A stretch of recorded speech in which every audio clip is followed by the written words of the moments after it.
You're my Achilles.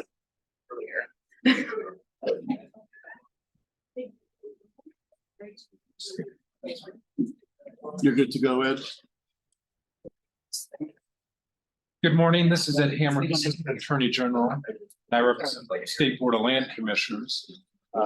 Today is Wednesday, November 8th, and the board this morning has been in an executive session to discuss the Cagine versus State of Colorado case in San Miguel County District Court, case number 2021 CV 3013.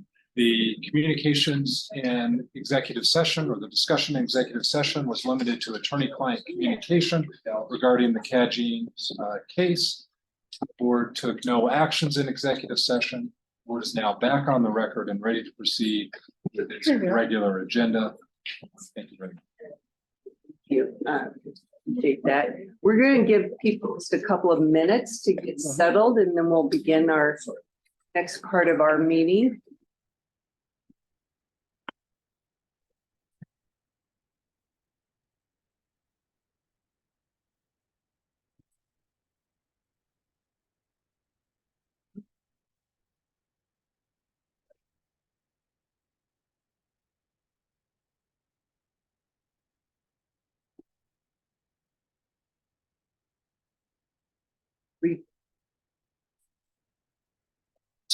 I was trying to Out of get the room. Yeah, free up some chairs. yeah, our home team can watch and Yeah. could probably put it on in the conference room. Can you put it on the screen in the conference room? Somebody? Yeah. It's theoretically All possible. right. Well, yeah, they'd have to log into their computer and project it in there. Who do we know who can do that? Sure. I need a staff member with a computer. Justin B might be down the hall or. Yeah, could I suggest something? We're gonna put the meeting on the television monitor in that conference room. Maybe some of our folks can do Well, I would that. say if you're not a principal to the agenda item, I think there are some here who don't have seats yet. I'd like to offer seats to the principals and have some of the Here, interested party. Okay? Yeah. Okay. Anybody over there? Need a seat, they didn't have one.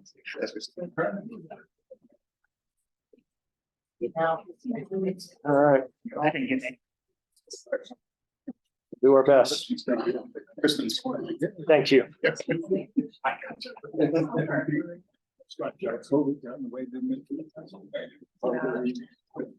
Yeah, we should.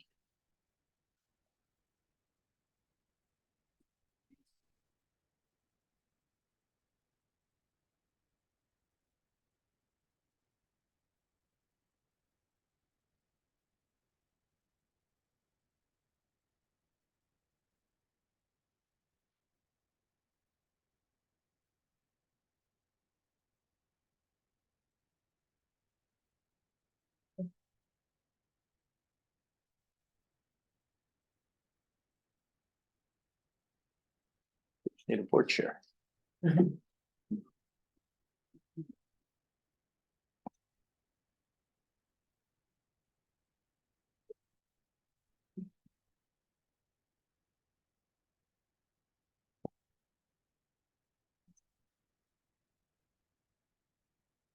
Like,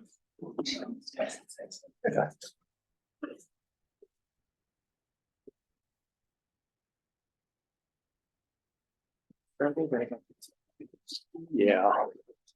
Okay. Should we just skip over the announcements and DNR report? We'll come for the Yeah, DNR report we'll come later. back with that. Tim Brass, wherever you are. Do you mind if we just put you at the If end we of put this? you Oh, yeah. a little Great. later, yeah. You're trying It's a to lot of get this done. pressure. Did it first, you open up a. We do Yeah. have, I think she's got it up on the screen, some other screen for folks in the hall. You can't see, there's another screen in the conference room that people can use. Okay, we're gonna kind of reorder some things. But I just will get us on track a little bit. We did have an executive session. We are now out of that. We have all 5 commissioners present. It is our January 8th, 2023 Board of Land Commissioners meeting of November, not January. That was weird. Okay, I wonder what that meant. We're gonna skip forward in our agenda so that we can get to some of the business at hand, as I know most of you are here for the Chico Basin Ranch item. I want to note for commissioners that we did receive a lot of public comment as well online. I hope you've had a chance to review that. That will also be entered into our formal record. With that, Nick, I'm assuming we'll come back to comment on non-related agenda items after this as well. Okay, so folks online who may have a different comment than one related to this particular topic, we'll come back to that at the end of this session. We are going to hear from Assistant Director Okish shortly on the process. We do want everyone to be able to have their say with us this morning, and we will listen. We will ask that people keep their comments relatively brief. Brief is more impactful. I will note that. And if someone has already said something and you're repeating that, you can just acknowledge that. We'll hear and understand where you're coming from with that without having to repeat what someone prior to you has already shared with us. So with that, Assistant Director Okish, let's turn it to you for kind of an overview. Okay. Good morning, Commissioners. Greg Okish, Assistant Director of the Colorado State Land Board. This is a request for review of a staff recommendation for the award of leases on the Chico Basin Ranch. And I'd like to start or begin by saying that, the impact of the leasing decisions that staff makes and the board makes on the families and operators who hold state land board leases is not lost on staff. Unfortunately, there can only be one successful bidder, and in many cases, including this one, that means there are multiple unsuccessful bidders and disappointed parties. It's the situation we find ourselves in. So with the acknowledgement that this was a very competitive process and there were several highly qualified proposers, staff selected Flying Diamond Ranch and KB Outdoors as the preferred bidders for new leases on the Chico Basin Ranch. Colorado state statute and board policy require and encourage processes that establish a competitive market for state land board grazing leases. This ensures that the entire agricultural community has an equal opportunity to pursue and obtain a state board grazing lease. It creates a competitive market for those leases, and it provides the state land board with the opportunity to select the best possible lessee for a particular ranch when a lease does become available. In this case, staff was able to select proposers that offered the best stewardship and the best financial outcome for the steward trust. And I'm going to say that, I'm sure, multiple times. This is not a choice between stewardship and the best financial outcome. This is an opportunity to accomplish both. So over the next 20 minutes, I'm going to describe why I believe the process and staff conclusions were both fair and reasonable, and then turn it over to our guests and allow them to speak. Let's see. So this is the discussion outline we've put together. I'll speak for about 20 minutes. We've allocated 50 minutes in total for Box T Partners, Flying Diamond Ranch, and KB Outdoors. We've set aside up to 60 minutes for public comment if we need that much. And then I understand the chair will close public comment and the board will be able to ask questions and deliberate a decision. Is that Correct? correct? So after the board memo package went out, we did receive supplemental information from Flying Diamond Ranch and Box T Partners. The Box T Partners material did include a list of, I'm highlighting here, 5 concerns. And I wanted to make, since the audience, this was not in the public information, make the audience members aware of these. I will probably address some of them through my presentation. But the concerns were that the staff did not consider the preservation of the stability of the local community when we made, or when staff made its evaluation. That the financial evaluation was not based on a standard of reasonable and consistent income. That the Flying Diamond Ranch grazing proposal is flawed, I'm paraphrasing. that the KB Outdoors Recreation proposal is more resource intensive than the proposal put forward by Box T Partners, and that Box T Partners was denied an opportunity to negotiate a new lease directly with the state land. So I'm sure they'll speak more about these when they're up here at the mic. So a brief history about the ranch. The State Land Board acquired the property in 1994. In 2019, when we started this discussion with the board about what to do with the ranch, staff told you that we estimated the current value of the ranch to be between $36 and $38 million, and that the dilemma we were facing was that we earned less than a 1% cash dividend on that. So we earn about 0.5% a year, and that we thought that posed a problem potentially to the board as fiduciaries, and I'll come back to how the board chose to address that. And then we talked a little bit about the existing lease. The existing lease was issued to Box T Partners in 1999, following or via an RFP process, not dissimilar from this one, where bids were solicited publicly. The lease was for a 25-year term. It was is a multi-purpose lease. That is to say, while the rent is based on grazing use, the lessee is allowed to develop, and I think the language in the lease is any commercial uses or something to that effect, but what it amounts to is hospitality, recreation, other uses on the ranch. It had what I think I would characterize as a sub-market rent compared to our other leases. However, in return for all of those benefits, the lessee was required to provide K through 12 programming, education programming on the ranch, and that was the sort of quid pro quo, if you will. I think one of the things we learned through the conversation about this lease was that we were unlikely to ever issue a lease like this again for a variety of reasons with these unique characteristics. I will also say that I think it's clear in the lease that the board at the time did not intend to award the lessee a life estate on the ranch. That clearly it was contemplated that at the end of the 25-year lease, there would be an opportunity at the end of 25 years, when it reaches the end of its sort of natural term, there would be an opportunity to solicit bids or put it out for public bid. For the benefit of the audience, I want to highlight that a standard state land board agricultural lease is 10 years long. So this is 2.5 times longer than that.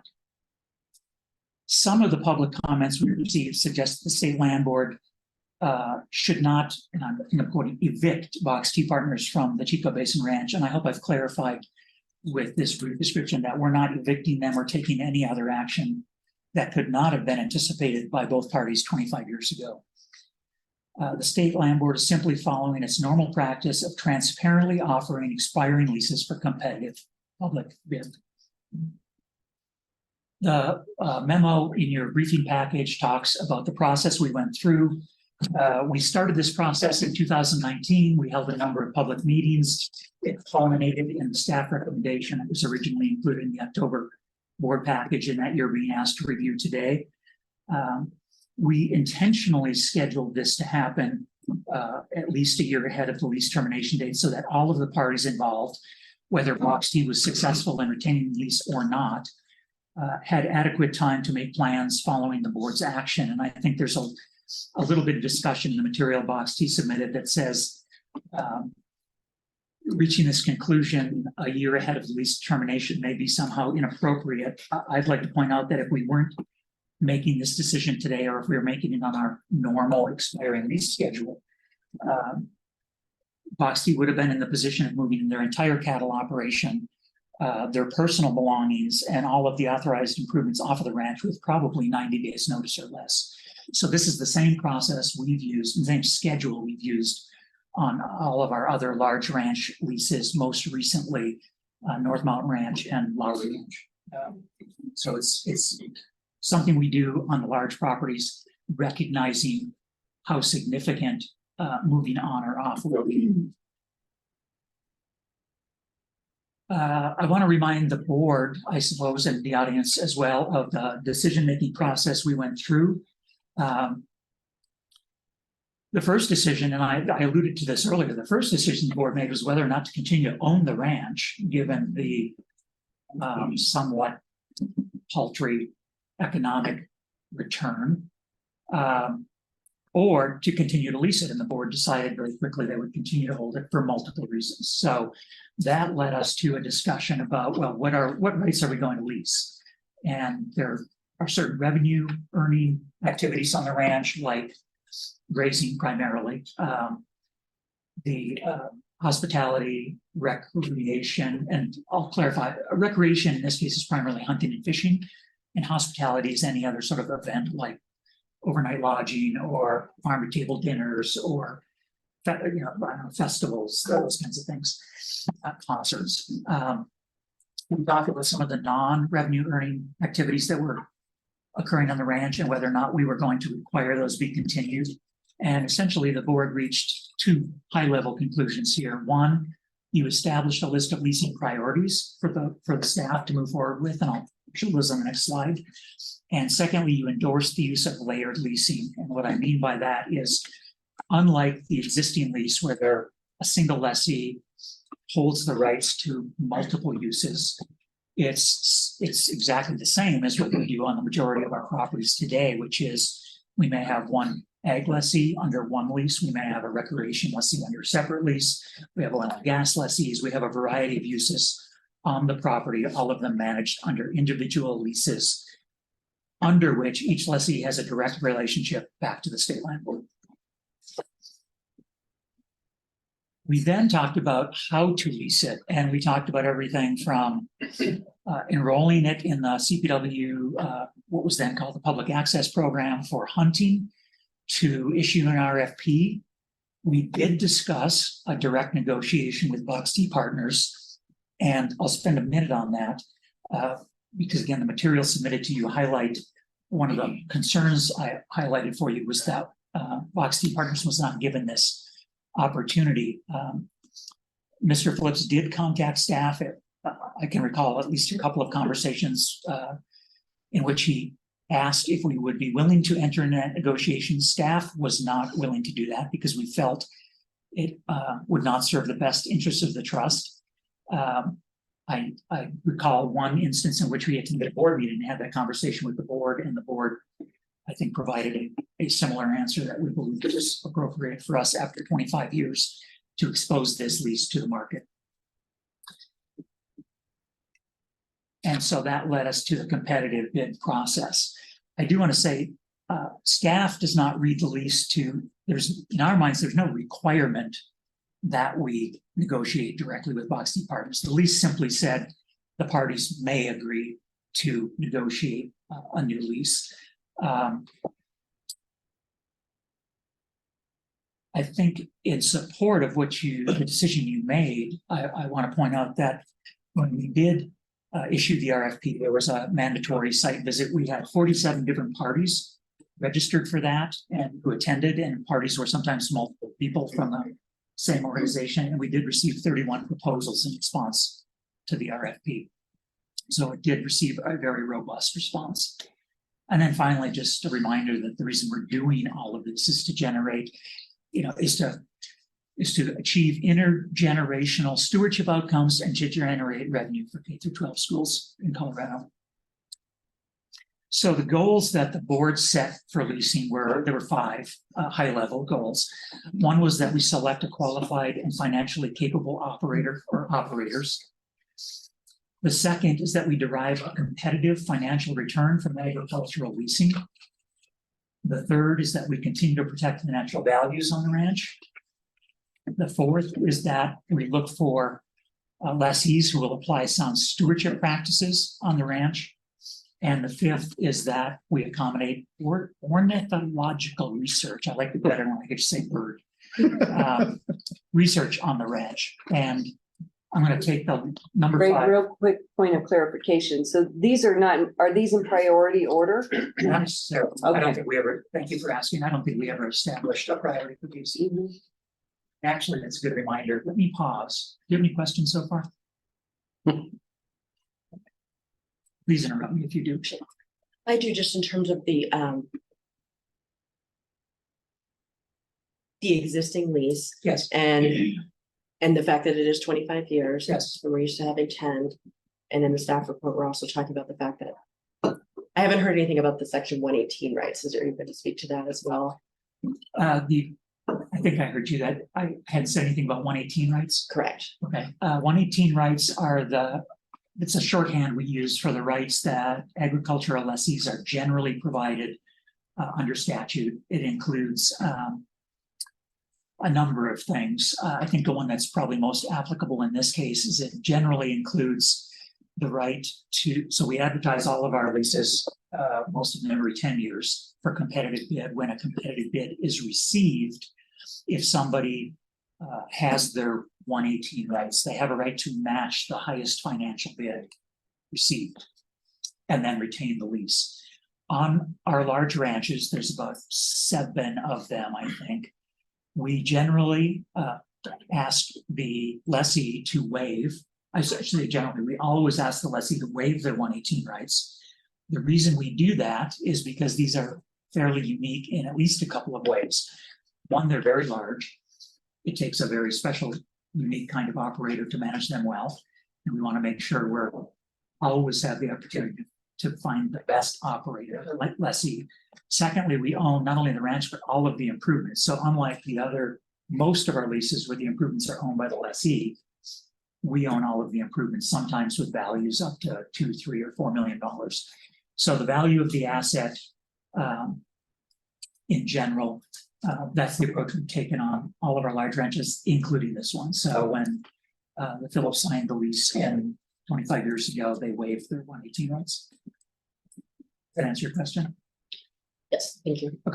Follow up on that, Greg? Yeah. A few months ago, you had asked the Phillips family to sign that again, though, to recertify that they don't have 118 rights. That's in the board package. I think what you're referring to, the only thing I can think of that you're referring to, so you might have to correct me if I'm wrong, is when we issued the RFP said anybody who was going to submit had to sign an affidavit that they would they were willing to waive their 118 rights should they be awarded the lease. So the only thing we've done. So everybody that was. Everybody just, yes. That's implied. Yeah, if that's what you're referring to. Yeah, no, it's just a letter from June. Okay, then that's, yeah. It would be a requirement of the submittal for the new leases for all parties. Yeah, that explains. Thank you. Okay, so I'm going to take birds. I want to spend a minute on this because you've got a lot of public comment, and I think, or I hope, this is perhaps an issue we can sort of take off the table for today.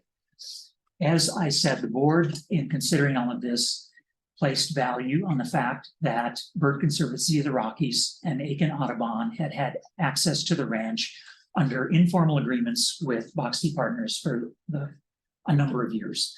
And you directed staff to continue that practice. We wanted to continue it. We wanted to make it an existing condition when the new lessee, when the new grazing lease is in place, that's the way to put it. So there was no question about what you were signing up for. So in the last 6 months, you've approved on your on the board leasing agenda, I think, new agreements with Bird Conservancy of the Rockies for research and Aiken Audubon for recreational bird watching on the ranch. We structured those so that State Land Board receives no payment for those. However, what we did accomplish, which was really critical, was those users are now in compliance with all applicable state laws, policies, and state land board procedures, which means insurance, liability protection. We have a clear season of use. There's a specific part of the ranch they can use. There's specific periods of time they can use it for. So we're trying to minimize potential conflicts between current users and future users, which could be some things we don't even think about. And we've given them certainty that they will have access to the ranch under their new agreements. So this is the headline. I want you to remember today's decision about the agricultural lease or the recreation lease has absolutely no impact on either of those two agreements. They're done, they're signed, they're in place. So are there any questions about that before I go on? When that negotiation was done several months ago, Could you talk about the changes from the earlier permissions that were available and why staff made the decision to change that? Could you walk me through that again? I'm not sure I understood the question. I think, as I understand it, that when that new negotiation was done, that it changed the access that ecological groups had had earlier. Yeah, I think it did a little bit. I'm not entirely privy or don't understand how the relationship worked to date. My understanding of it is based on conversations with these two groups. So we had our recreation program manager set up, had multiple conversations with Bird Conservancy of the Rockies and with Aiken Audubon. I think to this point they had access throughout the course of the year. I think that's true. I'm not certain. In talking to the Bird Conservancy of the Rockies in particular and Aiken Audubon, we learned that the primary birding season on the ranch is a period in the fall and a period in the spring. And our preference was that we narrow the window of use to those time periods to minimize conflicts with other users. There, we also put some constraints around the hours. So I can't remember where we ended up, but it's like from, I'm going to expect 6 a.m. to 1 or 2 in the afternoon. So we changed some things like that. We felt they were appropriate, again, to better manage occupancy on the range. Does that answer your question? Yes. I can't get into more detail. I don't, off the top of my head, have more detail than that. It's fine. Let's see. So the proposal piece, we had an evaluation team, as we normally do, of 5 people. In this case, it was the field operations team leader, 2 of our district managers, both of whom had experience and knowledge on the ranch, our stewardship trust manager, and our recreation program manager. High level, broadly speaking, the evaluation criteria we used were the stability of the local community, stewardship, and the financial proposals submitted by the various parties. Those are the 3 items at a high level listed in statute. They're the ones we consistently use. And I'll talk more about each of them. There seems to be a lot of, I don't know if I call it confusion, but there's a lack of clarity about our use of numerical scoring. The RFP was very clear, and I pulled 2 pieces of language out of the RFP. The first is that we would use numerical scoring or a numerical evaluation method as an aid to evaluate the proposals. That's what we did. We had 31 proposals, and we used a numerical scoring method to whittle it down to a short list. We never intended to simply score and declare a winner. So it was a device and a tool we used to get to step 2. The second statement that is related and really critical is that the selection is ultimately a business judgment, and the board will select the applicant or applicants whose proposals are in the best interest of the state land board. So I just want to clarify, I'm not going to spend any more time on scoring today, because I think it's not the crux of the issue. It's not how we got to the answer.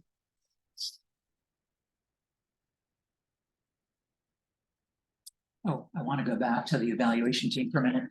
I meant to highlight that evaluating RFPs and competitive grazing bids is really a standard and essential duty for these staff members. Collectively, they've evaluated 19 competitive RFPs on our large ranches, 59 standard competitive bids for agriculture, and 65 competitive bids for recreation.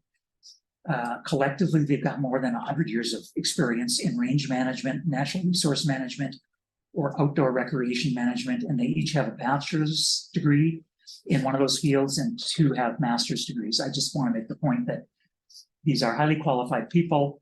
I trust their judgment. I think they have the experience necessary to make this kind of evaluation.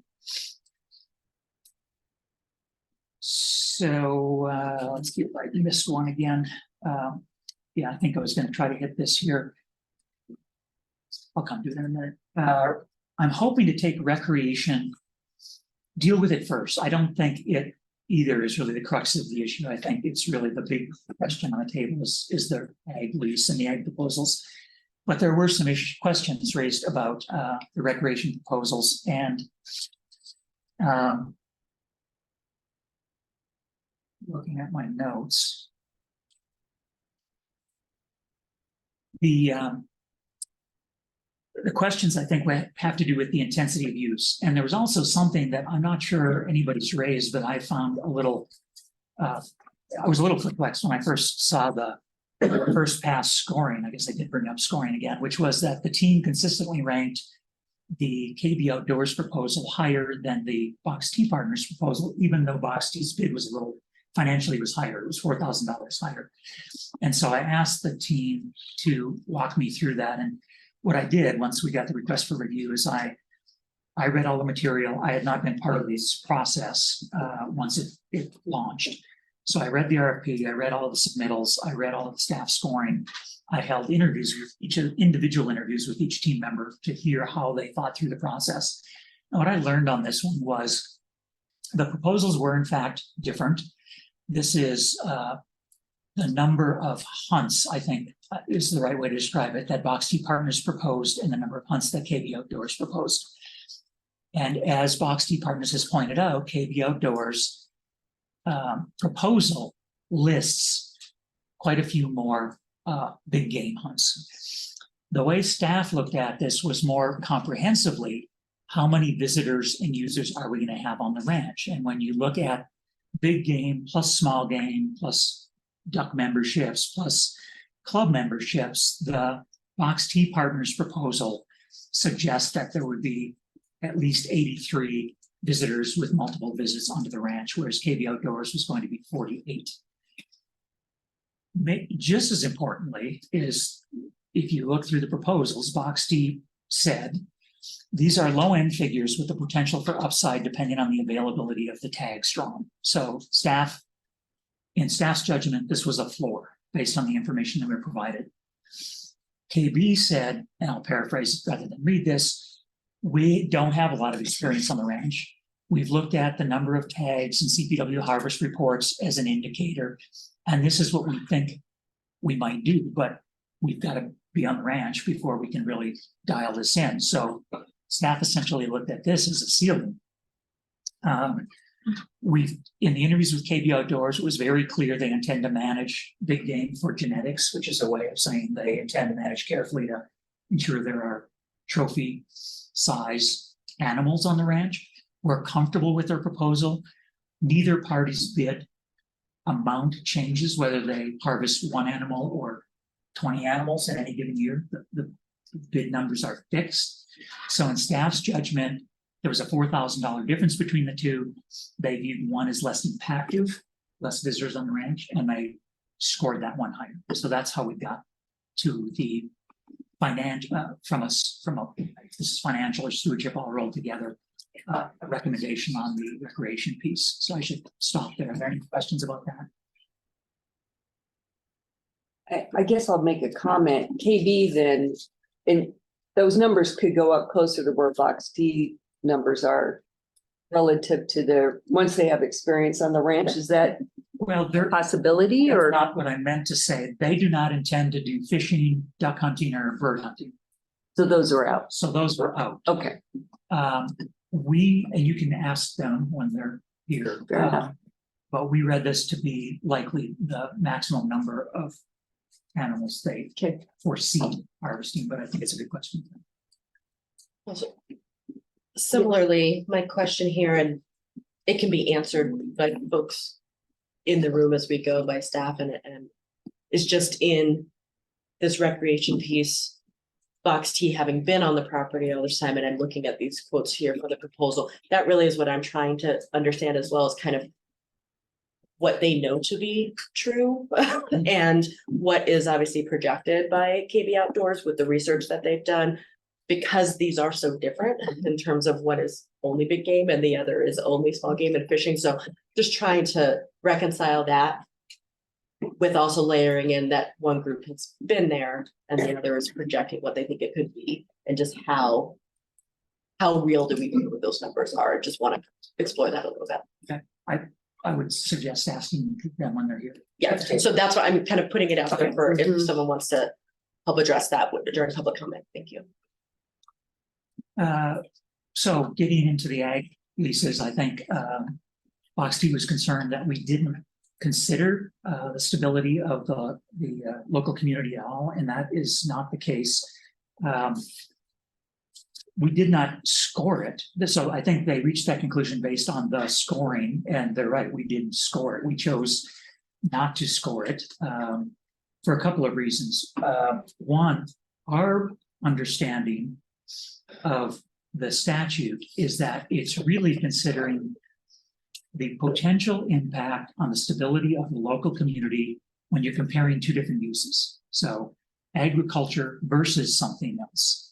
In this case, both parties intend to continue the long-term use of the property as agriculture. So in that way, they're equal.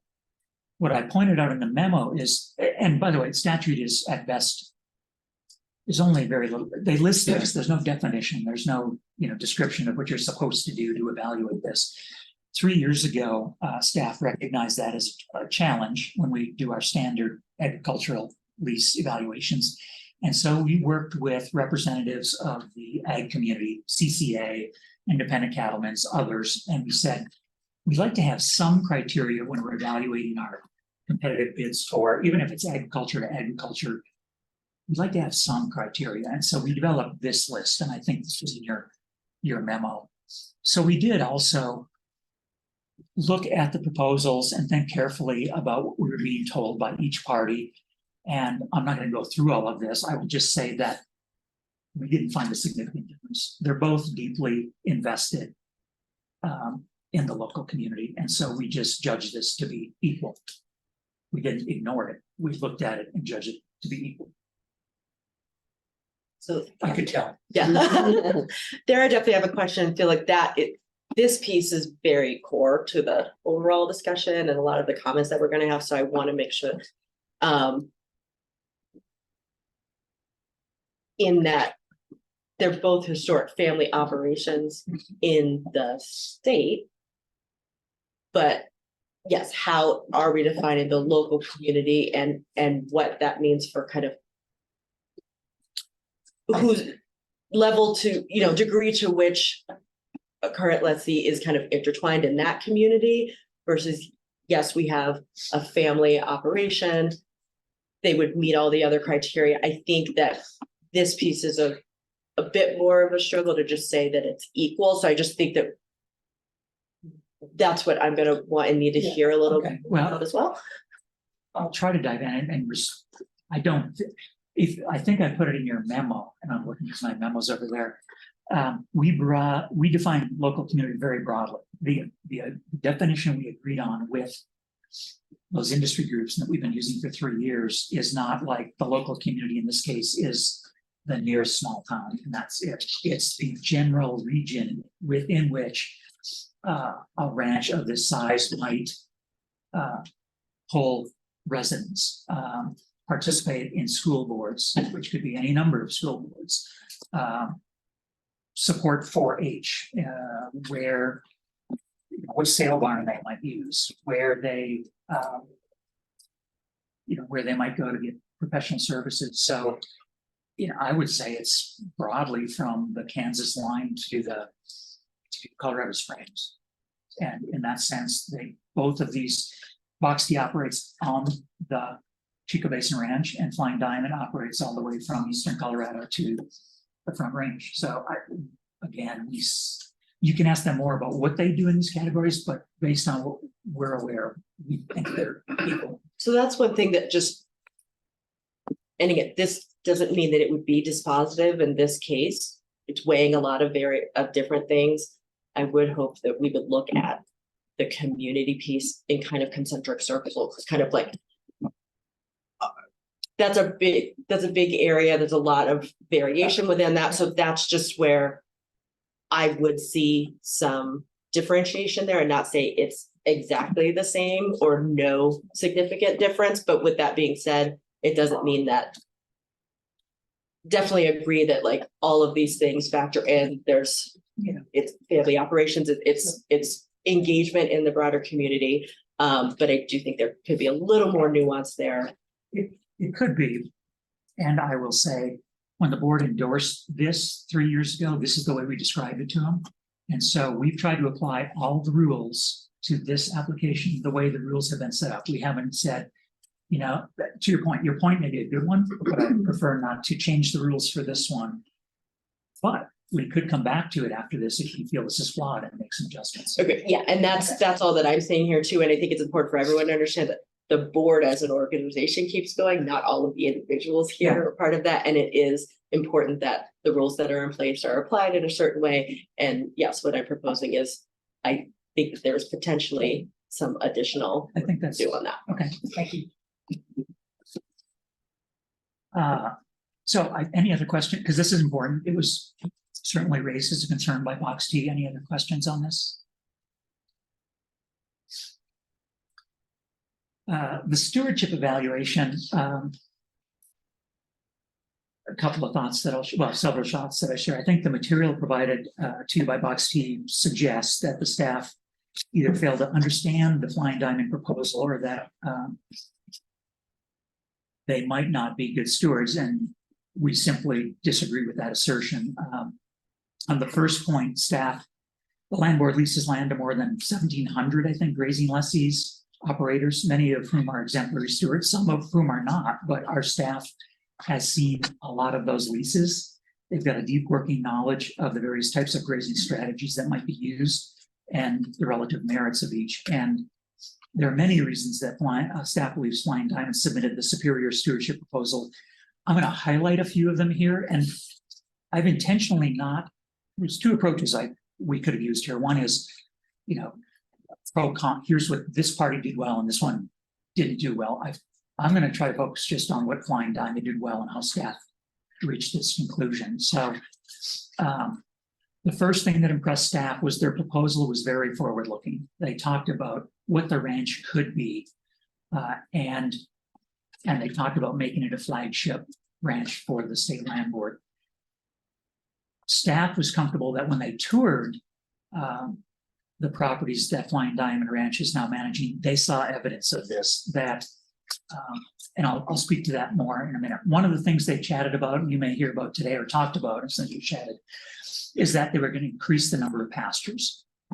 I'm not going to sit here and tell you I know the exact number of pastures that belong on this ranch. I don't know if it's 51 or 120 or 375. We generally, and staff believe strongly, that a rotational grazing program is appropriate, and that the less time you can spend in a pasture and the more time you can allow for rest and recovery, the better. And they judged Flying Diamond's proposal to be superior in that regard. The second thing that we found appealing was their successful use of NRCS equip funds over the last 20 years and their ability to employ those really quickly. So over the last 2 years, for example, they've added about 60,000 acres to their operation. And in the last 2 years, they've built, and I don't have all the numbers in front of me, significant amounts of infrastructure, 30 plus miles of fence, significant livestock water system improvements. They've removed obsolete structures, they've removed junk piles, they've shown sort of success on the ground. That was a compelling point in their favor, which is this point, the really rapid improvement of degraded properties. I'm not suggesting that Chico's degraded. I'm simply saying the evidence in front of us is they have a track record of improving properties when they get on them, and we believe they can do that here. They really demonstrated the effective use of technology to inform their management decisions. The way they collect data in the field, put it in a format that's easily accessible, and then use it to inform their grazing plans. Staff found very compelling. They presented very clear and detailed cost plans required to implement their proposed management plan. So we understand exactly what they're suggesting they need to spend. We understand that they can use NRCS to get at least part of those funds. We found that to be a positive. This one really struck staff, and I want to spend a minute on it. In 1990, Flying Diamond Ranch adopted a holistic grazing strategy, which is the rapid rotation, rest and recovery model. And that ranch, as operation, has been profitable every year since they've done that. And that was, to us, evidence of a very strong underlying business culture, and that's important to us. They've been recognized at the state and national level for their stewardship efforts, and those were highlighted, I think, in your package.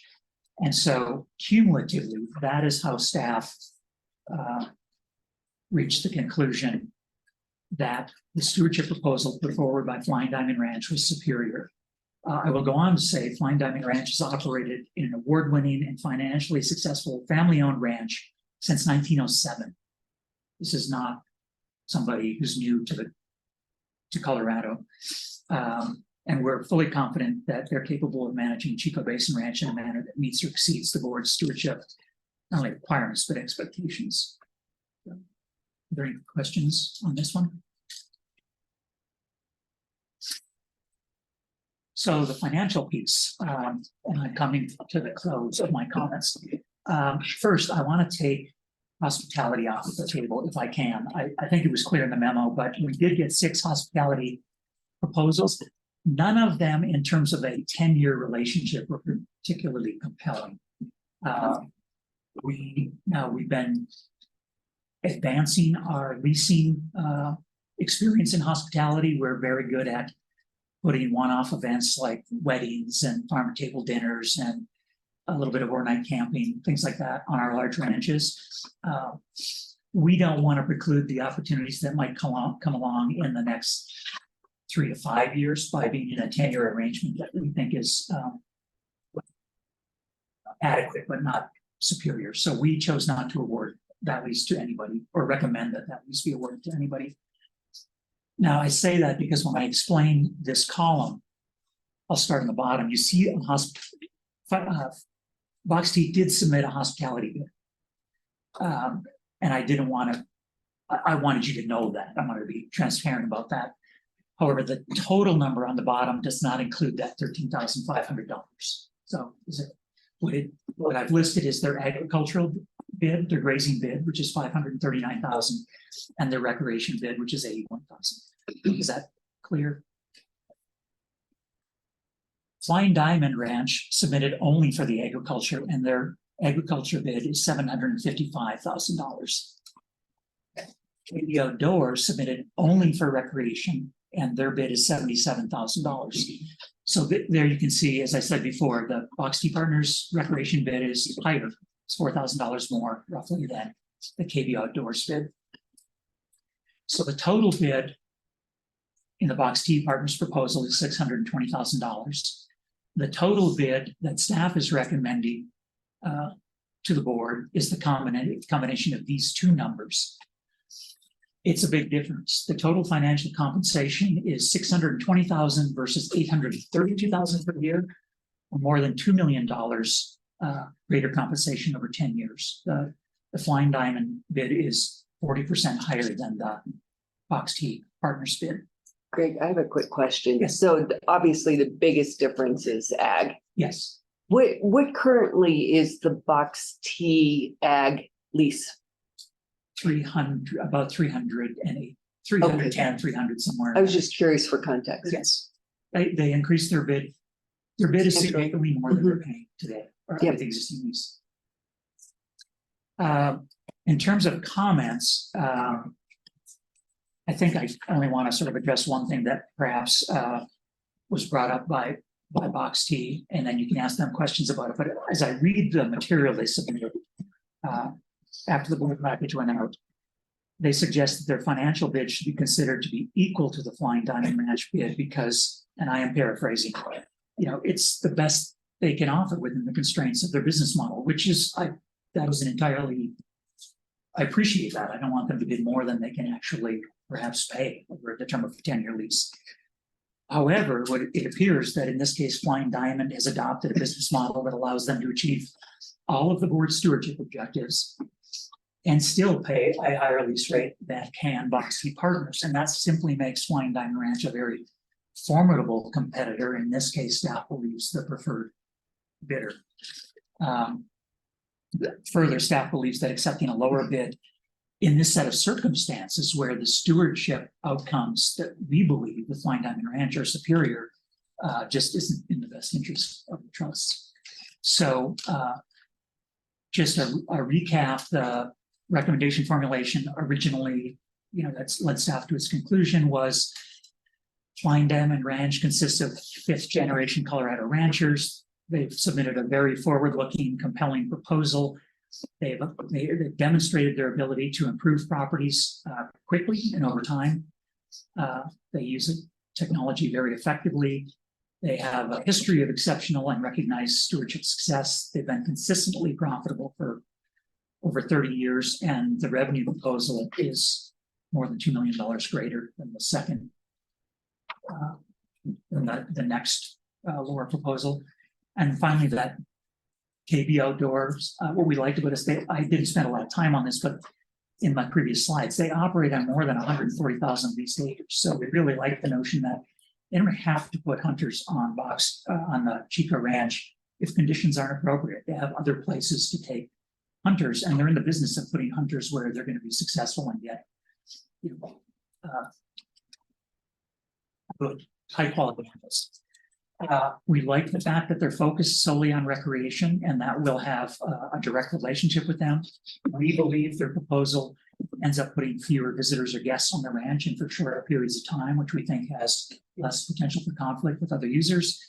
And I want to acknowledge their financial bid was lower. It was within about 5% of the high bid we received. So having said that, staff believes that Flying Diamond Ranch and KB Outdoors submitted superior proposals, which provide both the best stewardship and financial outcomes for the school trust, and that they should be awarded the new leases in the Chico Basin Ranch. I'd be happy to take any other questions, or I'd be happy to stop talking. Just a comment. This is a 10-year lease that we're talking about. We Yes. don't do 25-year leases anymore. Correct. So this property will be back up every 10 years. Yes. And it will be under the same set of conditions, I'm guessing, in all likelihood. No 118 rights. That's a would be our given. Current practice of that Yeah. goes forward, yes. Yeah. Okay, we're going to take 1 second here while we change up. I couldn't remember your order Oh, of I'm sorry. I think events. that slide is next. Bhakti tea will be coming up. Bhakti Partners, and we can bring more chairs up for people if you would like to have more. Yeah, people. why don't we take a second and get folks organized?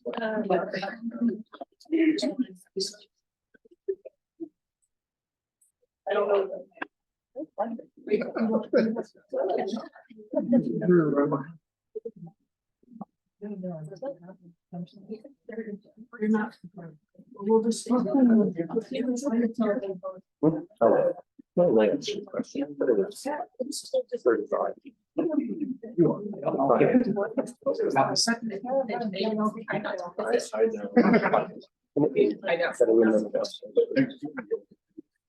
I know.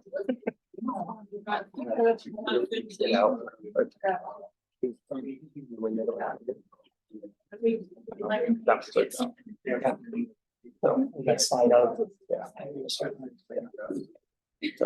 Sure, yeah. Anybody from Box T coming up? I Just think wait they're for- organized themselves. Oh, got it. That could be worse. Here it is. Was I thinking?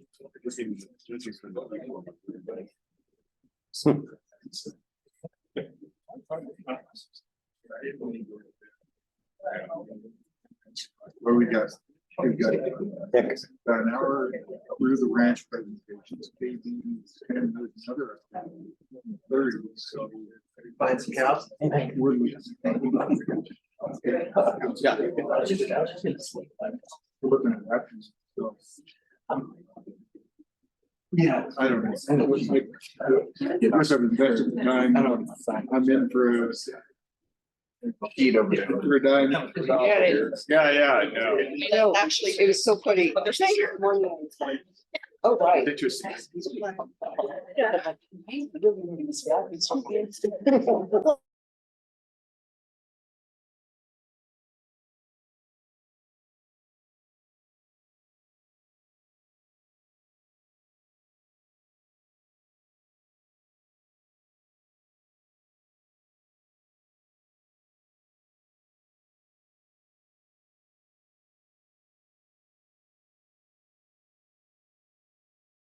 time. Whomever's coming up, come on up. And I would ask anyone presenting to us or during public comment, please, for the record, tell us who you are and give us your name. With that, we'll turn this over to the Bucks T part of our agenda. Welcome. Morning. Commissioners, and board staff, we appreciate the opportunity to talk to you all today. For the record, Duke Phillips with Fox T Partners here with us because also Duke. Us and I were, all of our memorable lives have been spent on the ranch, so you're just, it's not only sad.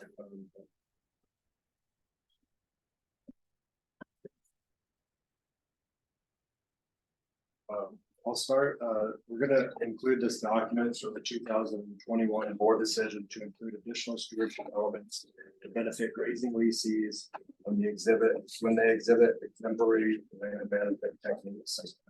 Here for you all. I also have our presentation. Sure. Sure. No, I handed out now. I only brought it for commissioners. That's all right. That's get the all right. We'll let them see it later after we had a chance.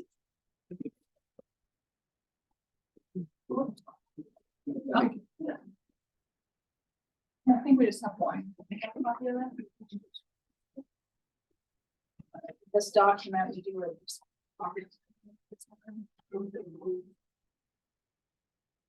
I will try also to speak loudly. I get it.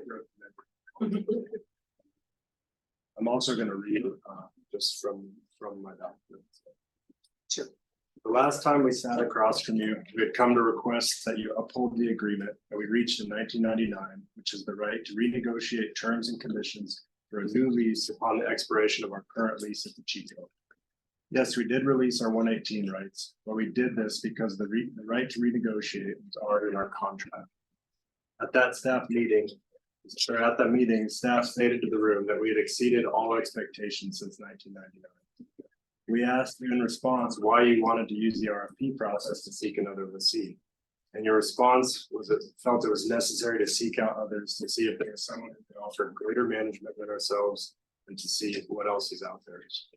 However, when looking at the ranking records by staff for the Chico RFP process, we now understand that your decision is based on a much higher than standard lease rate offer.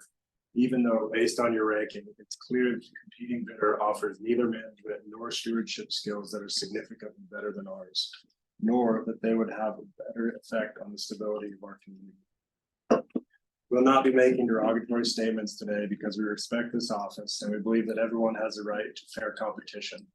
We want to continue working together as partners into the future without negative feelings. Instead, we'll use our time to show you inconsistencies, misunderstandings, and fallacies in this RFP process that we believe have not provided a clear picture of who we are and what we offer the state land.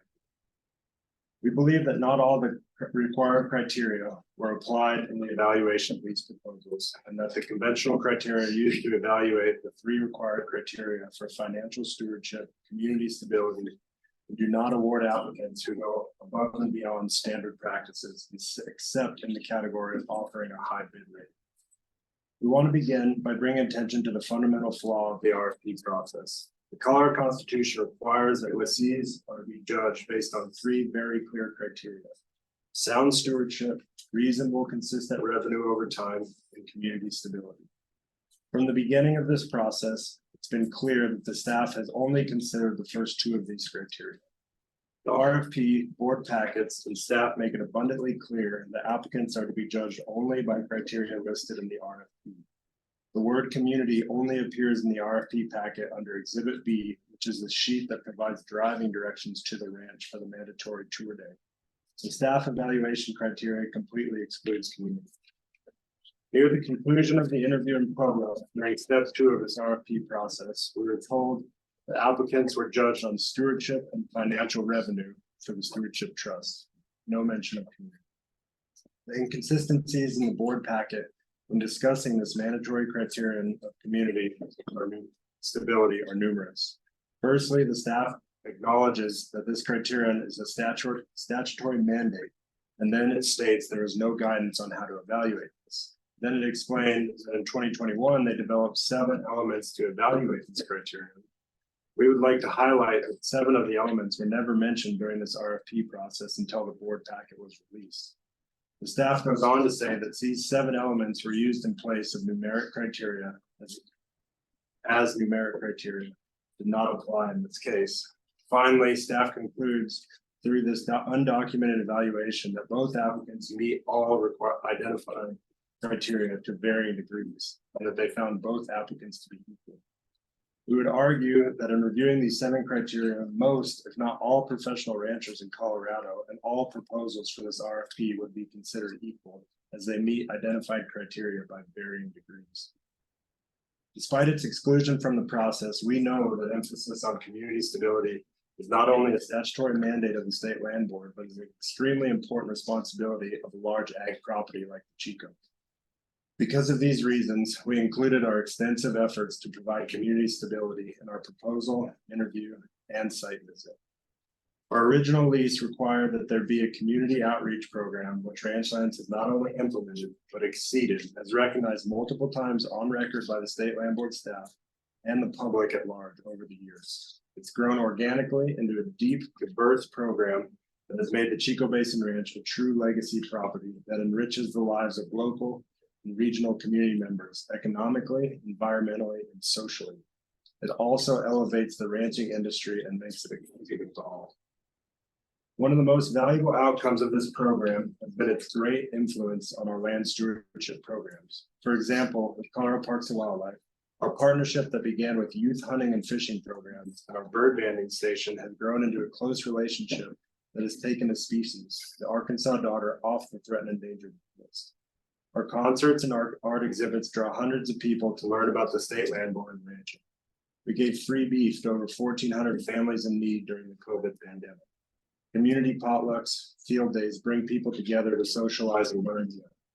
We belong to numerous regional and national membership boards, cattle associations, school boards, nonprofits, and have held positions across most of them. In 2000, we founded and funded the second oldest bird banding station in Colorado that the State Land Board has moved ahead in creating a lease with directly to ensure it will continue into the future. What started in 1999 at the Chico Basin Ranch as a family ranching business has grown to be the center of a program that provides access and incubates young professionals into the next generation of land management leadership, represented by 6 of our apprentices present here today in the back room. Our education program has become a key component to who we are, giving people an opportunity to gain a foothold in a traditionally closed-off industry to those not born into it. These are all ongoing successful programs over the last 23 years that Colorado will lose if we leave Chico. Our apprenticeship and internship program have launched over 20 young professionals into a ranching career and offered hundreds of interns real-life experience on the ranch. Our K-12 education program has hosted between 1,200 and 2,000 kids annually since 2000, nearly 30,000 students in total, to learn about ranching and conservation, as well as the work the State Land Board and others are doing on this landscape. These are children who benefit directly from the State Land Board revenues.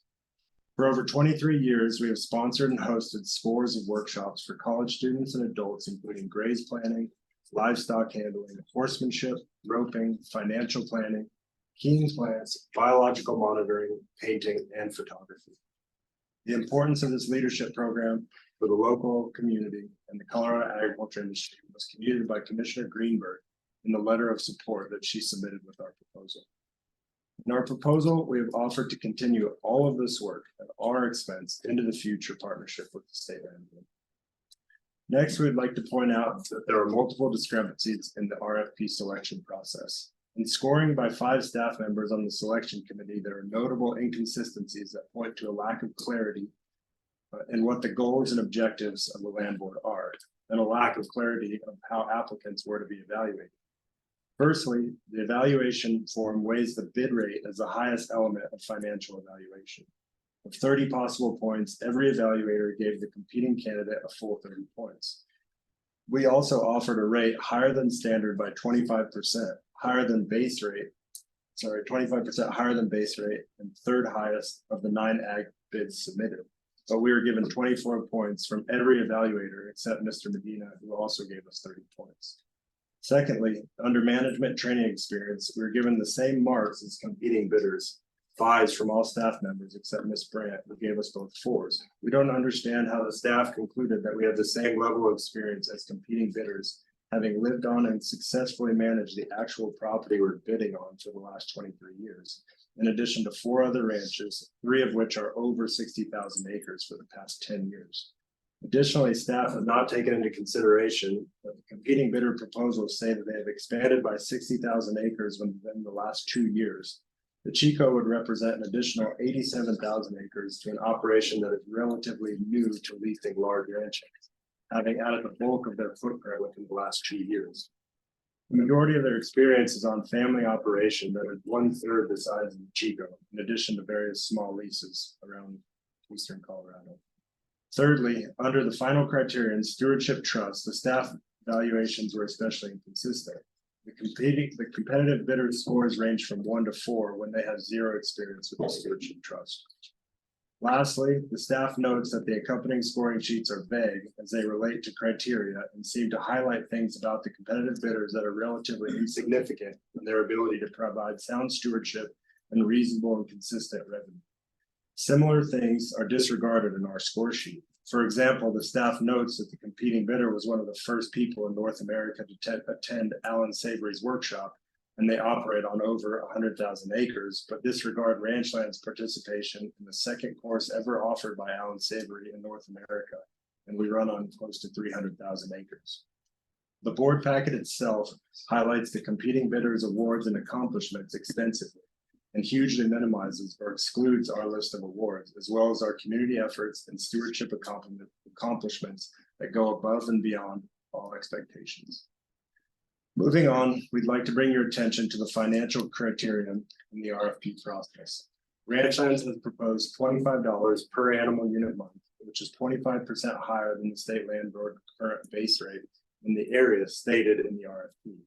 This exceeds the financial requirement of the RFP of reasonable and consistent. It's $10 more than our current lease rate.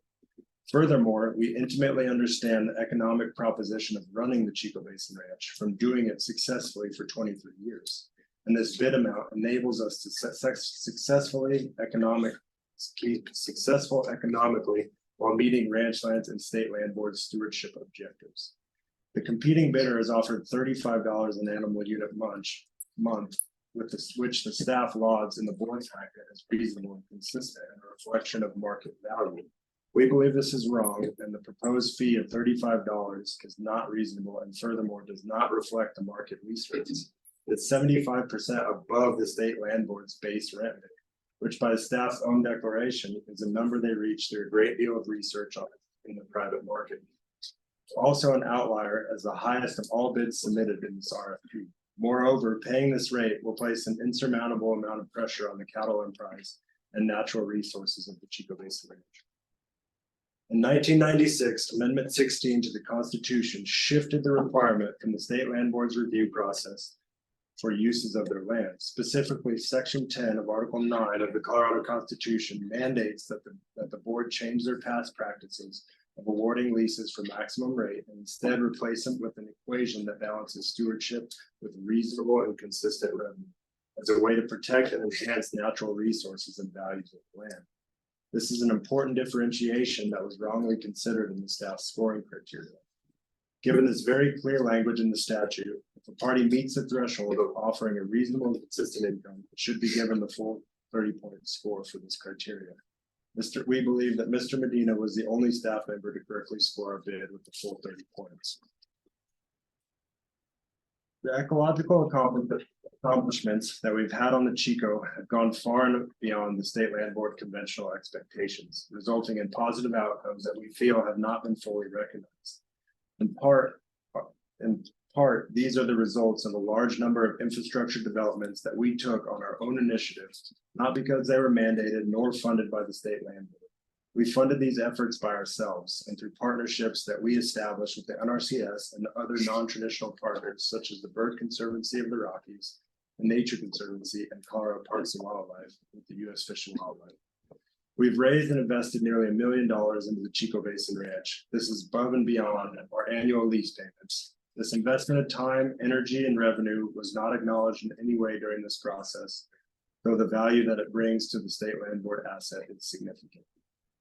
These improvements have enabled us to use adaptive grazing methodology that the State Land Board has endorsed that groups our cattle together as much as practical in order to rest every single plant in the growing season until it is completely recovered from the most recent graze period. We explained in our interview that our strategic grazing practices, when necessary, use highly intensive grazing programs, but only when we've studied in depth that it's necessary. At times, we use temporary electric fencing to increase the number of pastures to elevate stock densities in order to implement stewardship strategies that might, for example, require more organic material covering the ground. Ultimately, this means that the number of pastures on the Chico are far more than 51 under hard fence, but only when we are adapting to specific circumstances that we've determined need a different prescriptive grazing application. This is the opposite of the completing bidders intention, which describes a blanket approach that would subdivide all pastures by 2 to 4 times. This is not adaptive. The funding that we've raised by our own initiative has gone towards infrastructure improvements that have hugely elevated the ranch. 40 miles of high delivery pipeline, 35 miles of permanent electric fence to subdivide pastures and better control sensitive riparian and fragile sandy terrain, 22 large livestock water troughs, 375,000 gallons of livestock water storage. These improvements are referenced and part of the strategy for every single party that responded to the RFP. Upon reading the competing parties' proposal, a statement was emphasized under the title of Important Note on page 19 that underlines a foundational principle in rotational grazing. It captured our attention because it's a principle that we would not use in our rotational grazing program. Because we're not an objective party in this specific discussion, we've solicited feedback from third-party experts who wanted us here today to answer any questions that you may have. These 3 people are widely respected as experts in the intensive grazing, holistic management ranching field, one of whom, Kurt Gadzia, has been hired by the State Land Board to lead grazing planning sessions with multiple State Land Board properties, and most recently extensively on the Lowry Ranch, where he was hired to implement a grazing strategy. Emphasizing a statement in the proposal points to a lack of understanding of this highly intensive grazing practice, or perhaps even rotational grazing model.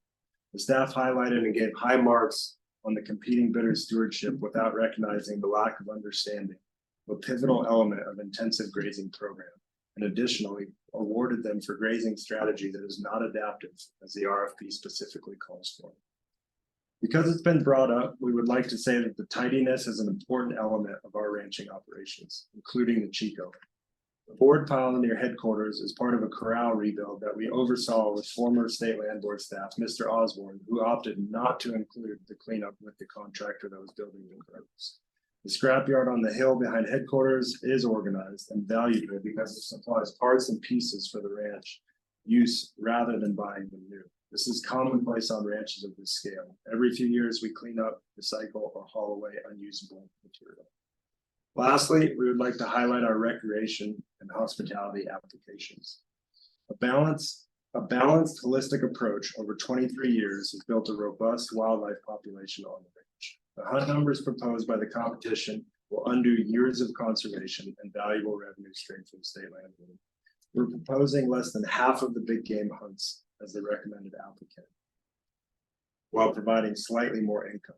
CPW has recently adopted a plan to increase the population thresholds of pronghorn in our area, thus reducing the number of tags by 13. The recommended recreation lease proposes an increase of over 3 times than what we have historically hunted on Chico. Additionally, we're offering the State Land Board 100% of the revenue that we bring in from hunting. If our revenue exceeds the guaranteed amount we put in our proposal through trophy fees, then the State Land Board will receive more revenue. That said, if we receive less revenue, we still guarantee the base rate. You had to wake up. We would like to end by emphasizing that it's common practice for the state leases to be held by families for generations without changing hands. There are many examples of three of our neighbors, the Frost, Hannah, and Thatcher families, who have all leased the same state land for generations. We do have this right in our contract, irrelevant of the 118 rights, but unfortunately, the state land board chose not to pursue it. Our work in the community and stewardship efforts on the land have exceeded the state land board conventional expectations and evaluation criteria. This should be weighed in our favor, as financial element has been for the competing bidder, but instead we feel we are being penalized. Thank you again for this opportunity. We urge you to judge the two competing proposals for yourselves with guidance from the constitutional statutes, including Amendment 16, and the mission of the State Land Board to determine what is in the best interest for the future of the Chico Basin Ranch.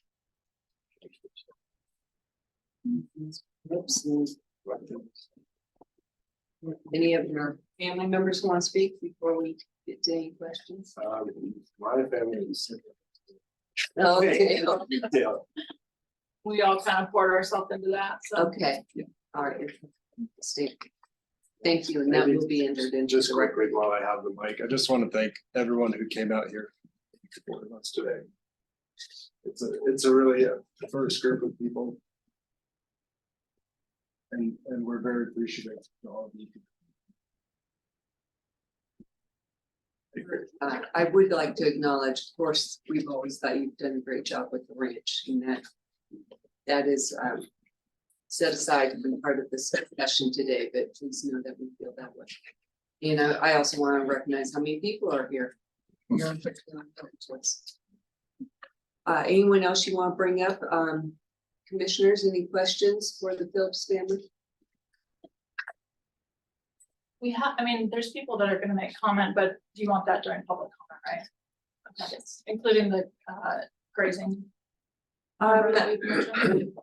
What's your, I think it might be. this is your presentation. Honestly, you can handle it how you'd like, if you'd like to have them speak. Okay, it's just fine. Yes. Commissioner Berger, I do have a question to ask the other party as well. Over the course of your management, how could you help us understand how you approach, say, drought situations that invariably arise and the decision-making and management involved in destocking or other management strategies, how you overcome, nature provided challenges? Thank you for the question. We have adapted our strategy to expand, not necessarily regionally, but across the region. We find that if we're in drought at the Chico, if we have another lease next door, it's likely going to be in drought as well. So we've expanded into other states close by, typically within 5 hours, within 400 miles of the range. And we can destock and kind of run accordingly without having to sell cattle and then again turn around and purchase cattle. We're very proud of our genetics and our herd that has adapted to its natural environment. And it's a huge loss if we have to sell cattle.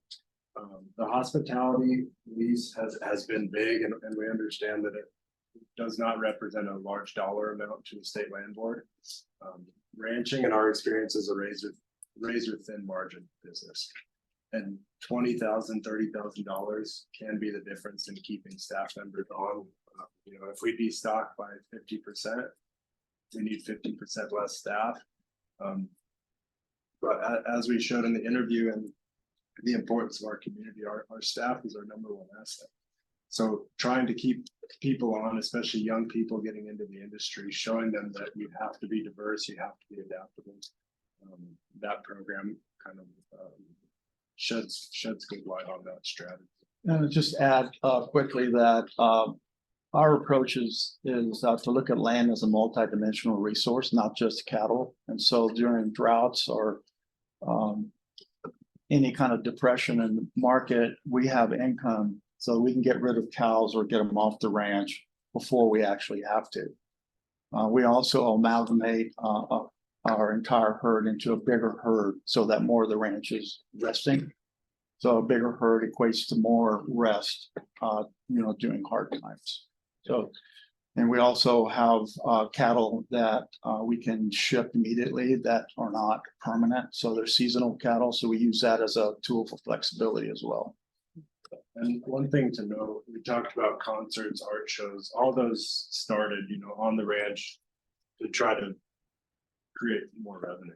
And none of them created revenue, they all operate in the red. But what they did turn into is this incredible cultural asset that is extremely valued to us, even though it represents no additional. Which really, it's a bridging the urban rural divide, which through our school programs, we've seen how wide that is and how wider it's getting.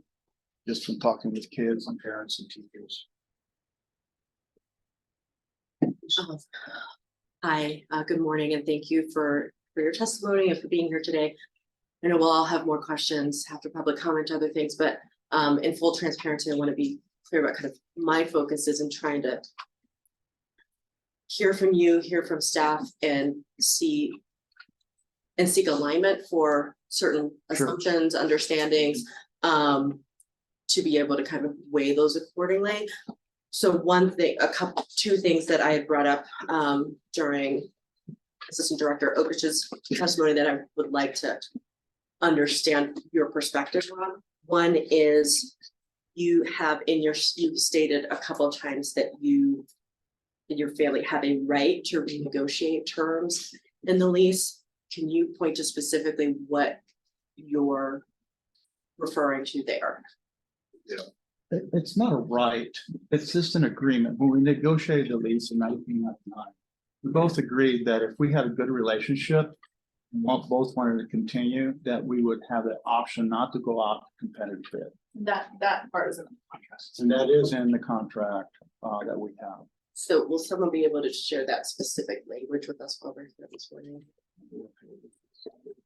We can get a copy. I can We can do that. Yeah, thank you. There's a lot of scrolling. I would like to highlight that very particular language. And no, I'm an attorney, so that's my hat as well. That's one hat. So the other piece is in our definition of community, and so there's the way that the staff is approaching things. There's your understanding of it, and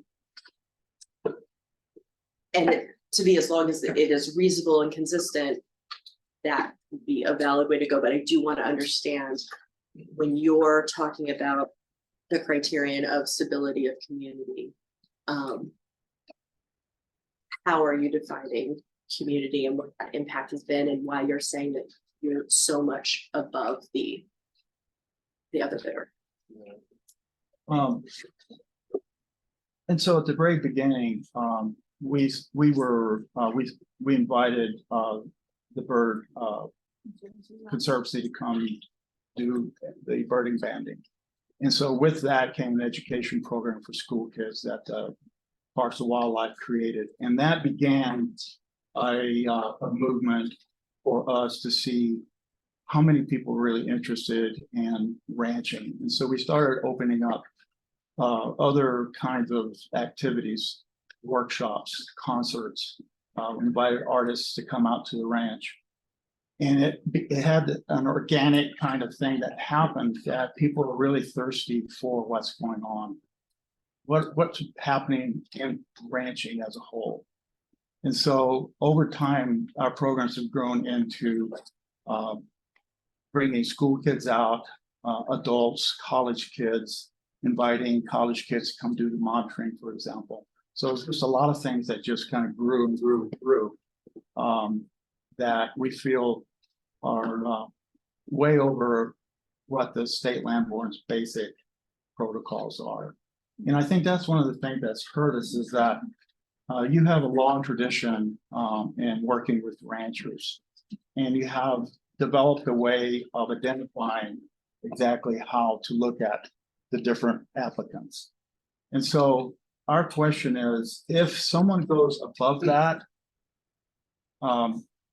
why hasn't there been recognition of that? There isn't a single recognition of that in staff, and that's one of our big questions is why not? And we hope that you see the value in these things that we're doing that go way over what we're the traditional way of looking at how different applicants score against each other. When you're ready, I will give you the language. I believe it's about that. No, I think you're fine. And yeah, we'll be questioning staff as well in terms of, some of these things are evaluated, but, And I can print this, if Greg Okish, Assistant Director, I can print this for you, Commissioner, but we help to read it. I will read it slowly, not. Everybody gets it. I believe the paragraph that was referenced in the materials submitted by Box T is a paragraph that says. The board and lessee may agree to renew this lease at the expiration of the initial term. Upon such terms and conditions as the parties agree in writing. The paragraph below it, which I think is also pertinent, says. Lessee agrees that absent the written and executed renewal of this lease pursuant to the paragraph above. This lease terminates on December 31, 2024 without further notice. Those are in a paragraph 5 called lease term. Would you like me to print those? It would be nice to print that, but yes, I hear, so just to underscore that.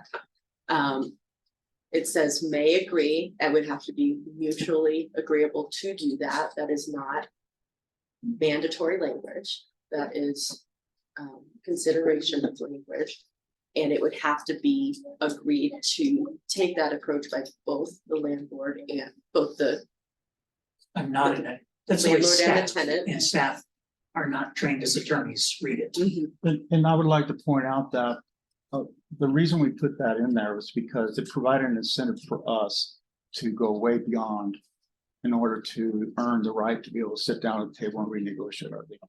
So that was a very strong impetus for us to make sure our relationship was good and to exceed the expectations in our contract. And then it was not honored.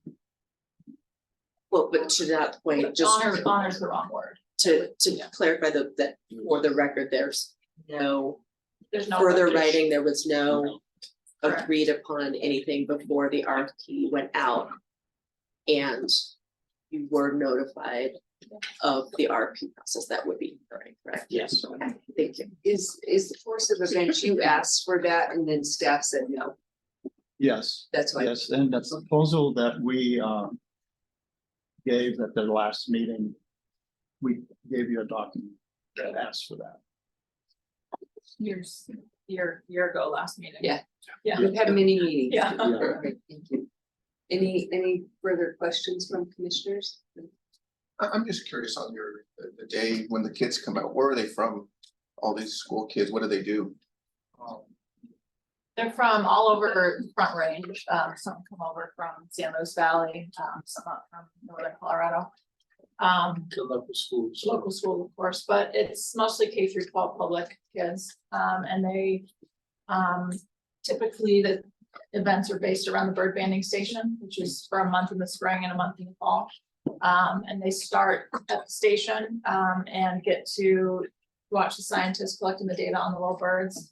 And then they walk through that ecosystem down there and then go to headquarters, which is about a 5-minute drive. And at headquarters, they're greeted by a couple members of our staff. They get to have a conversation about how the ranch is operated. Depending on the age, we do different things. For some of the kids, we'll run them through the corrals. For other kids, this is more formal sit-down conversation. There's usually a horse tacked up. We talk about, all of those, that part of ranching. And then they head down to the lake just below headquarters and do pond ecology and then have lunch typically and head out by 1. And that's general. We cater to a lot, CC does a lot of stuff, CSU's done a lot of stuff. And then so a few schools from neighboring states. And then our bigger, I think, program is our apprenticeship, where it's bringing people from Colorado or all over the US. I think none of our current apprentices are from Colorado, which is cool. And none of them have any kind of agricultural background. So it's bringing people, it's just providing an access point for someone who's curious, who wants to get into the industry, but is typically up against the wall trying to get into that industry. Okay, we may have further questions. Sure. Thank you.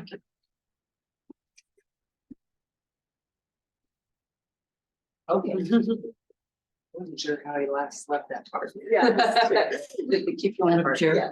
Yes. I know we're on a time crunch and I just want to be sure that everybody gets a chance to Yeah. make their And presentation. you know, I don't have to go to my. Oh, you meeting now. don't? No. Okay, that was where I was. Had a meeting All right. in the Maybe governor's just- office that I didn't get to schedule, but it's been moved. Okay, Yes. why don't you just tell Yes. the group and that's why I asked that. Yeah. At one point in time, I was needing to go to the governor's office at 11:30, but that had been not a meeting I scheduled. But you also don't say no to a meeting they schedule. But that's been moved. Also not at anything I did. So All right, good. I will await further instruction from the governor's office. So unrelated to anything we're talking about, by the by.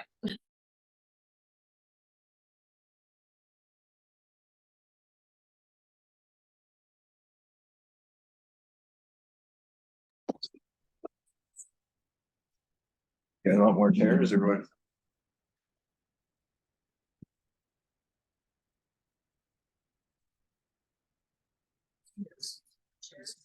Sure. Yeah, there's.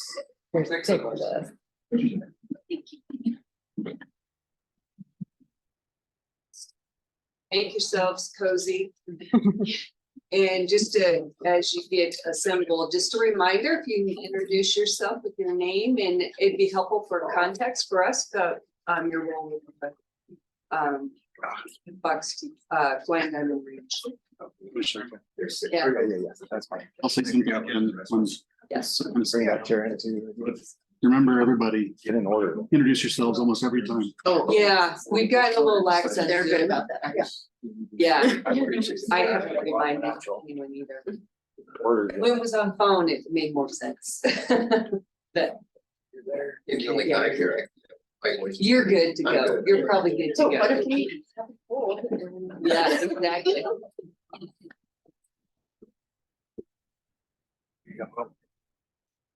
Okay. Appreciate you all kind of gathering together in front of us, and as Nick is reminding me, not just to ask you all to introduce yourselves, but commissioners, for the record, it's helpful to have, even though we have the Zoom recording, we can see you, it's helpful to have you identify your name too when you're speaking. And guests, if you would overshoot on introducing yourselves. So almost every time you speak, just say your name real quick. It helps us on the recording. Thank you. Appreciate that, Nick. Appreciate the reminder to me as well. Okay, with that, how would you like to begin? Well, yeah, good morning. I think we just wanted to start by saying how excited we are to be here and how much we're looking forward to working with you guys and to make your ranch, the Chico Basin, model of successful collaboration between state agency and a private ranch. I'm Will Johnson. My wife and my two kids, we live in Kit Carson, Colorado. And I feel compelled to lend our experience to what we've heard so far this morning. We have a long experience with your RFP process. We have been finalists and failed to be selected for the Brett Gray, the Lowry, and the Chancellor. Particularly with that Lowry and Chancellor, which timed up with myself and my siblings trying to return to ranching and making a career in ranching. Those losses or not being selected for those, create a lot of disappointment and discouragement for us.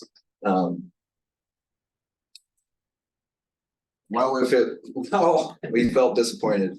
We were always had confidence, we were fairly judged, and the process was executed honestly. I believe this is a statement or testament to both the integrity and the design of your guys' RFP process, as well as the competency of the state land board staff. And I say that sincerely. The process you have designed and the manner in which the staff has conducted every single RFP process, including Chico Basin, has ensured thorough explanation of a clear understanding, transparency in the evaluation, competitiveness in the process, and ample opportunity and ability to ask questions and seek clarifications. With our trust in the process, we knew with the feats we had, we knew we had to look inward and figure out what we needed to improve within ourselves to become more competitive. And we feel very strongly that we've done that and demonstrated that. In sharing these past experiences, I hope you truly understand how honored and humbled we were to have acquired the highest score from the Chico RFP and received your staff's recommendation to be awarded the grazing lease.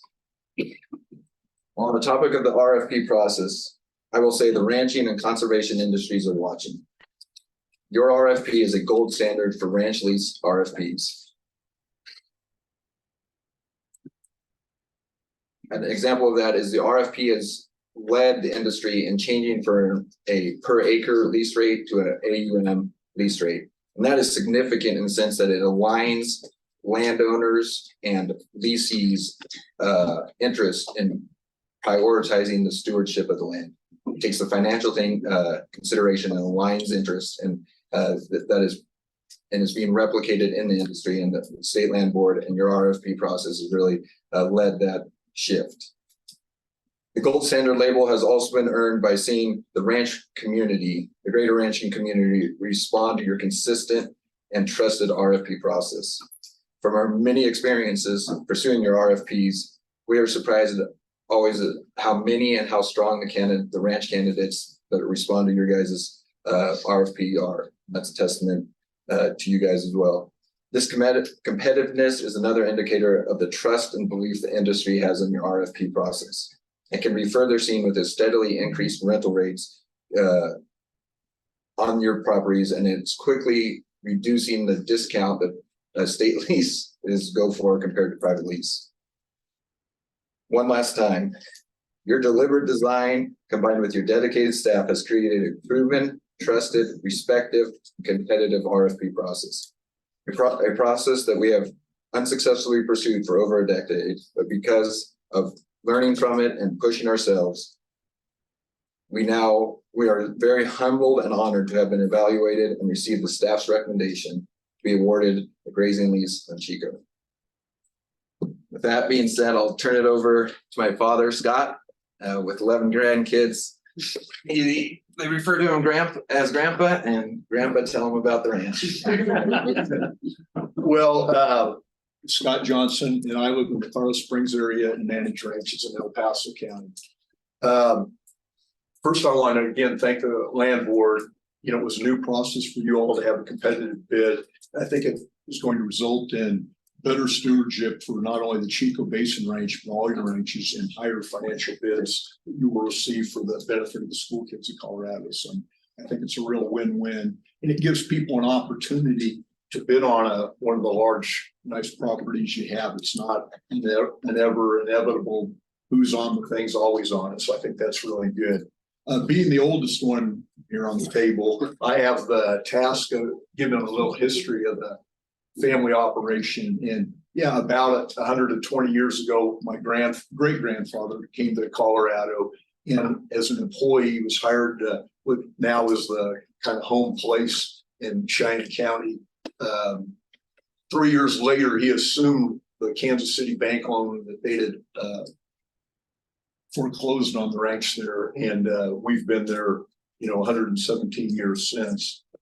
In 1990, my wife Jean and I returned to the Cheyenne County area, and basically to implement the HRM Allen Savory grazing method. Regenerative. I was real fortunate to be with Allen Savory for a week down in Tucson, Arizona in the late 80s. And it was a eye-opening, transformational thing that I heard about this. It was brand new back then. And we don't think we have all the answers, but we've been doing this for 33 years. We've built hundreds of miles of fence. We put in 30 tanks, we put in pipelines. Everyone in this table has been in the fencing crew. All the women and all the guys, we've been on the ground doing it. And I think a point of us is that, yeah, we don't think we've got all the answers on this yet. We've been doing it over a lot of miles, but we're trying to get better every day, go to more seminars, study our ground more, and do a better job of what we're doing. In 2010, Will came back to the ranch and again, very transformational.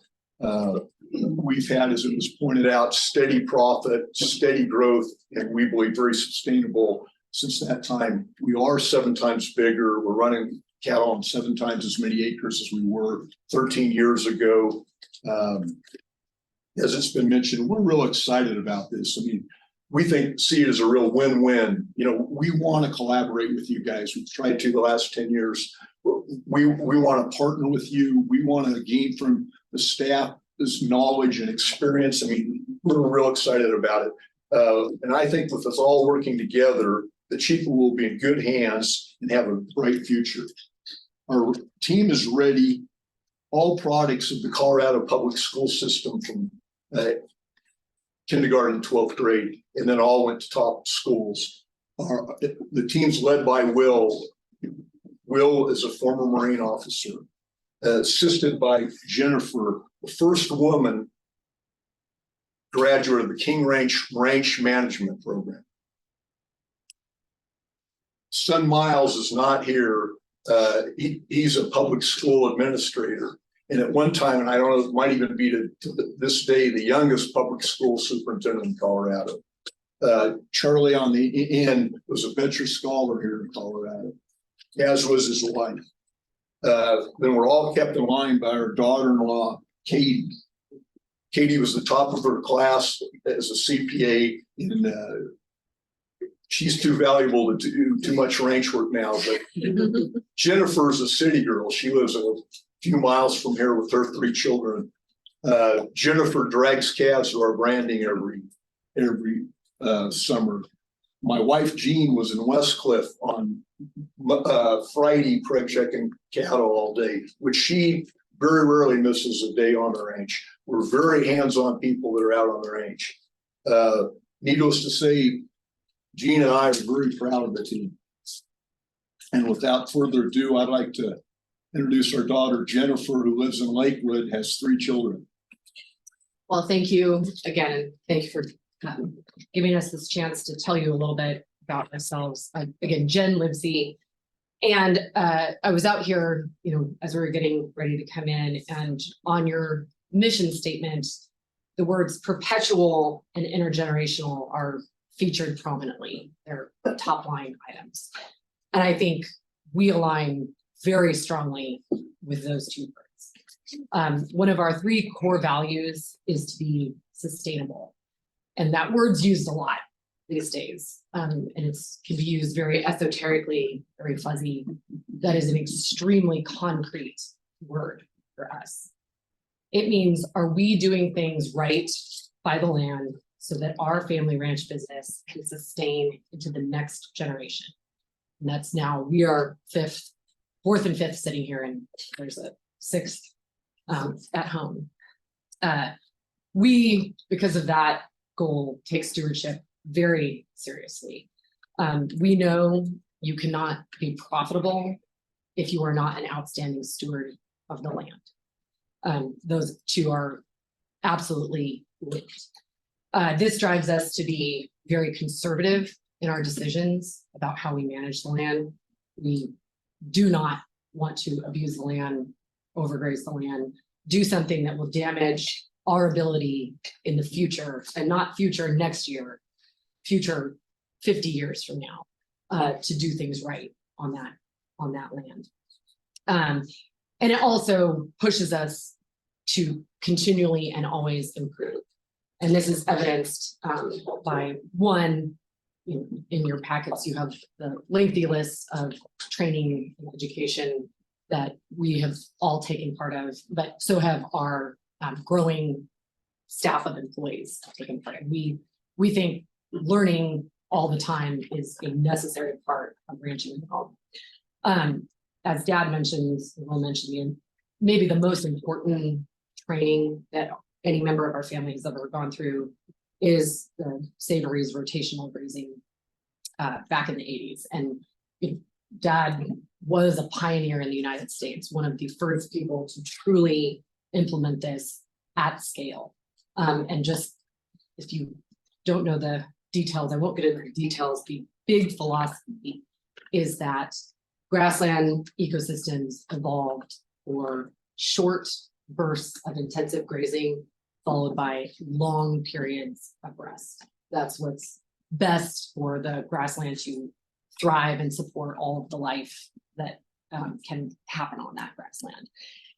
And you know, how we do that is through a lot of infrastructure, a lot of pastures, and you know, that allows us to be extremely adaptable.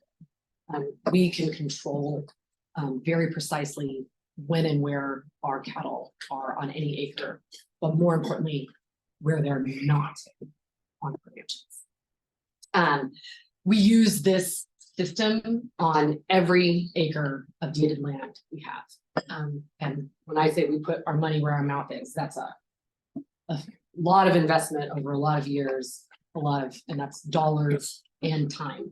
And that includes, we also currently manage state land board leases. We've done that on the state land board land that is part of our deeded property. And you know, we've been profitable every year for 33 years, which is rare in ranching, and we largely attribute it to this. But we've also received outside recognition. We've been recognized at the state level with the Leopold Award, which is kind of the highest stewardship at the state level, and then the National Cattlemen's Environmental Stewardship Award, Region 5, which is a national award.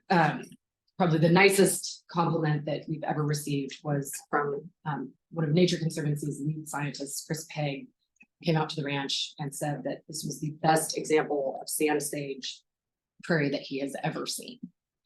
As nice as that is, I think the most honest compliment comes from non-humans. It comes from the wildlife that want to be on our properties. And we really value that. We think that the best indication of how we are doing as ranchers is how many, not cattle are on the ranch, but how many other creatures are there. Because of this, we have sought out partnerships with several wildlife organizations. The Bird Conservancy of the Rockies sought us out because they knew of our rotational grazing, and they formed a partnership with us several years ago. And then we sought out Audubon just as they were beginning what is now their conservation ranching program several years ago. And those two organizations come out every year. They monitor, they evaluate, we open up our books, our management plan to them, and we really value those relationships. We want their feedback. We want them to tell us what we could be doing better.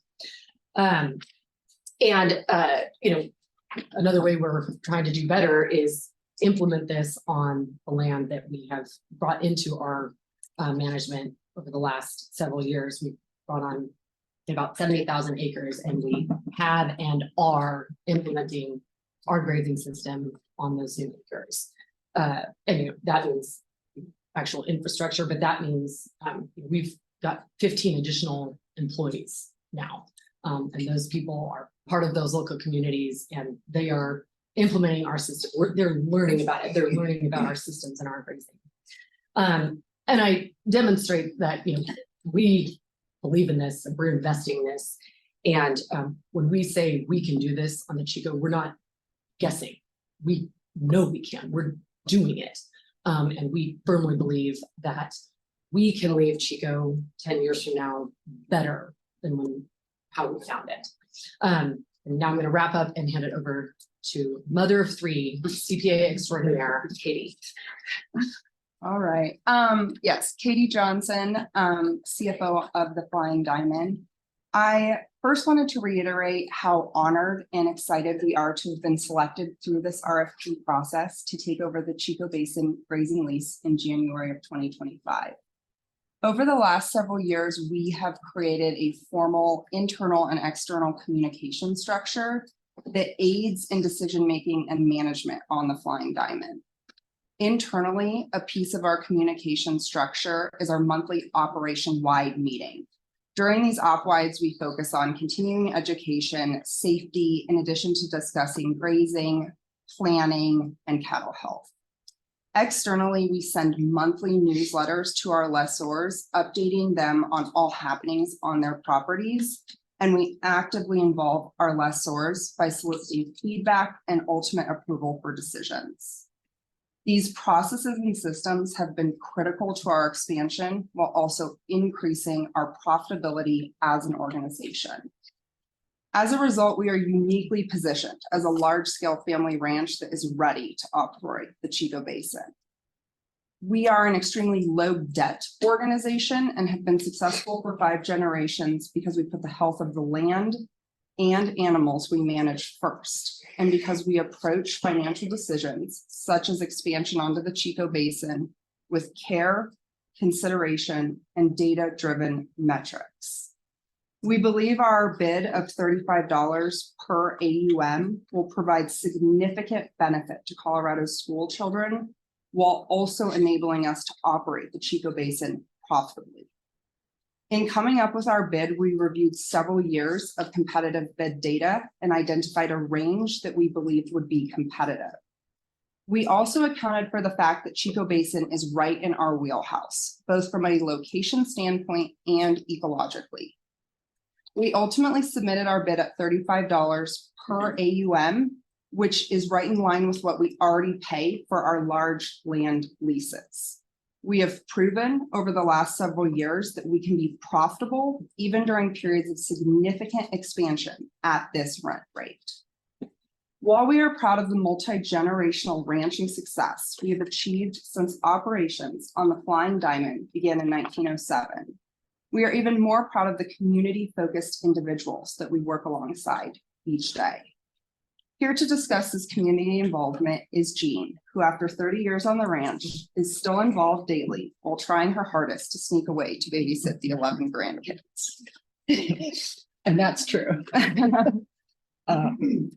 My name's Jean, as Katie said, and I also would like just to begin by thanking the State Land Board for opening this very significant state lease up for competitive bids. And I cannot tell you how honored we are that your team gave us a unanimous vote of approval. It is very significant to us. And what I really want to do is take a couple minutes to talk about community involvement, community and service, a new term to me, community stability. And I'm here to tell you that our team does not take a backseat to anyone when it comes to community involvement. I was thinking on the way here, we have 5 generations and over 100 years of concrete, objective examples of how we have been community involved. For instance, there have been 3 generations of us that have served 2 full terms on the local school board. I myself spent 13 years on the board. Mind you, we're all women. We've had 2 generations to serve on the local school hospital board. But speaking in current day, just in this lineup of folks, we have the chair of the producers board at the Colorado Livestock Association, Will. Jennifer is on a director for the Colorado Cattlemen's Ag Land Trust. She is also on the National Western Stock Show Scholarship Committee, giving great scholarships to kids all across our state. Charlie is a director of the Future Farmers of America, a state director, and very involved locally. Scott just finished up his term as president of the Pikes Peak or Bust Rodeo, and he recently wrapped up his presidency for the Colorado Humane Society. I think he has a lot to say about his 8 years as on the Board of Governors for Colorado State University. I myself am sitting on an ag advisory committee right now for the College of Ag Sciences at CSU. So these are all elected positions that we are a part of as we speak. And I was thinking as I was hearing today, about local community, and local is who we are. It's always been a part of who we are. We have yellow buses with school children coming onto our ranch. We can't loud thousands because there aren't 1,000 kids in our entire county. But, we've welcomed people onto a ranch. We've had field days. The Colorado College brings out their business and entrepreneur class for several years in a row. So we're happy to host these things and have and do. In our little local community, the local the volunteer fire department, Scott's been crawling around on land doing fire department things. Katie is a fundraiser for our daycare in Idalia, Colorado. And I can't go on enough just to say that community service is an integral part of who we are. We come from a culture of community involvement. We don't do it for accolades. We don't do it to have spectacular headlines in the newspaper. We do it because I think every one of us here truly feel a responsibility to give back to these communities that have helped us in the past and are helping us now. And we want to do something to pay it forward.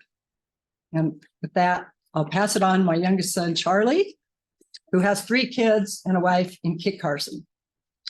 Hello, Charlie Johnson. In February 2021, I testified before this board in support of using your gold standard competitive bid process on the Chico Basin Ranch. I did so because I knew that the Colorado ranching industry is strong and that there are many successful land stewards who deserve the right to make proposals on their vision for Chico. I did so because I knew a competitive process challenges every bidder to put forth their best effort. I did so because our past 3 bid experiences had proven to us that you carry out a thorough, transparent, and fair process. A process that brings out the best in the eventual SEs, provides more funding for the K-12 children of Colorado, and enhances the vast landscapes that you have the immense responsibility to manage. In the last 2 years, you and your staff have proved once more that the competitive RFP process helps optimize your goals. In 2024, the Chico Basin will bring in just over $300,000 in rent. In 2025, it will bring in over $850,000. This $550,000 increase is a direct result of your competitive bid process. Providing greater financial support to your mission is not the only result. Another important result of this process is the quality of bidders it attracts, as mentioned by my brother. They truly are a who's who of Colorado's progressive ranch stewards that come to bid on your proposals. These bidders show up because they know the process is thorough, transparent, and fair. But the most important result of your competitive bid process is the enhanced land stewardship it results in. We all have seen the positive outcomes on the Brett Gray, Lowry, and Chancellor ranches. When your organization is entrusted with so many of our state's acres, it is paramount that stewardship is a focal point of your selection criteria. That is why we are proud that not only did we receive the highest total score from each of the 5 selection committee members, but we also scored the highest in stewardship. For 116 years, our family has made a livelihood by stewarding the lands we have been blessed with. 2 fundamental philosophies passed down for generations have enabled us to do this. 1, be a better steward tomorrow than we were yesterday. As Dad mentioned, we are not satisfied. We are not resting on our laurels. We are actively trying every day to get better at what we do by seeking out education and expertise. 2, work with nature, not against it. From fitting our cattle to our environment, to calving in sync with nature, to mimicking bison grazing behavior, we are always attempting to listen to what the soil, grass, and cattle are telling us. We are excited to implement these philosophies on the Chico Basin Ranch. And we know that our market-based financial bid does not weaken our stewardship, it strengthens it. Our time-tested, award-winning stewardship leads to increased grass production, biodiversity, and wildlife, as well as enhanced drought resiliency and healthier soil. Our stewardship is what enables us to make a strong market bid and what allows us to pay similar rates for our other large leases. By 2035, our goal is to make Chico Basin the flagship property of your land holdings. We aim to do that through strong collaboration with all stakeholders. The days of cattle ranching in a silo are over. These landscapes must be multidimensional properties. Much like you, we have renewable energy leases, carbon storage agreements, bird research projects, public and private recreational hunting leases on our properties. This is the future of ranching, collaborating and discovering not only how to survive with other stakeholders, but how to benefit one another. Again, thank you for the process. We truly are honored and beyond excited. Thank you. We appreciate your comments. Any questions from commissioners? Sure. Same question I asked the Box T folks, and that is, you know, the last 15, 20 years, how have you all sort of evaluated, considered, made decisions and taken action around sort of the routes that you've been restricted? Jen. Yeah, couple aspects of that. You know, one from just the type of animals we have. We have a mixture of classifications, pairs, cows, and yearlings, and so we can be flexible that way on what, when and how we need to move cattle around. But we also have a very thorough monitoring and tracking program on our ranch and for our grazing. We know exactly when and how heavily each pasture has been grazed every year. We know the condition of those pastures when we go in and out. And we are attempting to, again, maximize rest on those pastures. We don't want to graze them the same time every year. We want a longer time between grazings. We've also, in the past couple of years, even begun to intensify more. We will cross-fence our already cross-fenced pastures and keep them in a much smaller area for 2 days and then expand out from there. And again, the whole game is to give more rest to the rest of the acres. And we are no strangers to drought. Since 1907, there's been some bangers. And in the last 10 years, there have been some bangers. And we, I would say, in the area, have our land is shown to be more resilient than kind of comparable land around us, and we attribute that to our grazing style. And we want to know all we can about what we're doing. We want to know the effects of it, so that we can not screw it up, and so that we can get better. And I'd answer it a little differently. I think it's kind of the obvious statement, but don't be surprised by it. Don't plan on it. I think everybody in this room will expect that there'll be droughts in the next 10 years. And I think that's an obvious statement, but I think there's profoundness and significance to it. So we plan on drought. We know drought's a real thing, and we manage it for that and prepare for that. And you've heard conservativeness, you've heard management plan, the blend of what kind of cattle. You have your liquid cattle, so you can react quickly, because that's very important in drought, that there is the immediate action that you can really relieve pressure. So it's the classic cattle you have where you have them. We operate on a large footprint, and that gives you flexibility to adjust on it. But yeah, the simple thing is expect it. It's going to happen, and have that built into your business model and your grazing model, because don't be surprised when it is dry, because that's poor management. We all know it happens, and you plan for it on that. Commissioner Clark. Thank you all for being here. For the record, Commissioner Clark. 2 questions that I want to give you the chance to kind of have on the record, and again, in was trying to. Well, let me just start with, so one thing that seems kind of implied in the statement from Box T is questioning kind of rate of growth of your organization, and just kind of, so want to give you an opportunity to kind of speak to that directly, adding this amount of acreage to your current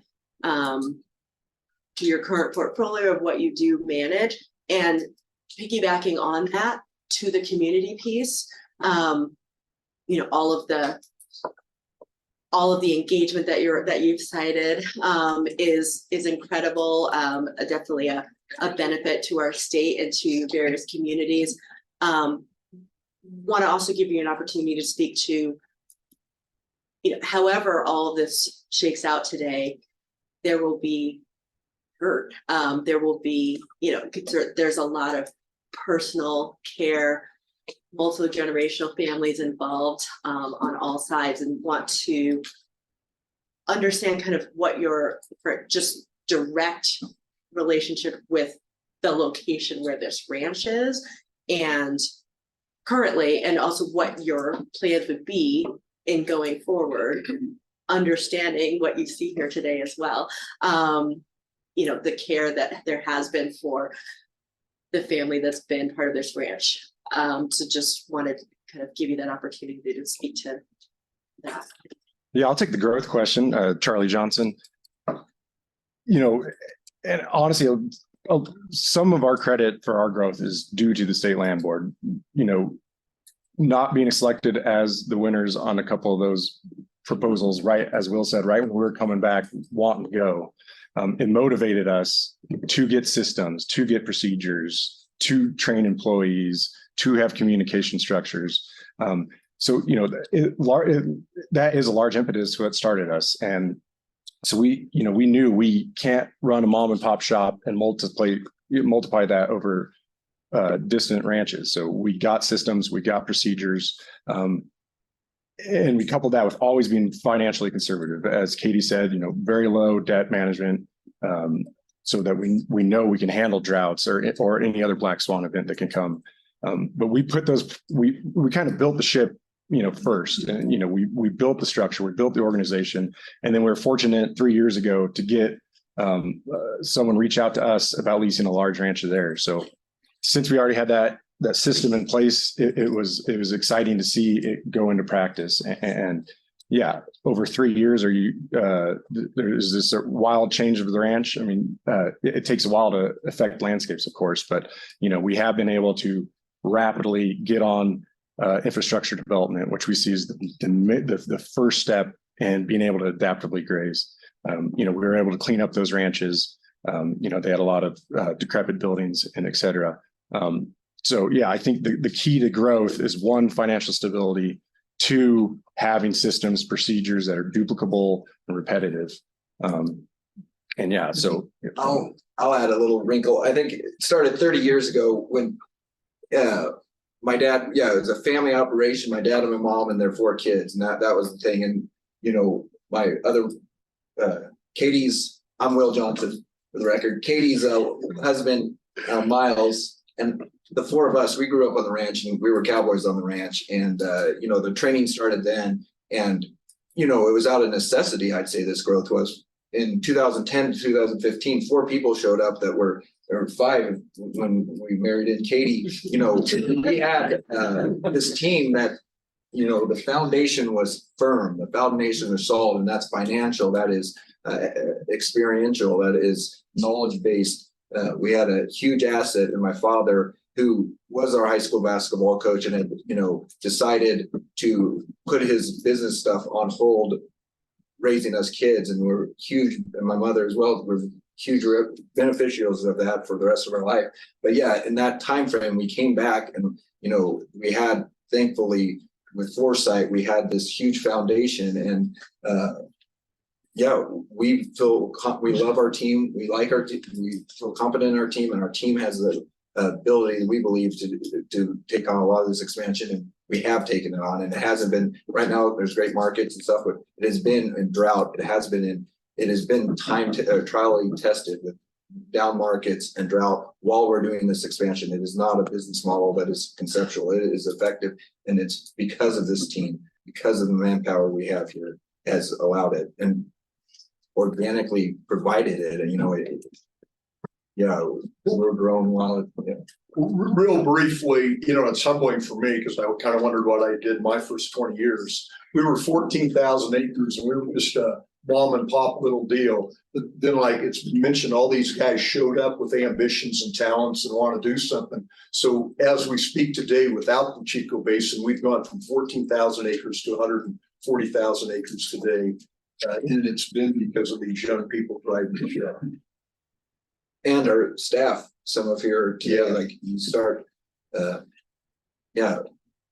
synergy in the collection that happens when, there's interesting things going on. It's funny how things kind of come together. Yeah, when we stood in front of the board or for the chancellor and Lowry, we literally were a mom and a pop and a few kids. And today we stand in front of you as an organization, and Flying Diamond is an organization that is primed and ready for this. And I'll kind of address your community thing. And I think bridge here is manpower. We have and woman power. We have the human capital. We've developed it, and here, and we've developed employees who are capable, valuable, knowledgeable people who can execute on the ground. And they execute on the ground for us as we do, and in our local communities. And the question of, are we directly involved in Chico Basin and Hanover, Colorado? No, we don't live there. We will live there. We will have employees there.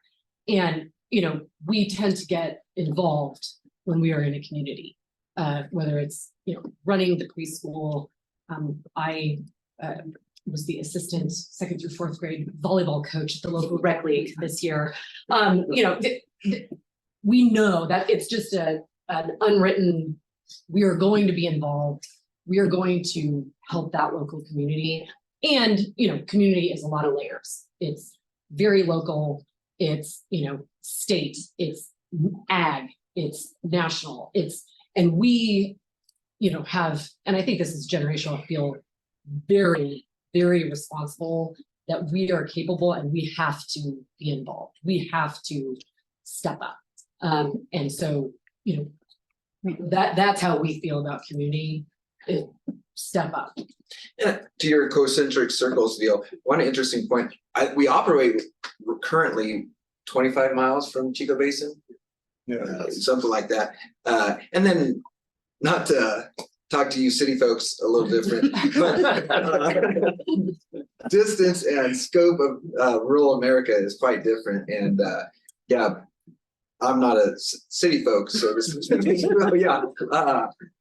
blocks here might make a bit. So the southern eastern Colorado or northwestern Colorado, in a physical distance, that's a big distance, but community takes on this, those concentric circles might be a little different radiuses at different locations. But community has been very beneficial to us. I think that's the main thing. And that's sincere. Like, we all went to this small school that has 8 kids at public school in Kit Carson, K through 12 there. It's amazing what these tight communities, how they fundamentally are part of your life and what they do and the support you receive there and stuff. And community, we're the beneficiaries of all the communities we're involved in. And I live in the country. Presumptions over here, that's for sure. I live in the mountains. No, I think what's good is we do have a little geographic diversity. I apologize. It's okay. I get the distance thing, but my community is 30,000 people, so it's not huge relative to Denver, for example. Other questions? Yeah, Commissioner Heath, who is the city slicker? You obviously a fundamental part of your proposal is the AUM figure. And while you've spoken to that in your proposal, I mean, that's an aggressive and really important part of this is, can you say a little more about how you intend to achieve that on this property? I guess for us, we are already paying a very similar lease rate on our current large leases, and we have been very profitable under that system. And so I guess for us, we don't see it as an extremely aggressive bid. It was actually in the mid-range of what we thought was a competitive bid on this ranch, and is a bid that we feel very comfortable we can be profitable under, because we are already proving that we can be profitable on our other large leases. And I, for a long time, wondered why we would pay somebody across your fence multiples of what we're paying you. I would think that the state deserves the same rate as the other guy is getting, basically.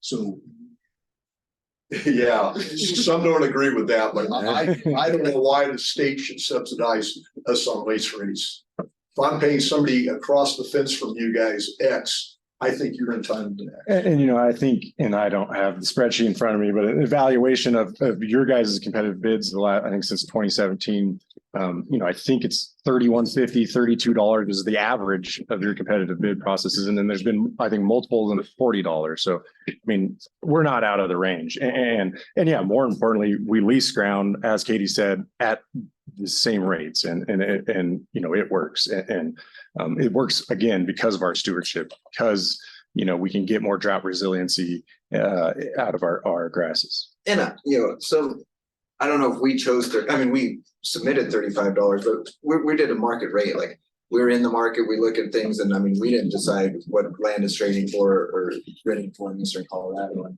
yeah, ours was a market-based proposal, and so yeah, we explore options, we pursue markets where options, and we're always in the grass market, and was an informed bid.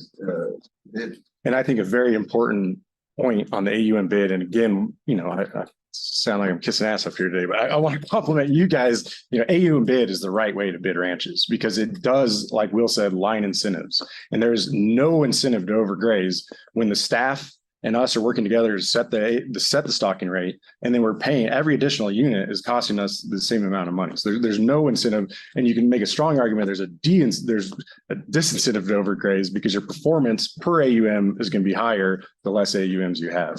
So there's, again, thank you. It's the right way to do it. And it's not with us. You all set the number of AUMs. Yeah. It's the same for everybody that bids your property. We don't decide how many cattle are going to be out there. You all decide how many cattle.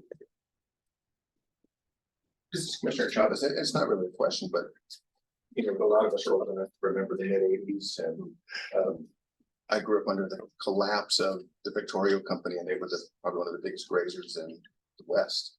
And we've been on one hell of a run over the last 20 years since then. Ag prices have been good, land prices have gone up. But I do appreciate the low debt ratios you guys are talking about. But those don't concern me. They should concern all of us, because there'll be more droughts, as Will said. There'll be tougher times. I think more of a comment, I guess. I think there's more concern the older you get. Yeah, and I'm with you. They're not as much. Yeah, we lived it. All right, any other questions from commissioners? All right, we appreciate your introduction and getting to speak with us. Thank you all. Thank you. I'm just gonna make this one. So for the benefit of the audience, this is a copy of the existing lease that Commissioner Clark did support. All right, how are we holding up over here? All good? Okay. We're gonna keep moving forward then. KB Outdoors. Commissioner, just a quick word. I'm getting word that the Zoom meeting is kicking off some participants. We set it up to handle 500 participants, and we're stuck at around 77. So I'm not exactly sure how to address it. I've asked staff that are non-essential to the conversation this morning to drop off if they can. But we do have some folks that would like to be in that queue and are having trouble. So just putting that out. Is there a way we can sort through that. I don't want to miss out on an opportunity for public comment if folks want to do so. Can they dial in and listen? Folks can certainly try that as part of the registration instructions. I think there are phone numbers provided, and we do have at least one listening by phone. I'm not aware of a setting or a control that I have to improve it. It's a Zoom issue. Maybe with that said, if folks, when we get to public comment and it's the virtual component, if folks are willing to drop off completely after they've made their comment, that might free up space in the queue for others to participate, They could dial back in and listen.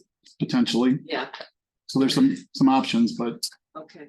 it'll come up in comments post meeting, I'm sure. And I just wanted to make sure folks heard that. Okay. Yeah, I am curious about like relaunching it or, because it I would be wonder- about the overall Zoom settings. Right? Like I say, it's set for 500, so I don't know why it's not getting above Yeah. 70 something. And I usually turn it off and turn it back on. I'm willing to do that, but that completely resets everything we've got going. Everybody's on it now. I know, Right. we get kicked off. But I if understand. it gets more people back up. Why don't we Just to think confirm through before we go to public comment? Let's see if we can get some creative ways to reach people who are not able to come in. And I don't know what the answer is that. I don't either, unfortunately. Take email questions and it's more about how we reach the people who can't get in. We don't know who they are, correct? That's true. Okay, all right, let's mull that for a moment. With that, welcome. You don't mind introducing yourself? Yes, Kyle Lopez with KB Outdoors Incorporated. Good morning, everybody, and thank you so much for listening to all of our testimonies and everything today on this. I want to introduce myself, and like I said, my name is Kyle Lopez. I own and operate KB Outdoors Inc. We are a professional guiding service here in Colorado. We're based off of my family ranch, which is located just west of Colorado Springs. We've been in operation for 107 years now. So I am not a stranger to ranching and everything that comes with it and everything. Obviously, our ranch is very small, so we are not on the scale of what Chico Basin is. But hunting wise, we cast a big footprint in the state. We hunt on various private properties as well as leased from the Bureau of Land Management that stretches from Colorado Springs all the way down to Trinidad, Colorado, and then from Trinidad all the way out to Lamar.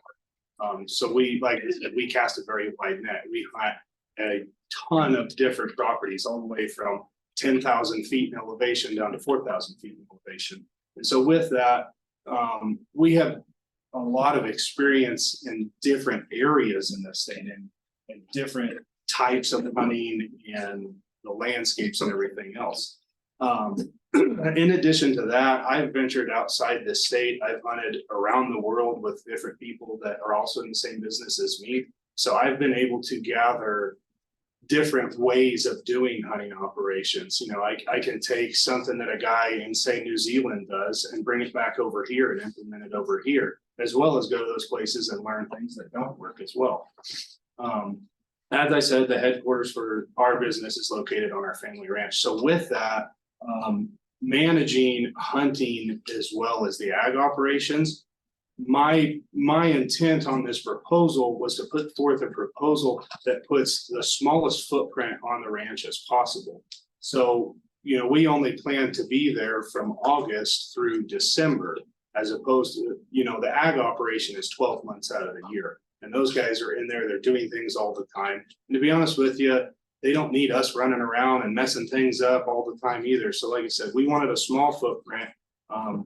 And the numbers that I created off of this, as they said, was based off of the fact that I haven't been here before.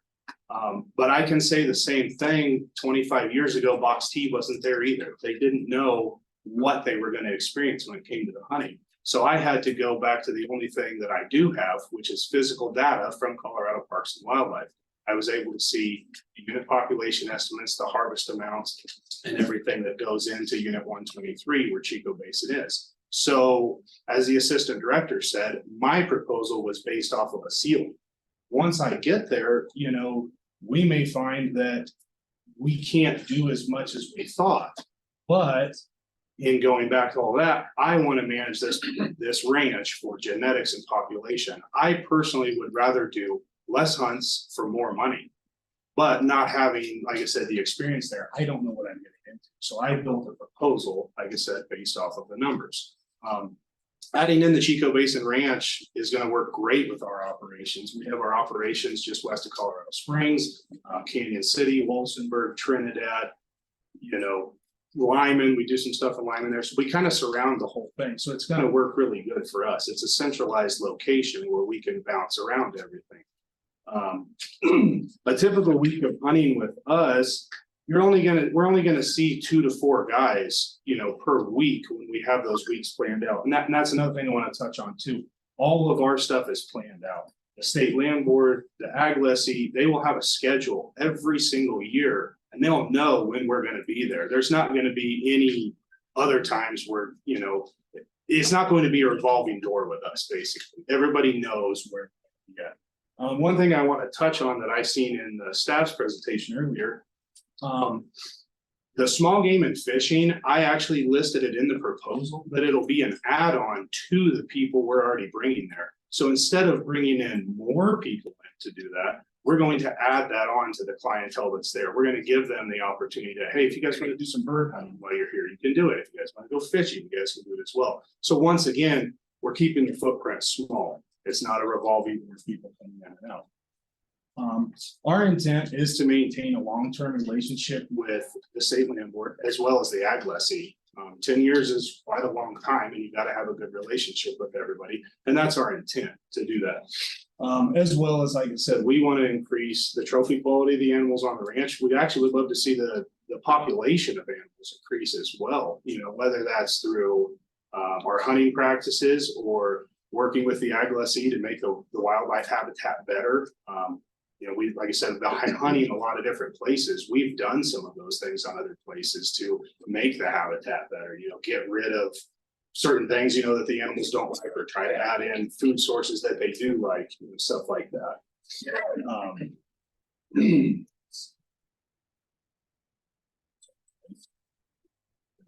All of our clients, and this is where I think we differ from Box C, is all of our clients are going to be accompanied by all of our highly trained professionals and our professional guides that work for us. The guys that work for me have been working for me for almost 10 years now. And not only do they guide here in the state, but they also branch out. I mean, we have plenty of guys that go and hunt in Alaska, they go and hunt overseas. They, you know, this is their profession. That's what they do. And that's the same thing with us too. Like, this is what we do. We're not managing cattle and also trying to manage a hunting operation. We are just hunting. That's all our focus is. And like I said, so everybody's going to have a schedule and everything. Our main focus is the wildlife management. That's what we care about. That's what we want to do. Like I said, having the experience with the ag and everything, I think it makes us a better rec user on that, knowing that we have the background of the ag and everything to also coincide that with the rec as well. I'm the smallest piece of this pie. Hopefully I'm casting a big enough voice. If you all have any questions for me, I would be happy to answer those. I'm just curious, Yes. do you operate on any state land board land now? No, we do not. This actually, I should have stated this earlier. So this is our third time trying to get a state land board piece. We were a part of the North Mountain Ranch RFP proposal. We weren't selected for that. And then earlier this year on you guys' Bear Creek Ranch down in Walsenburg, we were a part of that. That was a little bit different, you know, setup than this. But we came out at the beginning and we were the top applicant. And then through the auction process, we did not end up getting that, which I would say the same thing like what Flying Diamond said. The fact that I haven't gotten a couple now, it's made me more hungry to try and get one of these, you know, and be a part of what you guys are doing, because it really is a good thing. You know, all the way around for the stewardship of everything, financially, you know, for the kids and everything in Colorado. So hopefully, you know, we're very thankful that the staff, you know, recommended us for the recreation piece. Thank you. Any questions from commissioners? All All right, I appreciate your time, Mr. Lopez. Yes, thank you. Thanks for joining us this morning. Glad to learn a little bit more about your operation. All right, we are going to move into public comment. Anyone need a break? Yes, okay. And let me talk to Nick. So, let's come back at 11. Just to sort of, appreciate that, Nick. Refresh how we're gonna do this. We're gonna go with public comment in the room first. Nick raised an issue with Zoom. We have a staff person dialing in remotely to stay on during this portion of public comment and see if that's, if they're able to both get in and stay on throughout as a bit of a test. You dropped in numbers a little bit, so we think there's now added capacity regardless, but we're gonna see how this plays out. And if there's an issue, we will. Yeah, if you're, Together again. if you're in the audience and you're getting texts from friends and family that are saying they're not successful in listening to the meeting, just ping them back and say, try again. It seems like on our end, I can't identify an issue. I apologize that we've got one at all, if there is one. It's kind of widespread, so they're trying back, but everyone just keeps being kicked in and out. Okay, I would encourage people also to dial in as a backup, you know, come on phone in case there's. I think the only issue, I don't know, can you make comment on? You can, yeah. With the phone instructions, there's a way to raise a hand. We can call those folks forward. It's a little more difficult from our end, but we'll make it work. Yeah, yeah, that'll overcome if there's any local issues that people are experiencing as well. I live in an area that happens frequently. Nonetheless, so what we're going to do, we will have I just want to ask a couple of things. One, brevity is better. You know, multi-page statements at this point in the conversation, you are entitled to do those. It's not always as helpful as if you can really condense your comments and speak from where you are, where you're coming from, and your thinking as a person. We'll have a timer up for a couple of minutes. It's not hard and fast that we'll use that, but hopefully that'll help to organize your own thinking and how you want to spend your time with us. We'd like to get through everyone. Would like to speak today. That's our goal. If someone has already said something that you were going to share as well, you can just acknowledge that. And that's fine. We'll understand that your perspective and that you want your voice to be counted amongst those who have similar, who are raising similar either questions or accolades or any comment. All right, does that make sense to everyone? And honestly, I'm kind of just going to go down by row because I don't know how else to sort you all. So why don't we start in the front row, starting at this end, and we'll just go forward. Lucky you.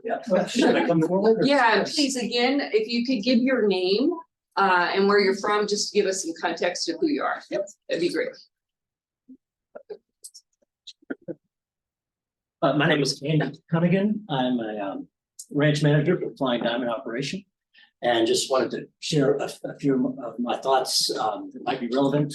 The committee did tour the ranch where I manage at the SDJ South in Carville. And it's a property where we manage the cattle as well as oversee a hunting operations. Or we don't oversee them, but there's a hunting lease on that property. So maybe it's relevant, but and you know, just as a testament to Flying Diamond as an organization, and we touched on their building it out from just a family operation. I've been welcomed into the operation. I have a very different background. I've come from a financial background. I was a fund manager for years, focused on emerging markets and made agribusiness investments around the world, mostly in Africa, and quickly came to realize that there is a profitability problem in agriculture. And I looked at it from a financial standpoint.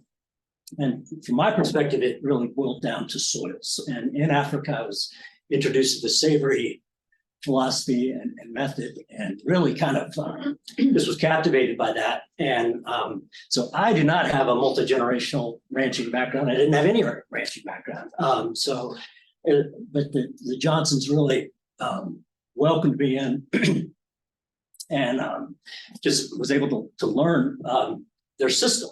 And I think the thing that strikes me about their organization is, as a keyword, they call it operational excellence. In the financial world, this was called best practices. And I think it's born out of the fact that there is, those of you familiar with this industry, there is just a perpetual problem of, you're always being tempted to cut corners out here. I mean, you just, gates rickety, latch is broken, the water's not flowing the right way. I'll worry about it tomorrow. And what I've learned from the Johnsons is that, this is key. You don't cut corners. If there's a problem, you address it. If there's trash, you pick it up. Let's take pride in what we're doing. That's really resonated with me, and it's made me a better manager because I quickly learned that the Johnsons don't do that. You don't cut corners with the Flying Diamond. And so I think that's particularly relevant in a multi-use land situation like Chico Basin is. I think I left that. I think I closed that gate, but I'm not sure. You just don't. You want to be sure, and before you pack it up at the end of the day, really think through all aspects. Because if cattle get out on Highway 94, it's a real safety concern. And I just am really impressed with the Flying Diamond organization. They are not a mom and pop cattle operation. They are, speaking as someone from experience across a wide range of kind of industries, it's really is best in class, from my humble perspective. So, great. Any questions? Thank you. And we probably won't ask a lot of questions unless someone's spurred to do so. You're welcome to, but just so we can get people the time they want with us. All right. Yeah, my name is Cameron Collins. Hold on. Come on up. Yes. Every speaker, please come to the front so we get you on the recording. I don't think we mentioned it, but we were going to run timers. Yeah, we did mention it. Did we? but I haven't seen the apologize. Timer thus far. That's because I missed it, and I'm working on that right now. So give me 1 second, please. Hi, my name is Cameron Collins. Just want to first by thanking the State Land Board for sending me to all these continuing eds. Just recently at Chancellor Ranch, intensive grazing program, which I absolutely love and took a lot from, and took that back to our ranch and kind of implementing that there.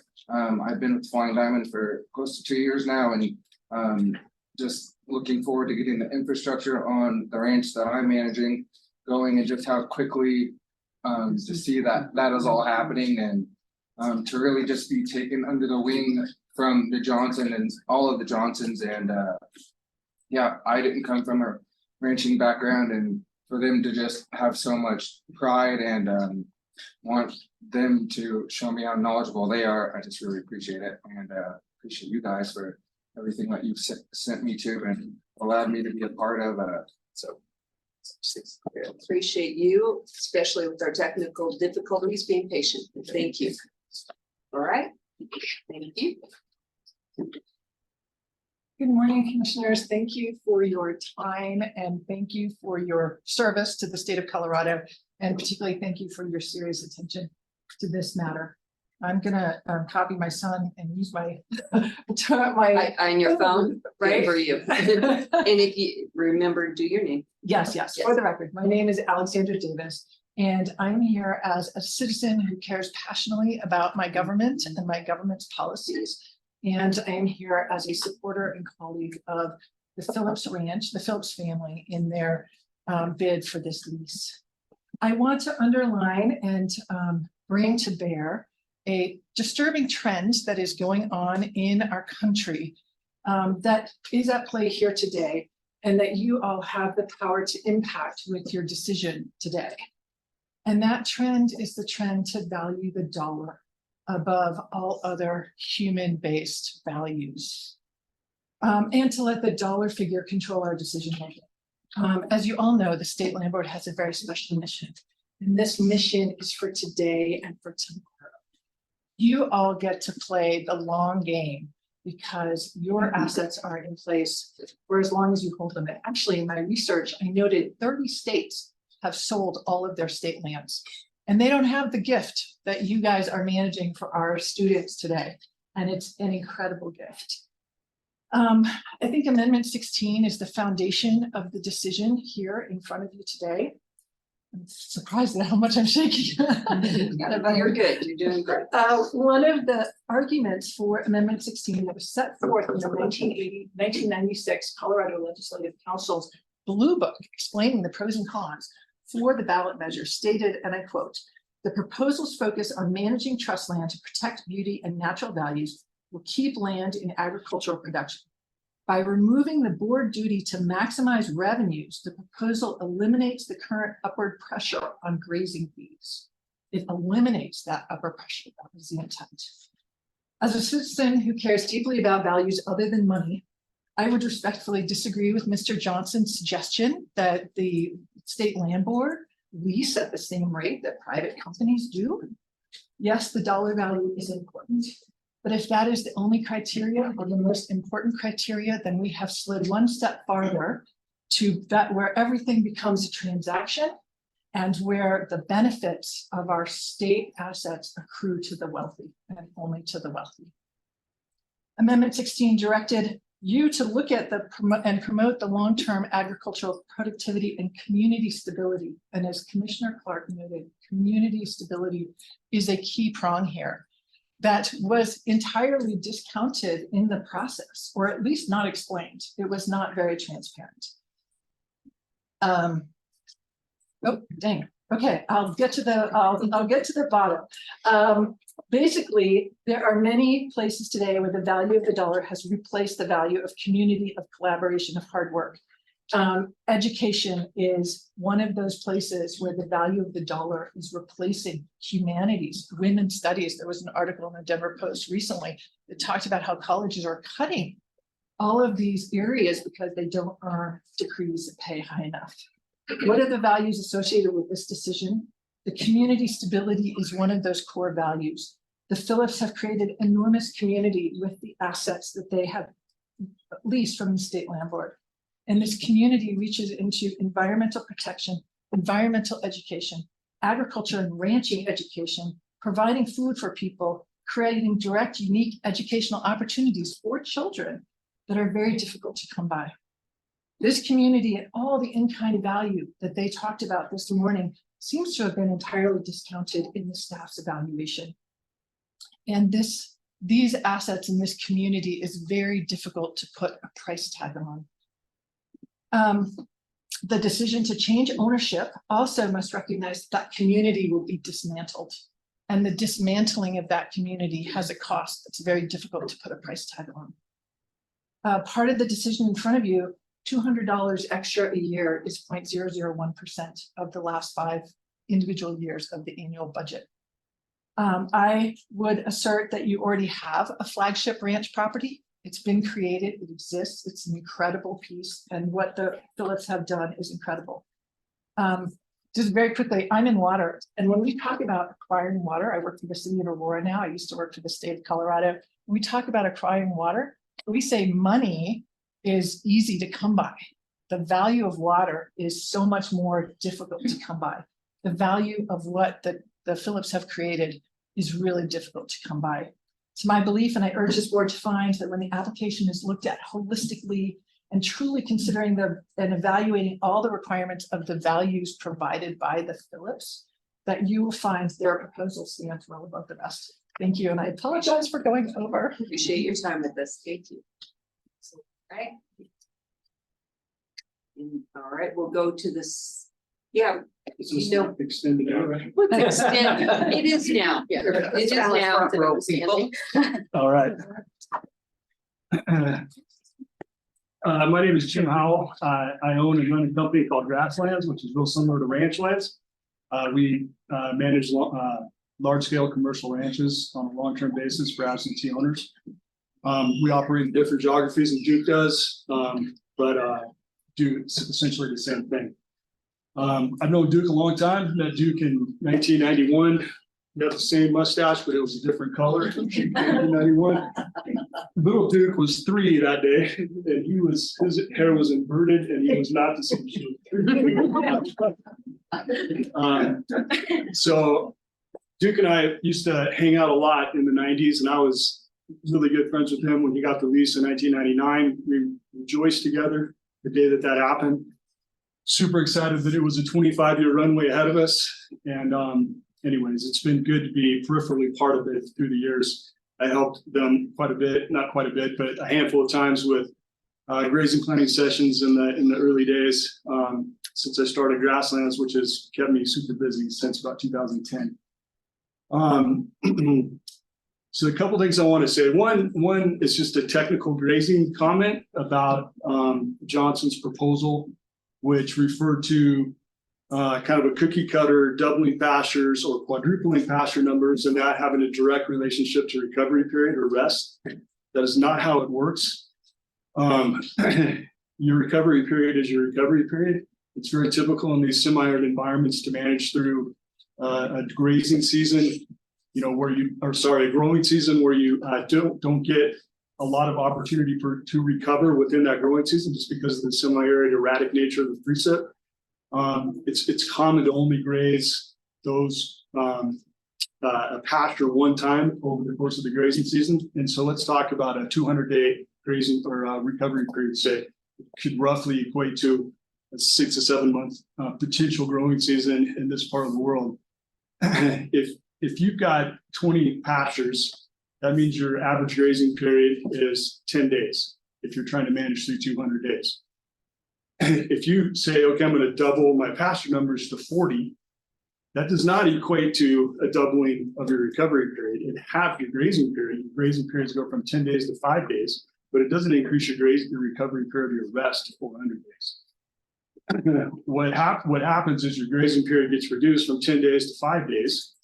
And the amount of time that plants have to recover in that 200-day window now is 195 days instead of 190 days. So grazing for 10 days, recovering for 190 is not much different than grazing for 5 days and recovering for 195 for a doubling of infrastructure, of fencing infrastructure. And if you quadruple that, it's even less of a marginal reaction per additional infrastructure. So there's a fundamental flaw in their proposal in terms of the technicality of how all this works, which I was surprised to see. Those of us who've been doing this for a long time intimately understand that basic math. And should have said that I also worked with Alan Savory. My first ranch management job on big landscape country was in southwestern New Mexico, working directly with Holistic Management International, and they hired myself and my wife to manage that ranch. And so worked directly with Alan for several years on that. I've been engaged with Alan in various projects ever since then. I just want to say a little bit more about the Phillips family as well, and my take on stewardship generally. The reason the world's fallen apart is because humans shift around constantly now. We don't have consistent intergenerational intimacy with specific places, hardly anymore. And when we can create that situation, because ownership is indefinite, which it can and should be with the state land board, whenever a great ownership and management marriage can happen, that's when by far the best things happen on a landscape scale. Because it takes a long time to become intimate with these big, complex, diverse landscapes. And you've got to go through a major learning curve to get to where you understand how to not only steward that landscape ecologically, but also make a living in the process and create an economically viable ranching model in the process of making the land better. Well, Duke and his family have been doing that all over the place, but specifically on the Chico Basin for 25 years now. You guys have an incredible human asset in the form of the Phillips family because of that long-term intimacy with place on that specific landscape. I have no doubt that the Johnsons are a good family and do a good job on their ranches. Obviously, they're a solid family and have been in mansion for a long time. But they, just by virtue of the scale of the Chico and its diversity and the challenges that they're going to confront with taking on an 87,000 acre property that they don't know anything about, they're unquestionably gonna go through a learning curve and dip in performance for a while. The question is, can they endure and overcome that dip? And come out the other side? Well, the Phillips have already gone through those dips. They've endured, they've come out the other side, and they've been successful. They've expanded ranch lands all over the place now. They've proven themselves big time. So the state land board has an incredible asset again in the Phillips family. In my perspective, it would be crazy to not keep them there, continuing to manage that asset. And are you the person that the Phillipses were referring to who is something of an expert in this? Is that? Potentially, I don't know. Is that who you all we're talking about? That was Kirk Millar at Zeta. Okay. Jim is the one that's here today. Okay, all right, And he's not shooting his own horn. all right, perfect. Okay, thank you for your time, appreciate you. Okay, so obviously the timer isn't mattering a whole lot. Here's what I am gonna ask, and I want to be respectful of hearing everyone, but we have 60-some people also online. And we want to make sure people don't give up and are fatigued out and drop off. Not to mention the technical difficulties folks might be experiencing. So I am going to ask if you can kind of keep it moving. More for the audience's benefit, candidly, than ours. We have today with you. So I'm going to take some pity on the folks who've been standing forever and allow them to speak. You all are sitting, you're comfortable, so I'm not feeling that you can't wait a minute. But people are standing, I'm gonna go to this side and this side, and I realize I've changed the rules of the game from the rows, but I think it's fair. All right, come on up. Thank you. Good morning, or I guess good afternoon, almost, huh?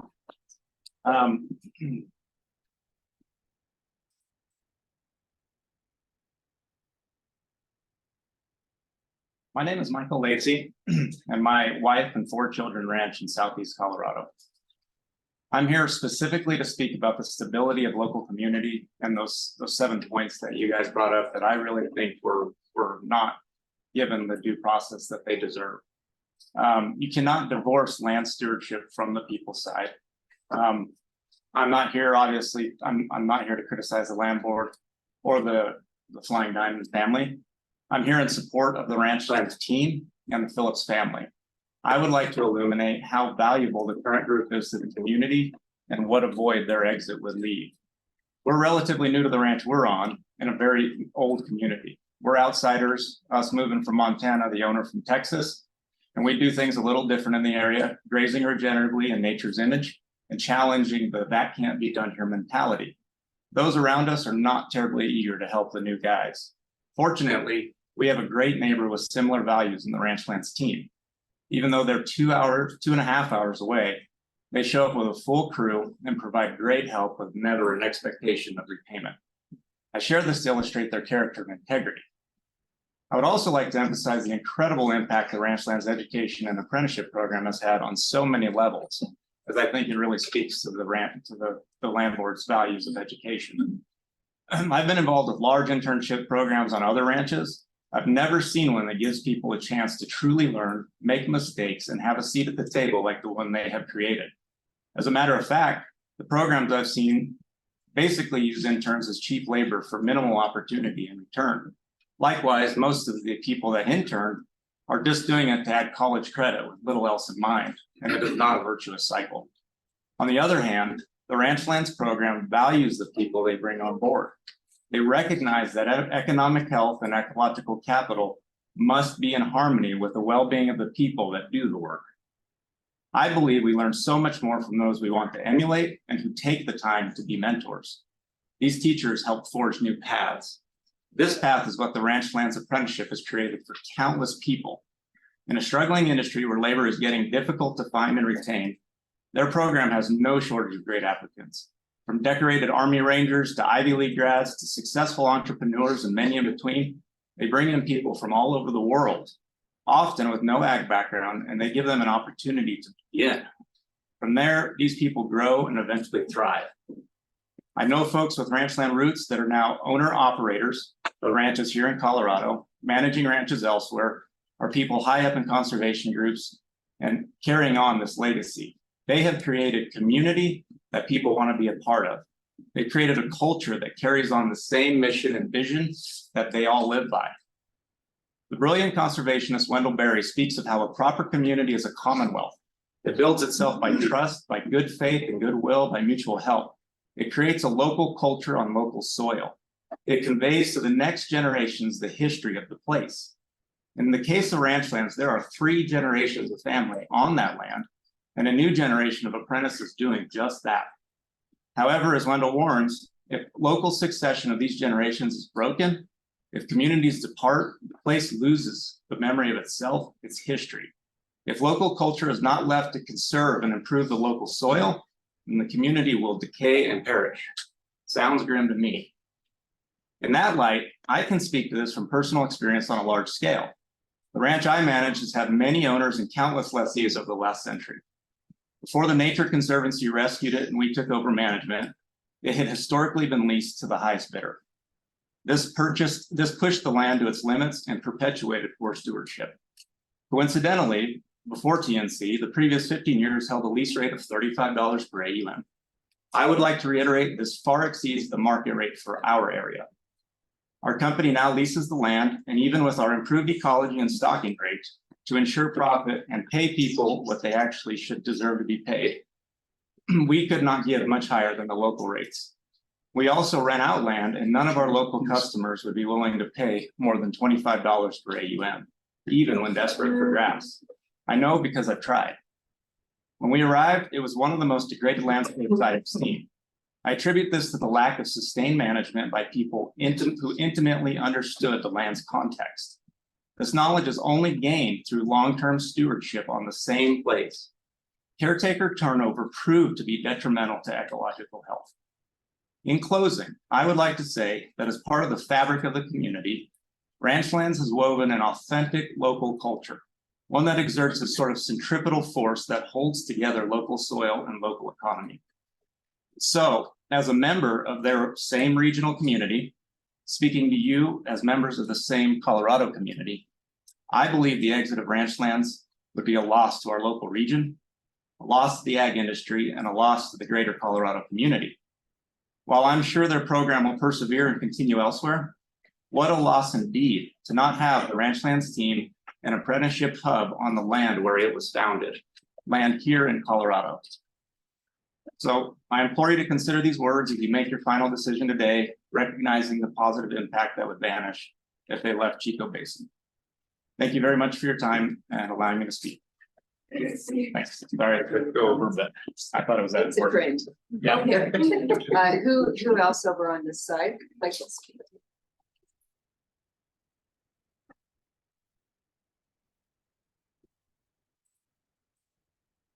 Commissioners. I am John Maddox, and I'm a rancher from western Nebraska. My great-grandparents homesteaded the Stinking Water Creek 140 years ago, 30 miles east of the Colorado border. For over half that time, over 4 generations, my family has been friends and business partners and professional colleagues of the Johnson family of Kit Carson. My dad, Jack, and Scott Johnson's mother, Polly, met 75 years ago in the rodeo arena at Colorado State University. And today I'd like to testify to their fitness to be the leaseholder on the Chico Basin Ranch. Now, I took a strange path to come back to our family ranch. After an MBA at the University of Chicago in finance, I spent 15 years on Wall Street working for Goldman Sachs, and I returned to the cattle business. And after I returned, I spent 10 years on the Nebraska Investment Council, which manages the state of Nebraska's $35 billion in pension assets for the retirees of the state of Nebraska. And it is that experience, acting as a fiduciary for the retirees, that informs my testimony today. As a board member of the Colorado Land Board, you have a similar fiduciary role to protect the interests of the school children of Colorado.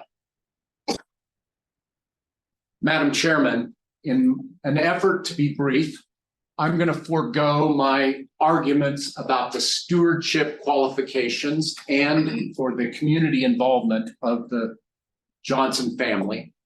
You'll have to take my word for it that I have a powerful argument for their fitness on those two fronts. But let me just talk about as being a fiduciary. We must be responsive to financial considerations. Flying Diamond has submitted a bid 40% higher than the nearest bid. And over a lifetime of that lease, that's going to generate significantly more dollars for the state education system.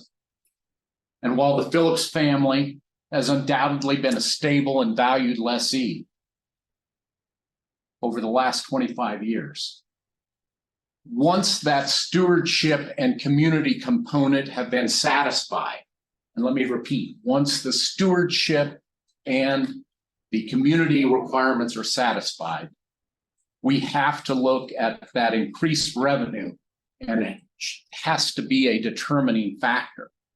As fiduciary, we have to be responsive to the financial needs of our beneficiaries, and the added dollars should be decisive about selecting a leaseholder.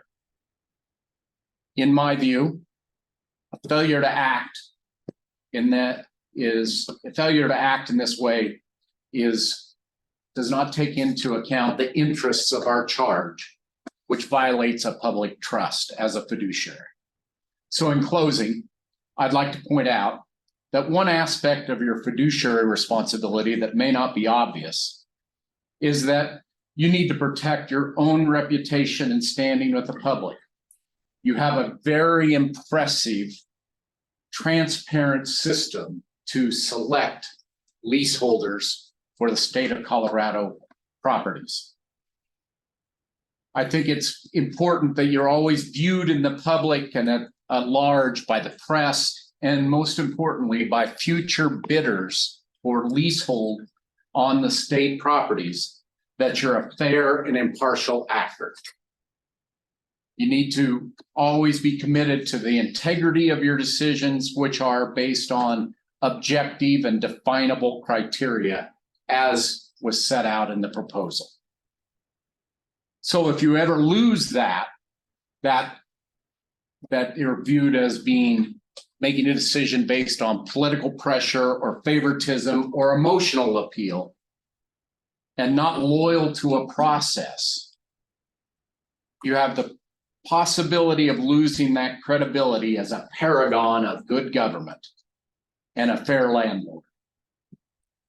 So for these reasons, stewardship, community,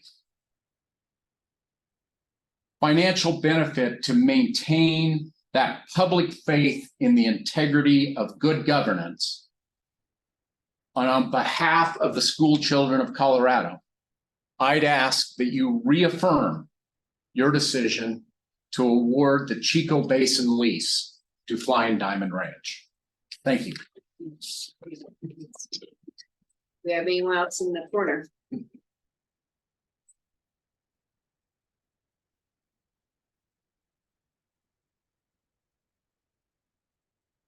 There is the corner. Figured we'd sit. Yeah, it's okay. All right. We are all interns and now apprentices working for ranch lands. None of us came from ranching backgrounds, which it's really hard to get into the industry without having that. So all of us, applying through ranch lands, they gave us the opportunity and the chance, at least for an interview, to hear us out, hear our interest, and get an opportunity to get a foothold in the industry. Can you all introduce, maybe just go down the line and introduce yourselves? Yeah. And then we'll listen to any other comments. I'm Ruby Dunbar. I'm an apprentice on the Chico.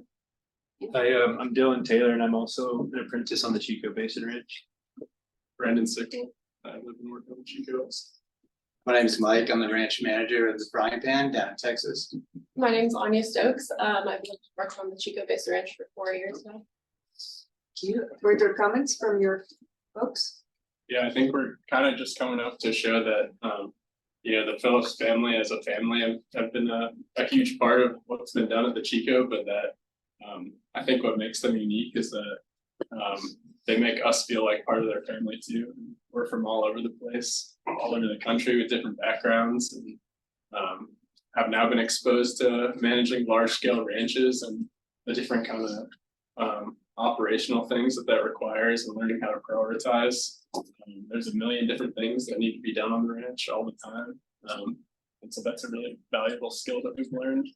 And even though we're busy and have a never-ending list of projects all the time, we've still stopped our workday, many times. I could think of countless examples to help our neighbors in our community, whether that's bringing a tractor to the local church to help build a playground, donating beef, like I mentioned before, during the COVID pandemic, bringing equipment and manpower to help unload a new refrigerator that we helped get from the local food pantry in Hanover, or hoeing farm fields that are full of weeds with our neighbors for days. I mean, I could go on, but I think I'd just like to say that for me, that's what community building is. And I think being on, a bunch of boards and professional organizations is great, and that is a different kind of community that's really important. But this community is not, just an arbitrary thing that anyone can be a part of wherever they are. It's a specific place that we all live in. And to say that someone else that's a part of a different community is, that's an equal exchange to put them in where we live, I think is kind of short-sighted. And that the reality is, I think, is if you removed what's realistically like 20 people from our local community, that's going to have an impact in the same way that there'll be some sort of ecological regression during a learning curve for a new Lucy on the ranch. There's going to be a regression in the community as well. Thank you. Thank you. You all have won the timer. Yeah. This is All right, we really appreciate you joining us. Thank you. All right, anyone else over here who'd like to speak before I move to the other side of the room?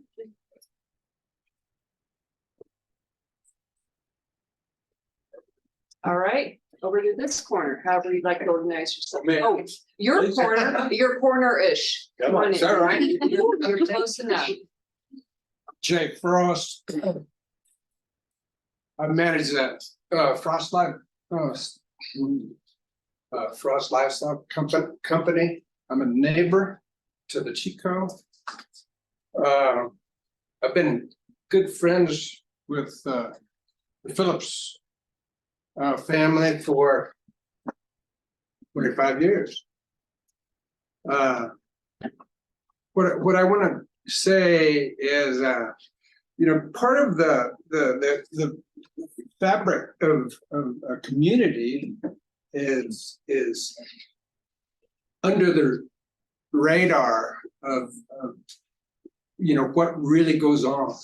And when you're there and you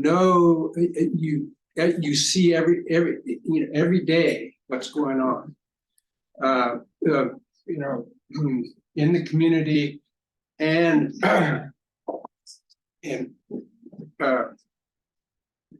excuse me, I'm so kind of nervous. Yeah, anyway, what I want to say, I should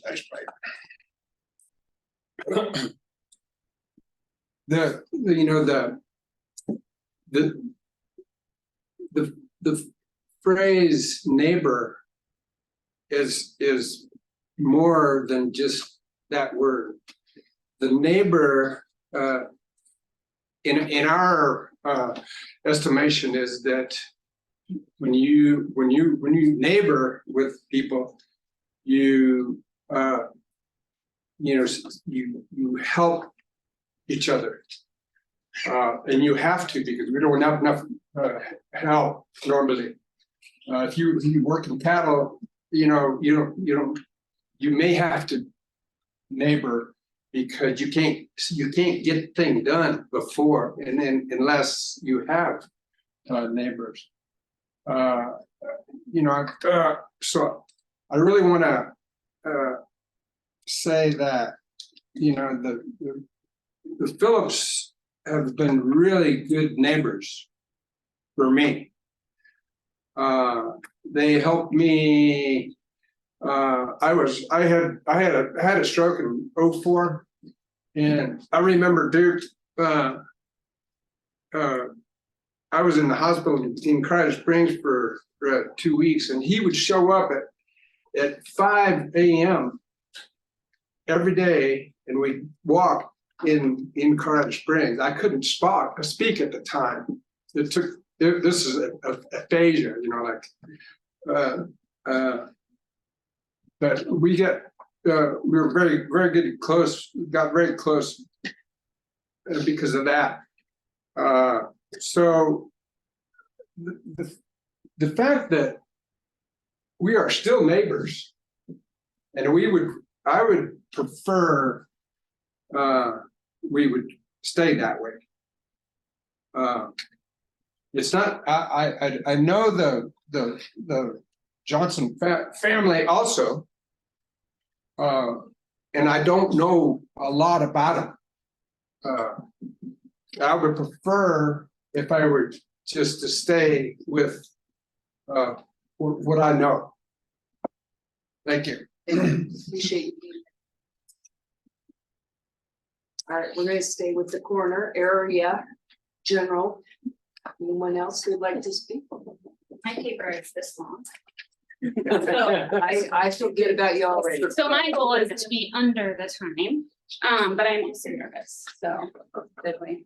And don't be nervous. Yeah. We're here to listen. Thank you. My name's Chancey Love. And before I start, I really want to acknowledge that Ranchlands is a very successful organization. They're doing a lot of great things in the community. But I also think this is about more than that. This is about the process that you guys have set forth. And I want to explain my support for the Johnson family. I'm from Northern Colorado. I'm a 5th generation Coloradan. My family is in production agriculture. I don't think you could find a generation that hasn't owned a steer. We're the end of life, so I don't have a lot of ranching experience. And my entire professional life has been built around serving nonprofits and organizations that support rural communities and agriculture, specifically in Colorado and Kansas, which is how I came to know Jen about 10 years ago now. I've been fortunate to sit on 2 boards with her, one of which is the Colorado Cattlemen's Agricultural Land Trust. And she has single-handedly changed how I view our relationship with the land and how animals should be on it. If you really get into conversation with her, she's an extremely passionate person. And she will say first and foremost, her biggest passion is soil health and improving the health of the soil that they ranch on. Her second passion is the communities that they also ranch in and those people in our state that are producing our food and paper. And this is a reflection of their entire family and their entire family's lives. They've dedicated their lives to production agriculture. Their free time is supporting rural communities. They are all over the state at any given moment, and they are strong neighbors. If you were to talk to the people in Kit Carson, you'd hear similar stories. I also know that, yes, they are not in the Colorado Springs area all the time, but that's where they went to the orthodontist. That was the closest large city growing up. They've spent a lot of time in the community. There's not a lot of people out there. It's a close-knit group. And then back to the soil health, and this is my last point. I think they've really done a good job in shifting the needle, the conversation. They were into it before it was trendy, and they're pushing other producers to start considering it as well. So. Thank you. Appreciate it. Oh, yeah. For sure. All right. Who else would like to come forward? Back to the seat. Okay, back to the rows. Yeah, that's all right. I'll take all the help I can get. Hi, I'm Jason Stites. acquaintances of theirs since 2000 of the Phillips family. I don't ever do this, so forgive me if I do it wrong. I might never do it again, but I felt this was worth me saying my piece. They've been outstanding to so many people. These young kids coming up here, that's just such a small fraction of the people they've trained and put out into the world. I think they deserve a fair chance to maybe get to negotiate and try to hang on to that, to continue to do what they've been doing for 25 years. They planned on doing it for longer. That everything they've done is in progression to what they want to do coming up. And it would be nice to be able to see them complete more of what they intended on. It's such a long process. It sort of appeared to me that there might have been some decisions made before the committee even presented this, that the way that was shown, it looked pretty one-sided to me. To look at the way they presented the hunting deal was just obvious that it's not right. You know, they didn't put any numbers down as fishing and quail hunting, but yet admitted they will be doing that. But it wasn't showed, and it's not a big deal, but I think it's kind of how they displayed their side was a little bit one-sided. But I've got a whole list of things I want to talk about. I don't need to. I think these people have already said everything I wanted to say. The dollar factor really, I hope it doesn't play that big of an issue. It's such a small in the big picture of what I believe in with the dirt and the community, you know, being in the middle of it for my whole life. It means so much more to me than money.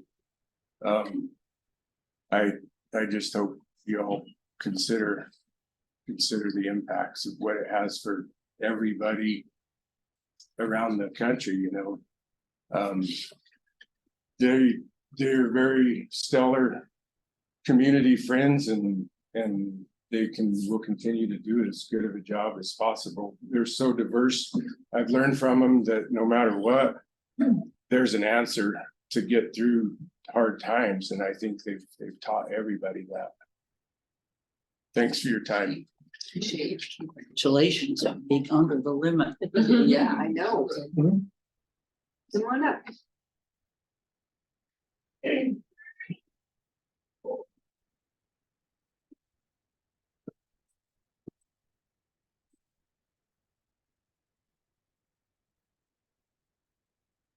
Thank you. My name is Con Lawrence. I'm the president and CEO of the Colorado Sports Hall of Fame. I have not been asked to speak. I read the Denver Post op-ed last night, and I said, you know, as a longtime Colorado, and I was born and raised in Colorado, been here 69 years. And I just felt compelled to come over and talk about this, kind of a parallel of what I do for a living. I went to Aurora Central High School, grew up in Old Aurora. I'm not a rancher. Went to Aurora Central, played ball at CU, went to CU Denver for an MBA. I've been here all but 2 years. I was a VP with the Denver Nuggets and the Denver Broncos, and went out to San Francisco for 2 years, made a bad decision to work for Lance Armstrong for about 6 months. So all that being said, running the Sports Hall of Fame, when I came back to Denver, a lot of the folks that I know here in town and work with just about everybody, they asked me to help revive the Colorado Sports Hall of Fame, which was started by Byron Whizzer White about 69 years ago, back in 1963. And it was in financial trouble. And so I chose to basically professional sports, which paid a hell of a lot better, to revive this trust. And I look at that just like Mr. Boland had talked about the Denver Broncos. I'm a manager of a public trust, and we have processes in place. And I was reminded constantly that we can't do our job unless we're fiscally sound, and that we're doing things in a broad basis for a lot of people in this community and throughout this state. So our board, which is made up of 30 people from prominent people throughout Colorado, you know, we could have taken whatever, once we got out of financial trouble, which we did. At the time I took it over, we were $250,000 in debt on $100,000 budget. Today, we have 1.4 million reserves, and we have donated 2.6 million to youth sports organizations throughout Colorado. Half of that going to the Colorado High School Activities Association, which we took over management of their high school football championship games. The reason I bring that up is that the 2.1 million that you're talking about over 10 years, the impact that that can make on schools throughout this state, because I get responses from schools throughout the state, including Chaza, of what that $1 million that went to Chaza over the last 18 years went out to every high school in that state, was divvied up. It saved sports programs and other things. And that just, it cannot be overlooked of what that money can do. And so I support other folks who have talked about that. And I just felt compelled to come over here today to let you know kind of a parallel story to that, that please, that money can make a hell of a difference. Not everybody can get out to the ranch and do that, but that money can save a lot of programs for schools throughout the state. So again, thank you very much. Thank you. Appreciate you looking at this. Wanda?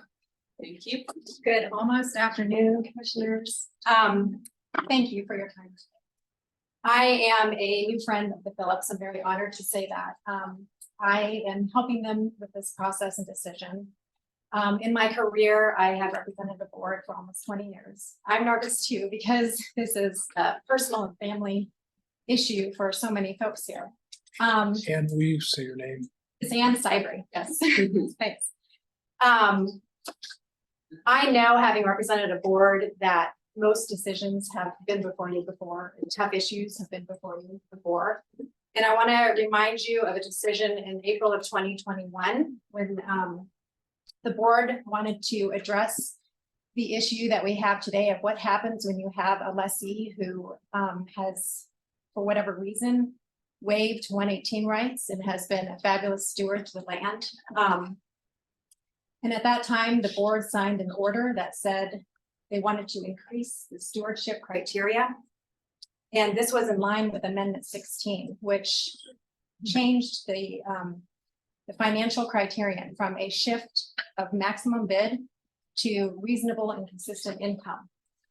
And it was to allow for this stewardship and community stability to be as much of a decision in this leasing proposal decision-making process as financial decisions are. It's mandated that finance be looked at in a reasonable and consistent standard.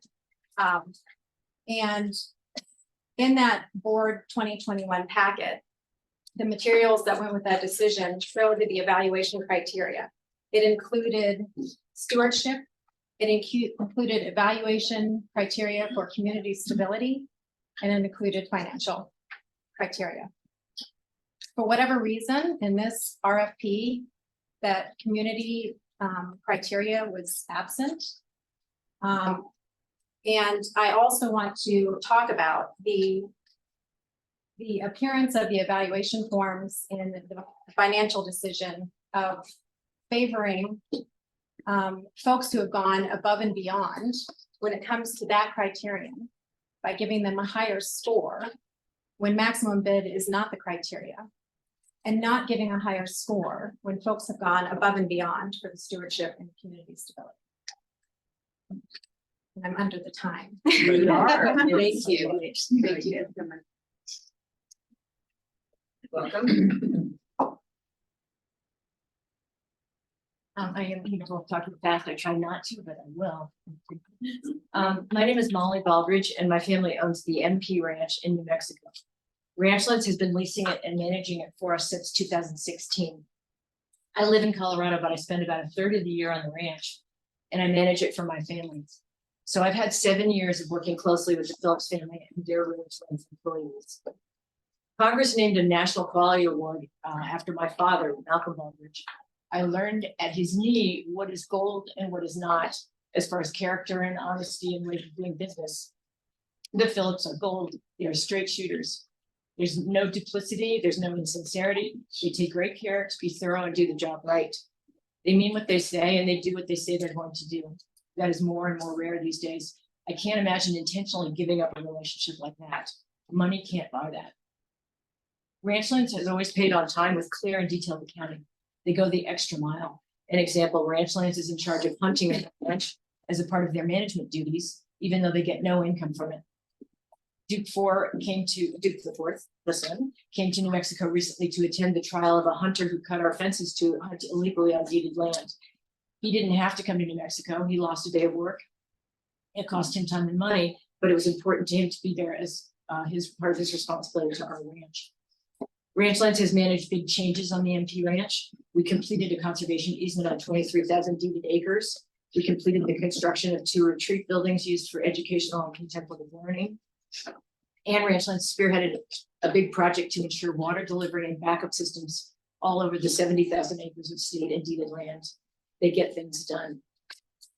They are also experts in intensive grazing. In fact, I first met Duke 3 on the Chico when he hosted a grazing seminar. He took a lot of time explaining Ranchlands practices. He put us up for the night. And on the following day's tour, he showed us how to graze differently on different ecosystems within the Chico. This was all out of the goodness of his heart because he truly cares about education and about using cattle appropriately to steward the land. One of the best parts of Ranchlands' model is the opportunity they give to young people to learn how to ranch, ag background or not. Attitude and the will to learn are what matter, not experience. In a closed industry, an opportunity like that is rare and invaluable. Interns learn firsthand about horses, cattle, as well as how to fix everything mechanical. The Phillips are frugal and conservative with resources, and they teach this too. Best of all, they give a chance to anyone who truly wants to do this kind of work, regardless of age or gender or background. For example, on the MP, we have a 25-year-old female apprentice manager running the ranch with the help of a 20-year-old female intern. Unheard of on a ranch that used to need 3 to 4 grown men to work it. Ranchlands gives young people real opportunities. In closing, I have an example of the heart and sense of community that Ranchlands lives by. Last June, Duke 4 and some of the apprentices and interns came to the MP to help with Brandon. The morning Duke and his crew were headed home. The 2 MP women were already at the neighbors to help brand his cattle. They called Duke saying that the neighbors' other help hadn't shown up. Duke said they'd be right over. Even though they had already lost 3 to 4 days of work on their other ranches, they ended up staying a whole extra day just to help the neighbor. The neighbor was blown away. His inexperienced city help was replaced by young men and women who really knew what they were doing and worked hard, and he has been forever grateful. That kind of attitude and action is worth more than gold. It is the essence of ranching and community that is in danger of being lost forever. As a Colorado taxpayer for the last 34 years, I want my government to support that way of being and teaching others to be. That's worth so much more than money can buy. I hope you understand the value of the way the Phillips live their lives and how they protect and steward the land and the young people in their care. They're the kind of people truly worth choosing to work with. And just an aside, listening to Flying Diamond, I heard lots of good things. I heard lots of platitudes. I didn't hear a lot of content or specifics. And as a landowner, I would be very concerned about that. Thank you. Well, thank you for your time with us. All right. I think I'm next. First of all, thank you for letting me speak with you today. Let me introduce myself. I'm Tom Corliss. I was former Commissioner of Agriculture under Governor Romer. I also was a rancher for 45 years, and full disclosure, we did have 3 state school sections. And I guess I look at this whole picture maybe in a little bit different perspective. I look at it broadly. Colorado is ranked 35th in the quality of education. We're ranked between 39 and 47 when it comes to our funding our education. So if you think about that, there's a big responsibility here that's been laid upon you in trying to better that situation. I think the State Land Board has 2 primary responsibilities. One is, as stated in your mission, and it means you have to have good stewardship. Obviously, both these individuals have testified, they've had individuals testified, and staff has looked at it. They both meet that criteria. You also have a responsibility to provide funding for education. It's obvious that the one group, the one that was recommended by staff, has excelled at substantially, increased that. I know the Johnsons, they're good stewards. They've been recognized by their peers, the Cattlemen's Association, for being good stewards. I know they're good livestock operators. I've seen their livestock. We obviously know through their testimony that they support the community, such as serving on boards. The crux that really excites me about this, they're willing to pay $2.1 million more for the benefit of all the students in Colorado. It's not trying to dismiss the benefits that the Phillips have done and the opportunities they've given. I recognize that. And I think they're good people. And unfortunately, you guys are stuck with a difficult choice, not between a good one and a bad one. Your choice is to choose between which good one. That's not easy. I've been sitting on your side of the table many times. Let me say this, if you choose the Flying Diamond, I think it's a win-win on both of your mission statements, stewardship and revenue. If the board rejects the recommendation of the staff, you are effectively subsidizing Fox T activities. And I don't know if you really want to walk into that circumstance.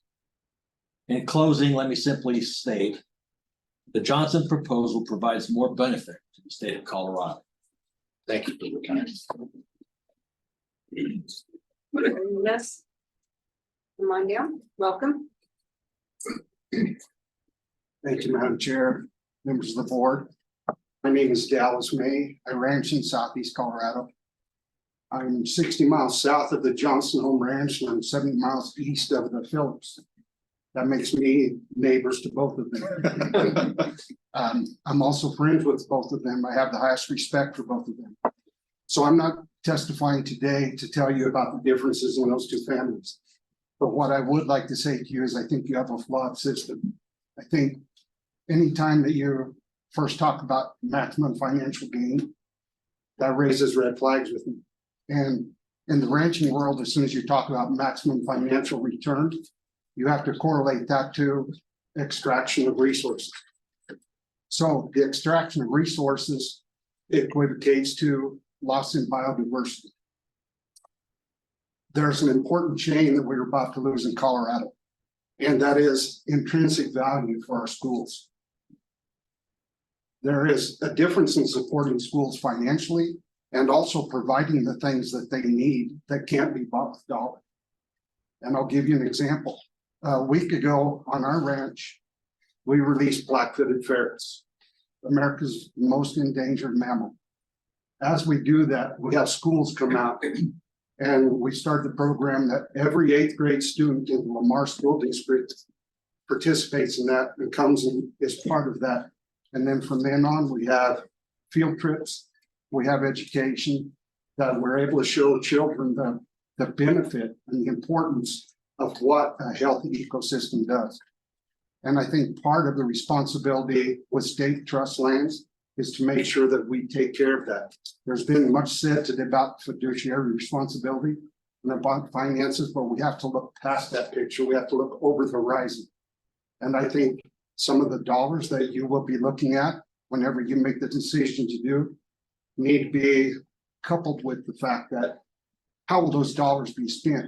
Can they be spent in a way that provides some of these intrinsic things that we need?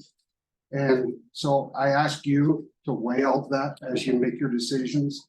I understand you're all volunteers and I appreciate the job you do and you have a massive responsibility. So I thank you for the time. We appreciate you joining us today. All right, anyone else in the room? We got a couple of folks, we'll have you and our back row after that. Welcome. My name is Linda Hodges. I'm the Conservation Chair of Aiken Audubon. We're in Colorado Springs, El Paso County, and serve 900 members. We now hold the birding lease at Chico Basin Ranch. And we are very grateful for that. The Colorado Prairie has lost 50% of its expanse, and because of that, grassland bird species are in peril.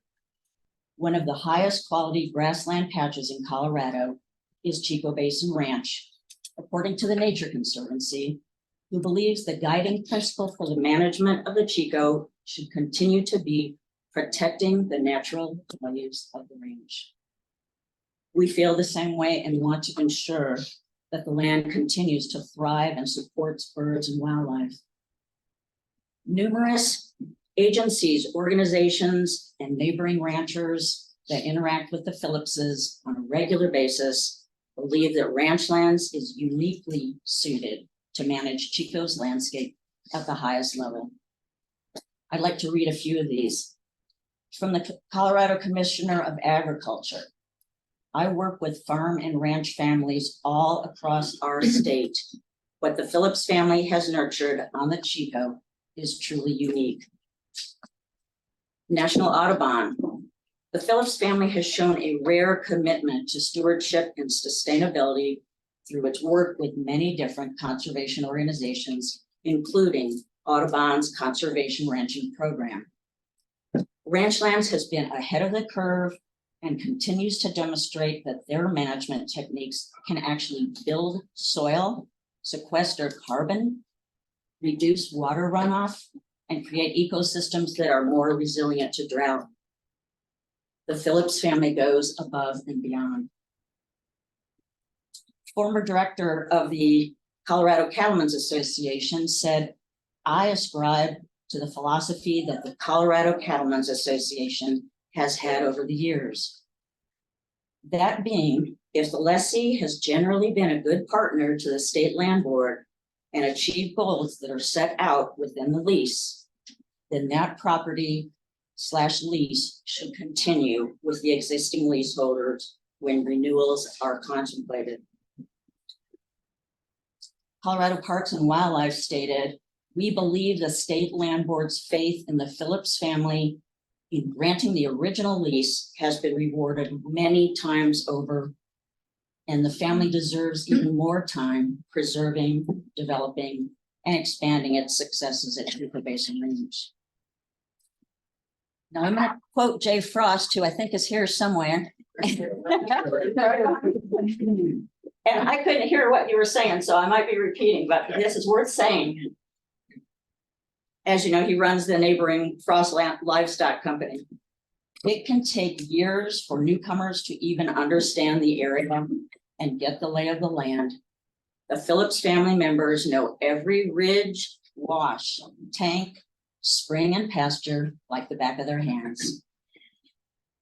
The cattle and community relations remain unmatched.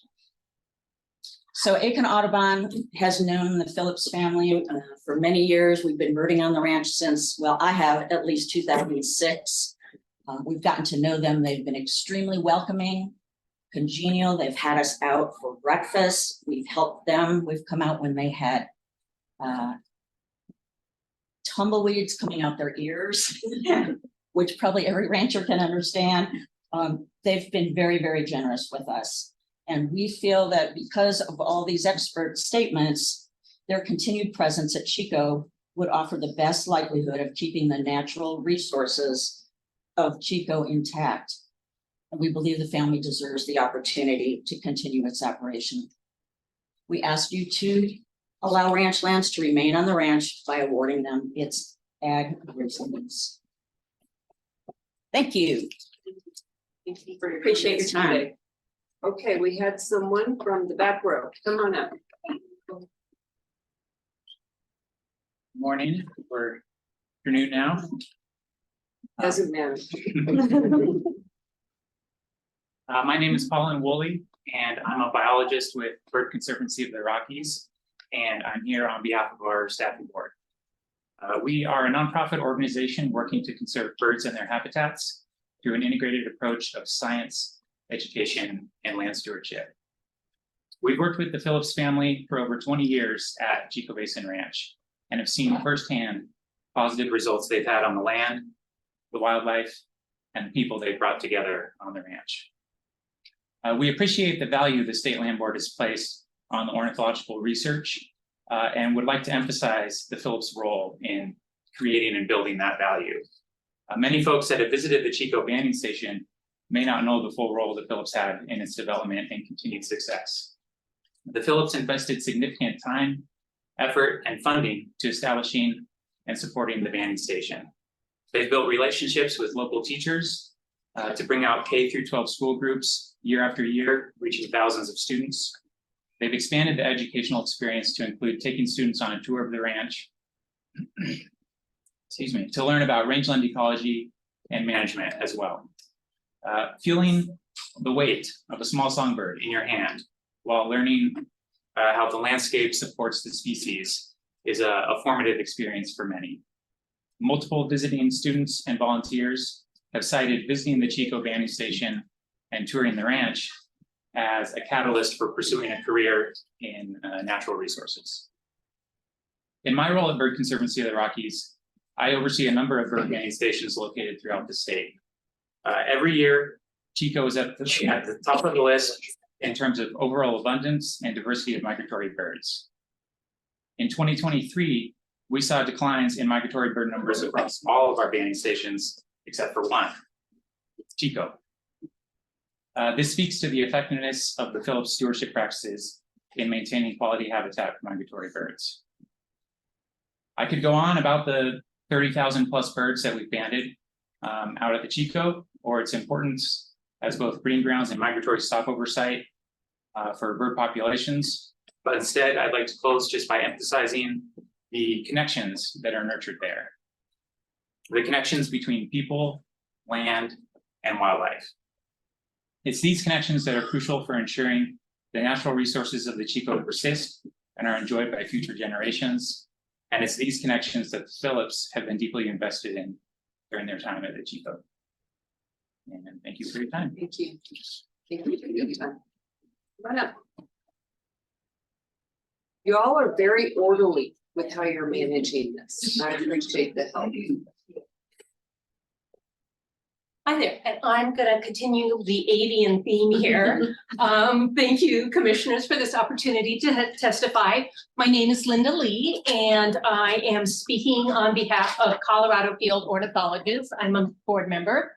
We're a statewide nonprofit organization devoted to the study, conservation, and enjoyment of Colorado's birds. We would like to join the many organizations throughout Colorado who have expressed support either through letters of support or testimony today in asking the Colorado State Land Board to renew Ranchland's Box T Partners ag grazing lease for Chico Basin Ranch.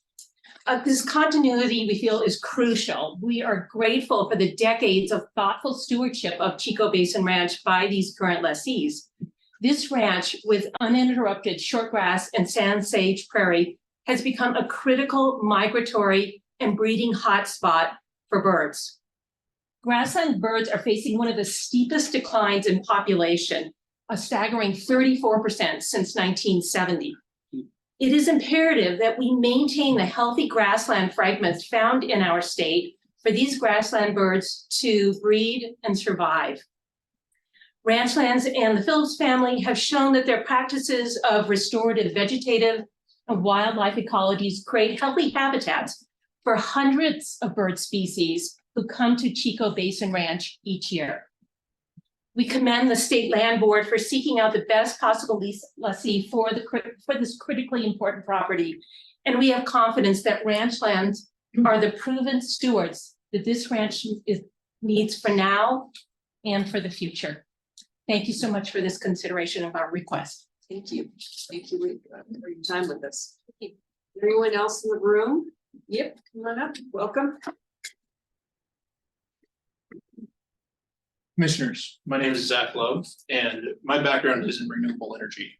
I've competed in countless RFP processes with both private and public entities, as well as governmental entities. And one of the things about these processes that was always very transparent is if there was a concern with the RFP process, the time to address that concern was prior to the start of the RFP process or during the RFP process, not after the RFP process. I know you are all aware of this, but as a citizen, I just have some concern that a state entity is willing to readjust or relook at the terms and conditions of an RFP after bids have already been submitted. So I come to you as a citizen saying that I think that it is important to maintain the integrity of RFP processes If there's concerns about it, it needs to be addressed prior to and not after the fact. Thank you. Thank you for your time. All right, are we good with folks here in person with us? All right, Nick, what's our status on Zoom? Well, our status is that we're still running. We've got 62 folks in the public audience. And folks, if you're listening along, I think this is the time that you'd use your raised hand feature to start queuing up to make comments to the commissioners.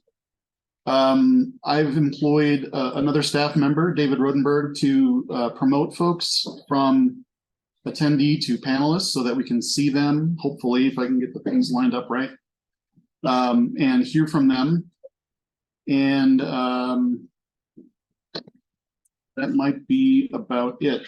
And our person who's been online testing our Zoom line, at least best they can, is still with us. The couple of folks that I asked to drop out and try to reconnect had no problems doing that. And they're still on.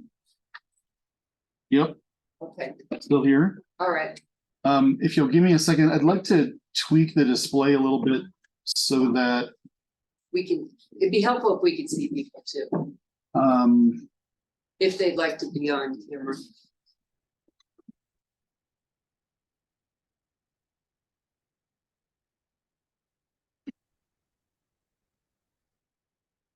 How are we all feeling? Do you need a little break? Yes, I heard yes. All right, and Nick, let's give you like 5 and we'll take a quick break. Great. Quick break. That'd be helpful. Thank you. Nick, is there anyone on the phone? I mean, do we have participants who have called in by phone? We have 2 phone numbers showing up. I just want to make sure they're clear on the raise hand instructions.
All right, we got that. Okay. Okay. All right, we're gonna call us back to order. The microphones are open, so we're gonna start next with public comment related to this issue. For folks online, we are having something of a working lunch here. So pardon us as we do that, but we are listening. And Nick, I'm going to defer to you to cue things up for us. And just a reminder to people who will come in to speak virtually or by phone. We are asking, we have a timer. People on the phone may or may not be able to see that, but it is more to help you prioritize and guide your own thinking so that we can hopefully we will work through everyone who is in the queue, but hopefully they'll stay online with us and patiently await their turn. And I'm just being respectful of those folks who also want to be heard. All right, with that. David, can you give us a sound check? Yes, can you hear me okay? Say again. Can you hear me okay? Yes. That was better. Do you want me to turn that up? It's all the way up. Okay. It's All right. its normal configuration. Okay. So the plan is to have David do the promotion to panelist, which should bring the person's face on screen. Listeners, as you're listening along, when you become a panelist, your screen may go blank for a minute. You're being reconnected to the meeting as a panelist. When you are a panelist, you have the ability to control your own microphone and camera. We acknowledge that it takes a few seconds transition on this end. Don't panic, you're probably still connected. If you get disconnected, just try to rejoin using the same link and we'll maybe jump back in the queue. That's a decent way to get around. I believe you'll also see a message on your screen that says you're being promoted to panelist. Do you want to do this? You'll want to click yes or allow.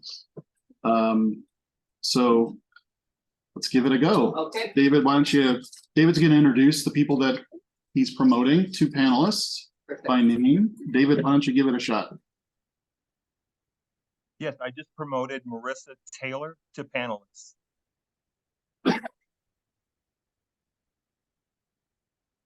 Welcome. We can see you. Did it work? Yes. Worked. Oh, good. You see me and hear me? Yes. Okay. My name is Marissa Taylor. I co-own Northway Ranch Services.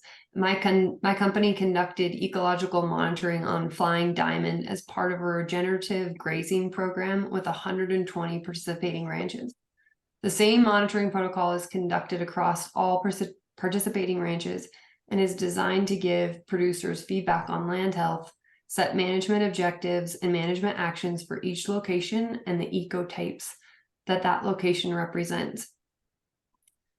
Amongst their peers, again, these are ranches focused on regenerative management. Flying Diamond stands out because of their ability to collect appropriate information, allowing for evaluation and then adaptation of management. It's not the practice or the prescription that it's the outcome that determines good stewardship.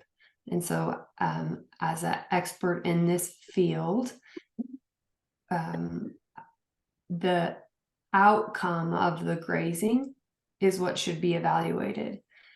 Flying Diamond, on our time there, demonstrated the ability to evaluate ecological outcomes on a pasture level annually. During the monitoring, we executed the protocol on land that had been managed generationally and land that was newly acquired or leased. And the data shows that the outcome of Flying Diamond management practices improved the land over the time that they've had it. I'm happy to answer questions if you need it. I think the character and the community aspects have already been addressed. So I'll leave it at that. Thank you. Appreciate your patience with us and joining today. Okay.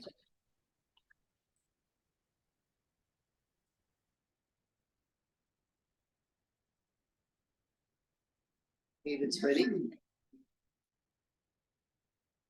David, if you're muted, we can't hear you. Commissioners, I've promoted Mrs. Meldon as a panelist.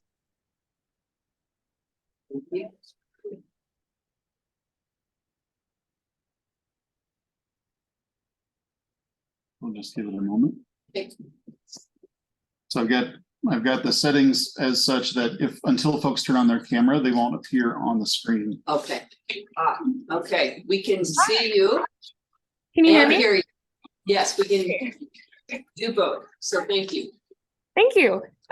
Thank you for opening up for online to speak. Sorry, I was working cattle, so I wasn't able to come to Denver. I just wanted to speak to a few points that people had brought up. My name is Samantha Meldon. I worked for the Phillips at the Chico Basin Ranch from April 1st, 2015 to April 1st, 2022, initially as an apprentice, and then I actually graduated to being the director of the education program and the outreach program, and I also oversaw the land monitoring on the property. Two big things that have been brought up a lot through the discussion was the Phillips, having such an incredible opportunity for young people. And I just wanted to say that they are not the only foundation that does this. So before I was even able to get an interview with Ranchlands, I was an apprentice through Quivira with George Witten at the San Juan Ranch. And even after my time there, Quivira, through their programs, still supports me and has also expanded. And I think the really important thing here for everyone is the importance of programs for young people, not just who is putting them on. So I just want to make sure there's not a narrative that Ranchlands is the only one doing this. In addition to that, I was conflicted whether or not I wanted to speak today, just because there was a matter just as a female in ranching, it is very difficult for us to get a start. And it's predominantly because agriculture is a male dominated field. And the fact that there are more people willing to take us on is huge. But something that caused me a lot of duress over time and reflection is something that I think the board needs to consider and take under serious assessment if they do choose to release with the Phillips. And that is, during my time there, I witnessed what I consider gross moral turpitude in the relationship that Duke Sr. had with a young female apprentice who is now his wife.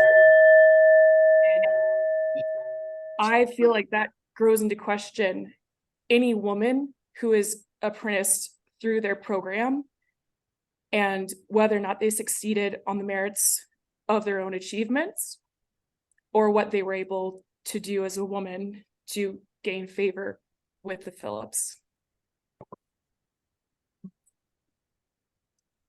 Appreciate your comments and you being with us today. Thank you. Thank you. And do you know what that tone sound was? So that was changing in the settings to have a tone. That happened when I shared it this time, so Okay. I just turned those off. All right. All right. Thank you. We appreciate you. We are ready for the next person. Commissioners, I promoted James Sewell to a panelist.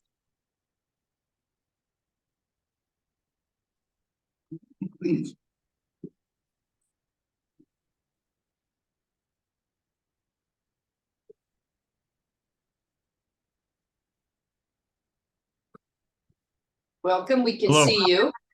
Yep, and hear Okay. you. All right, very good. Appreciate having me on. My name is James Sewell. Along with my wife, Jen, we own and operate Sewell Ranching here in southern Wyoming.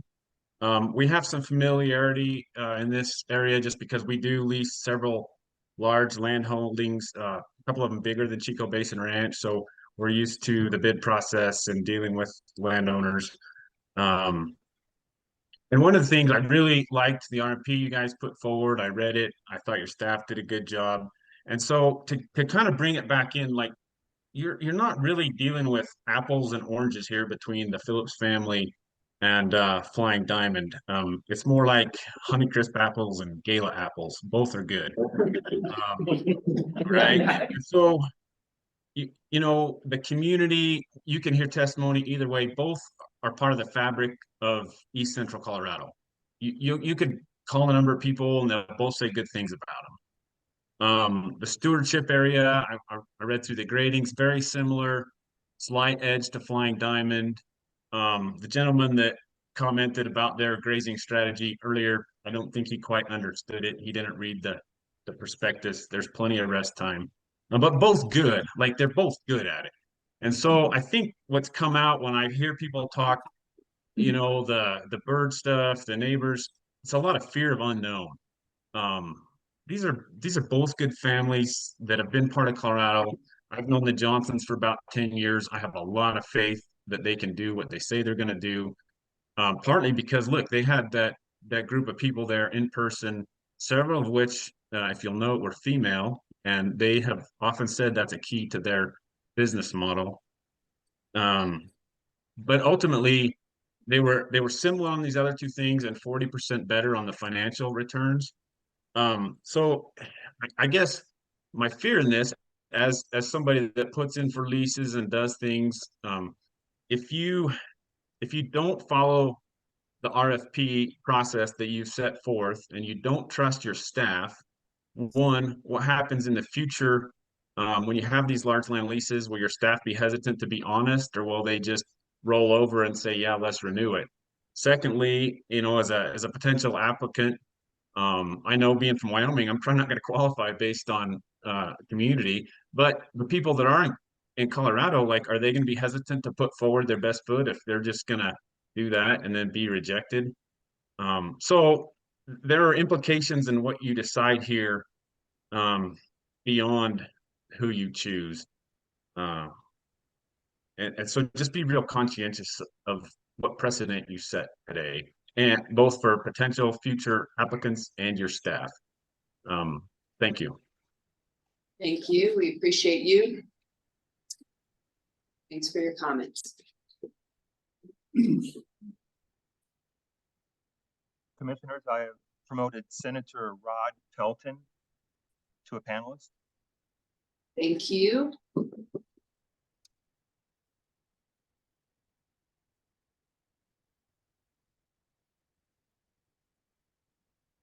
There we go.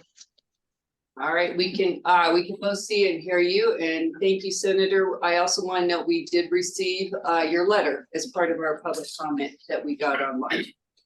Okay, and I appreciate you distributing that to the rest of the board. I want to thank the board to give me this opportunity to talk to you just a little bit. I'd be very brief. I'm known as a legislator, a few words. Process is very important, especially when it comes to government.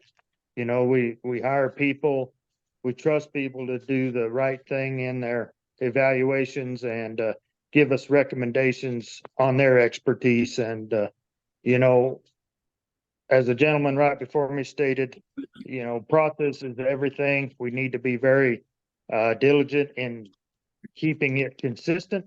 And so with that, I appreciate all the work the land board does to keep agriculture and their lands viable in this state, because strong agriculture lands benefits not only the lessee, but also the wildlife that's on it. So thank you for your time, and look forward to whatever decision you guys make. Thank you. We appreciate you joining us today and sending your letter, and thank you for your service to Colorado as well. Yes, ma'am.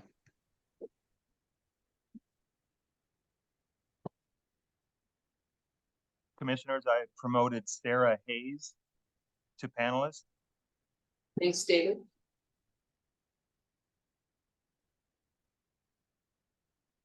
Thank you. We can see you. Can you hear me now? Yes, and we can hear you. Okay. Hi, everyone. Hello, and thank you for your time. My name is Sarah Emery. My educational background is in sustainability and environmental science, and I work for a conservation nonprofit in the Roaring Fork Valley. I'm a third generation Coloradan and a proud Colorado public school parent. I am lucky enough also to be a longtime friend of the Phillips family. I would like to state for the record that there are numerous ways the state has the ability to increase public school funding, and this is not it. The effect of the proposed increase in dollars represents 0.001% of the annual land board revenue, which is negligible. Many commenters have talked about the importance of school funding, talked about the benefits for our kids, and I wholeheartedly agree. But taking this lease from the Box T and ranch lands is putting a precious ecosystem at risk in the name of money. That is not where I want my child's school funding to come from.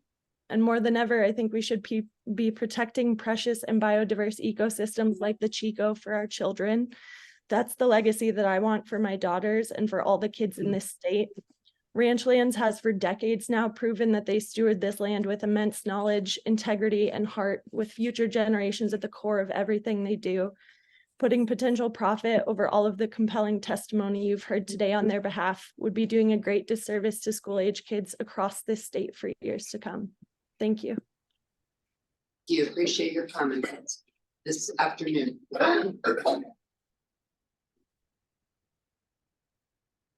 Commissioners, I promoted John Maynard as a panelist. Thanks, David.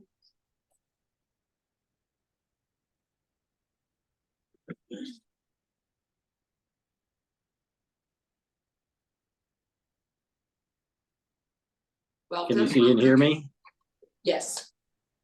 Hi, my name is John Maynard. I live in Manitou Springs, which I believe is still part of the community we're talking about. I first went to Chico Basin Ranch as a result of a donation that the Phillips family made to the Trails and Open Space Coalition. A friend of mine won a ranch tour at a silent auction.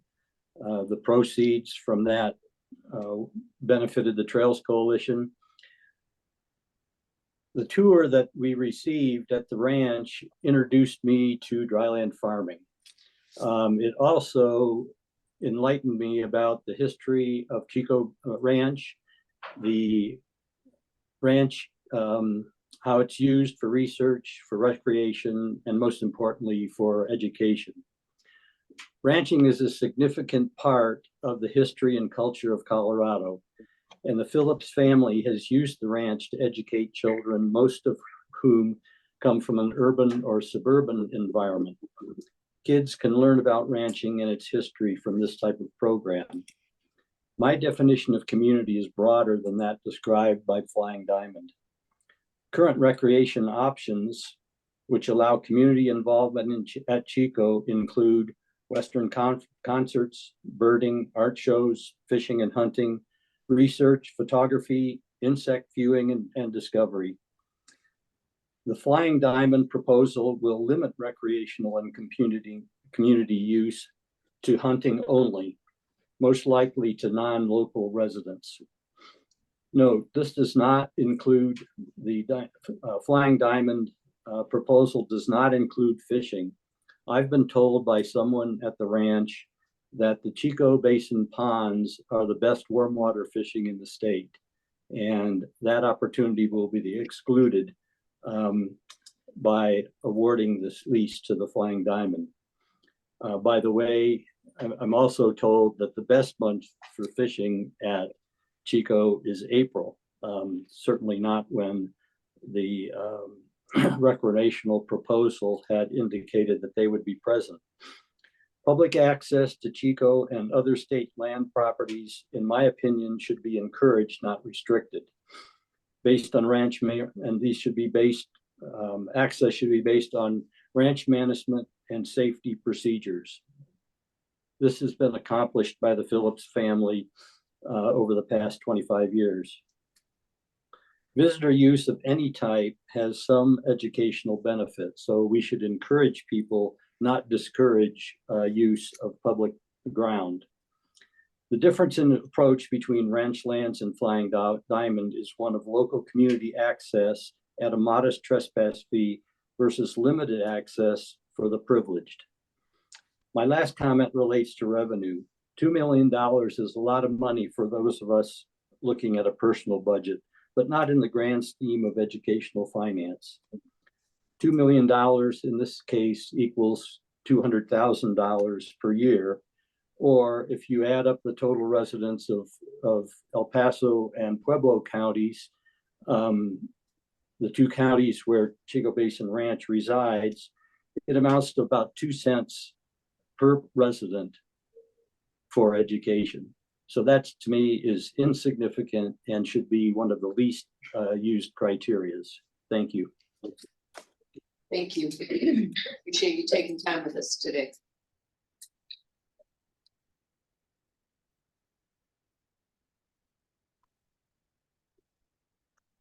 Commissioners, I promoted Hunter Jones to panelist.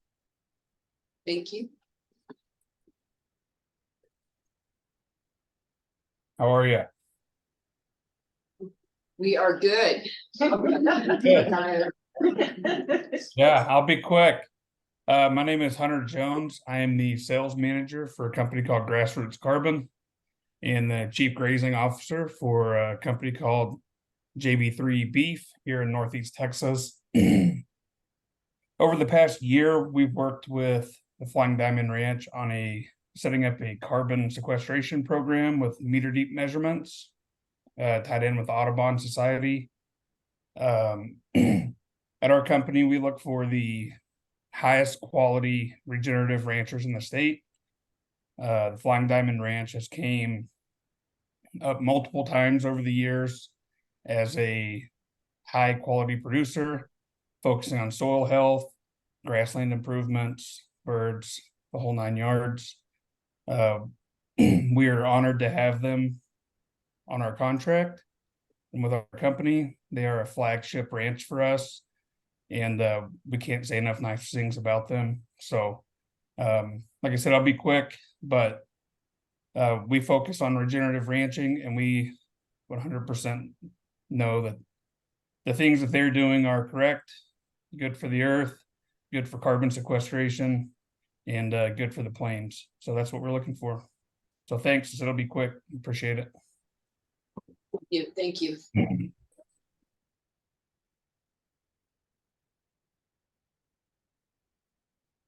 Commissioners, the last hand up so far is I'm promoted to panelist is Parker Fitzgerald.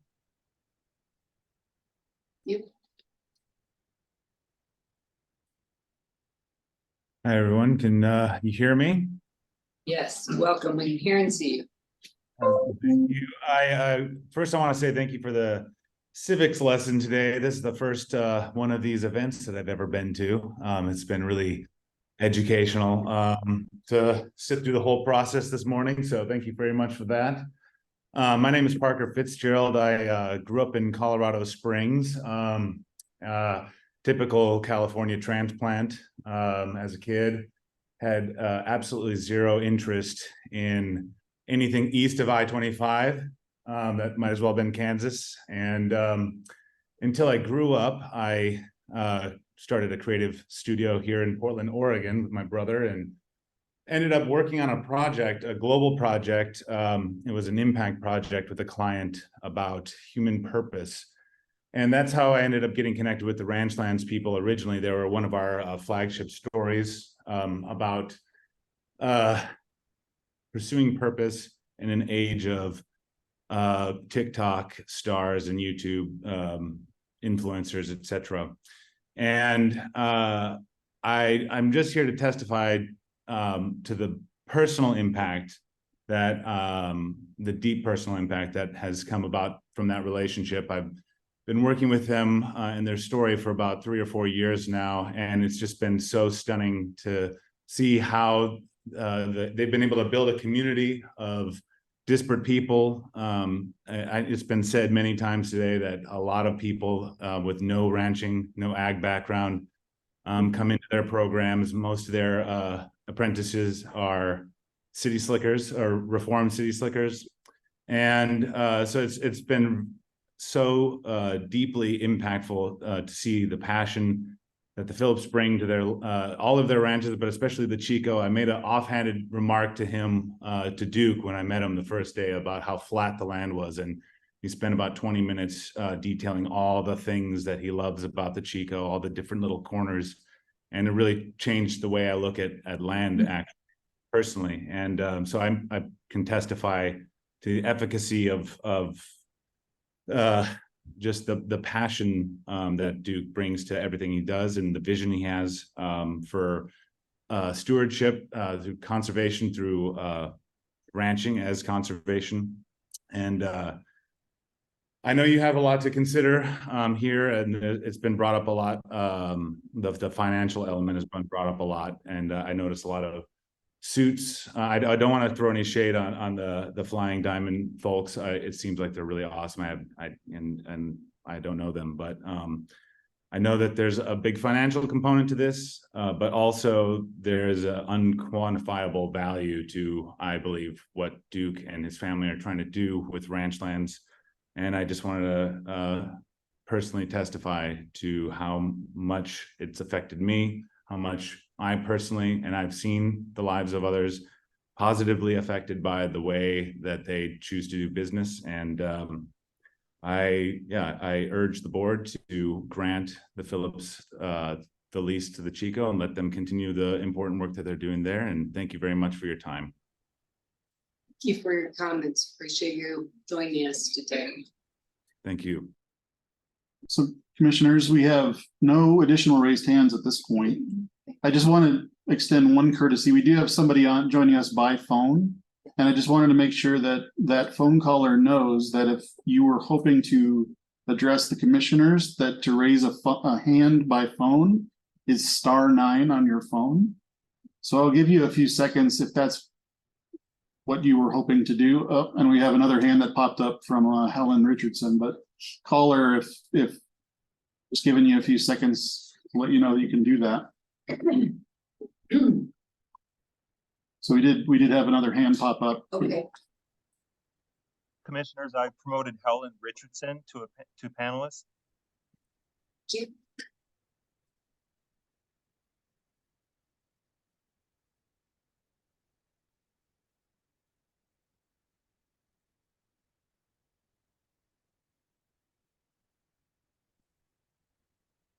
Oh, hi there. Can you hear me? We can hear you, yes. Oh, hi there. I'm so sorry. I actually was there a little earlier ago and had to leave for work. But I wanted just to, my name is Helen Richardson. I was a little intimidated to talk, but I just wanted to show my support for the Phillips family and ranch lands for maintaining their lease on the Chico. I've been a photographer with the Denver Post for 30 years. I've known the Phillips family since 2008. We've covered a lot of amazing things that they're doing down there, including their work with the Audubon Society, hosting a variety of artists to do work on the ranch, and the donation of thousands of pounds of meat to needy families during the COVID-19 pandemic, just to name a few. They've always been incredibly supportive and open to telling their stories and allowing us as a media organization to come down and tell those stories. So I'll make this quick. I'm no expert in ranching. I'm certainly not eloquent. I'm just a private citizen and someone who cares about the land that we have left in a very increasingly developed state. My biggest statement is about money. I just worry that when things do come down to money, that the rich only get richer and the rest of us lose because we can't afford to keep up. Listening to the testimony and the comments, it seems as if the decision depends on how the state land board really weighs increased revenue versus all the value created through community with sweat and in-kind resources. I just truly hope that the board will take into consideration more than just the bottom line. The Phillips don't bring as much money to the table, but what they do bring is very valuable in my estimation. And I appreciate your time. Thank you. Appreciate your hanging with us, both in person and on the phone. Yeah, thanks so much. Nick, anyone else? So at this point, the board is clear. All right. Does anyone know anyone who's been trying to get in? I don't know, Tess, if you know anyone. Okay. We're going to go ahead and close public comment then and open this topic up for board discussion. I want to frame a couple of things that I think we should have in consideration. First, this is one of our most important properties in our portfolio, so this decision is a big one. I don't want to diminish at all our responsibility in doing that work. We have, I like the apples comparison, by the way, two great apples. We have a lessee that we know and respect and has been endlessly hospitable to us. And I want to acknowledge that. And where they've taken the property from when they got to today is remarkable. We have the opportunity for a new family, who I believe has deep roots also in this state and in their work. And while we don't know them as well, having a different view and voice is often positive. I want to recognize that there is a fiduciary responsibility of this board, but we know we balance that and certainly have trended with that over the last few years in a much more robust way with other factors in consideration of a lease.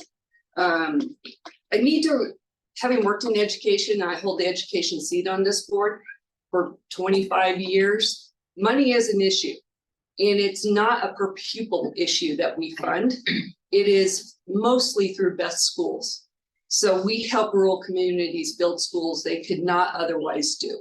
So that is a significant program, and it's really a driver for why we look at the revenues that we're generating the way that we do. If you ever have the opportunity to visit a Best School that couldn't have happened without our resources, I think you'll see the impact of our work.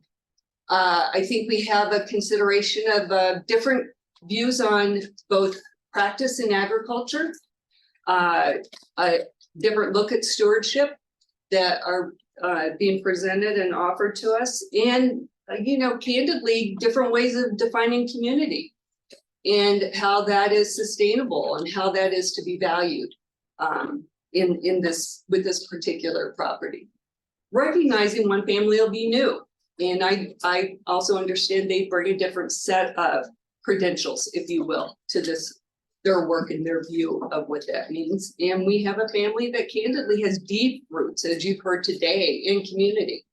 So owning that this is not an easy choice, nor is it for me, it's not on a scale. It's differing lenses.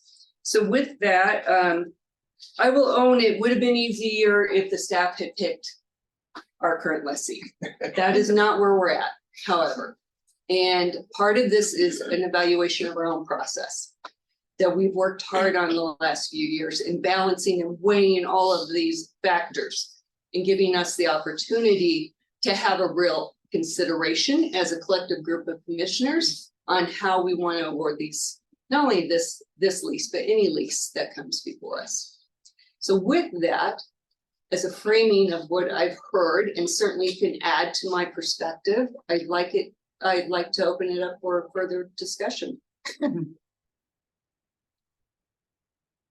Or I can keep talking. I think you summed it up quite nicely. And it's a fact, this is not an easy decision. We take this seriously over the last, I've been on a little over 2 years now, I guess. 2.5 years. And we look at these, we look at the details on the RFPs, on lease forms. The transparency is certainly important, critical. Yeah, it's tough. It's tough. I was talking to William last week, and I think the reason I'm in Colorado today is because a 25-year lease that my family lost. It was a massive development lease on a private reservation, and 25 years came up in 2007. It was foundational to everything that my family is today, or what we farm, what we do. And in 2007, the tribal council, a tribal member wanted the lease, and there's no appeals, and I remember huddling up with my family at our cattle ranch in Prescott, Arizona, and what do we do? Where do we go? And it built everything, our life on the reservation, and it seems to me, with men of goodwill, people of goodwill, paths will open up. certainly opened it up for me when I, for some reason, volunteered to come to Colorado. So kind of right in that time period, and then came a few years later when my kids graduated high school in 2015, 16. But yeah, these are tough. I've lived this, and it's rough. But again, paths opened up, and you know we moved on. And we just look at my experience. I can understand everybody here.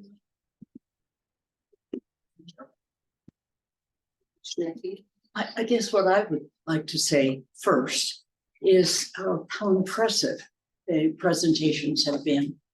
How really incredibly fortunate we in Colorado are to have two ranching families who demonstrate the kinds of stewardship and commitment to the land and their communities that both of these proposals represent.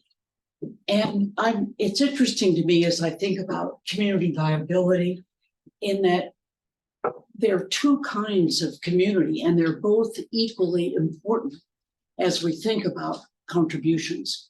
One is more of a civil nature where you're on a board or a governing structure, and the other I might call neighboring. And both of those are really important to keep a community healthy. And so I just want to honor that to begin before I talk about my thoughts on this conversation. I think if anyone in Colorado could hear these conversations, not only from you, but from the people who respect you. And I just want to say another word about that. Each proposal has had its proponents, and that's such a commendable thing. People who know you well, willing to travel, to give up time to come and speak. I hope both of you will acknowledge how important that is, that the people who know you best have come here to speak on your behalf. And I just wish, as a former teacher myself, that every child could hear this and could be on the properties you manage to see really what is the future for Colorado if we're going to continue this amazing heritage. So I want to just say that before we talk about our discontinuation. Thank you very much, Jesse. Mr. Clark.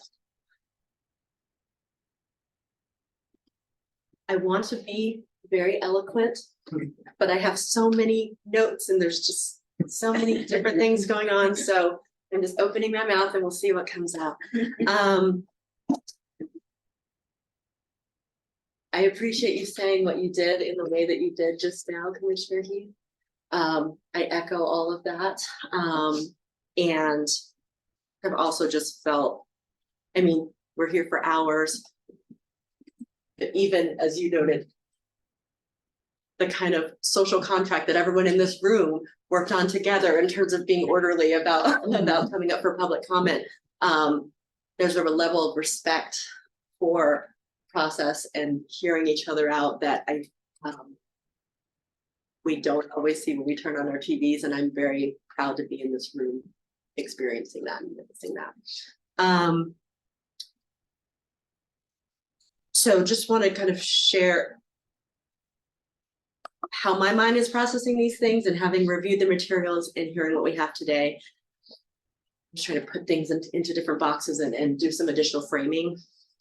So I have this list of kind of the tensions that we're hearing and trying to tease out kind of what the basis of our decision making is. Part of it is we're not here to make a new decision. This is a request for review of a staff decision that's been made. So we're not taking in new, adding new criteria or other thing, but it is in trying to understand what went into the RFP, into the staff evaluations. If the way I view it, was there some manifest error in that process? That's the kind of thing that we're trying to tease out in all of this. Some things that are not on the table. And part of what makes this hard, we've heard kind of reference to use of the word eviction, or that this is, we saw it in some of the public comments that were written to us as well. It understandably can feel like that, in that there's a particular tenant that has been on this land for well, at the end of this, the current lease term would be 25 years. We, as the land board, are the owners of this land, the stewards of this land. And our process is to have leases on this land. 25 years was the term then. We've now actually shortened those to 10 years with the intention to be able to reassess, determine if there could be changes, opportunities. So this, practically speaking, is an assessment of an end of an agreed upon lease term. And I'm trying to kind of keep that objectively in my mind. With that as well, we've heard a lot about money kind of versus stewardship. And I want to be very clear about this as well.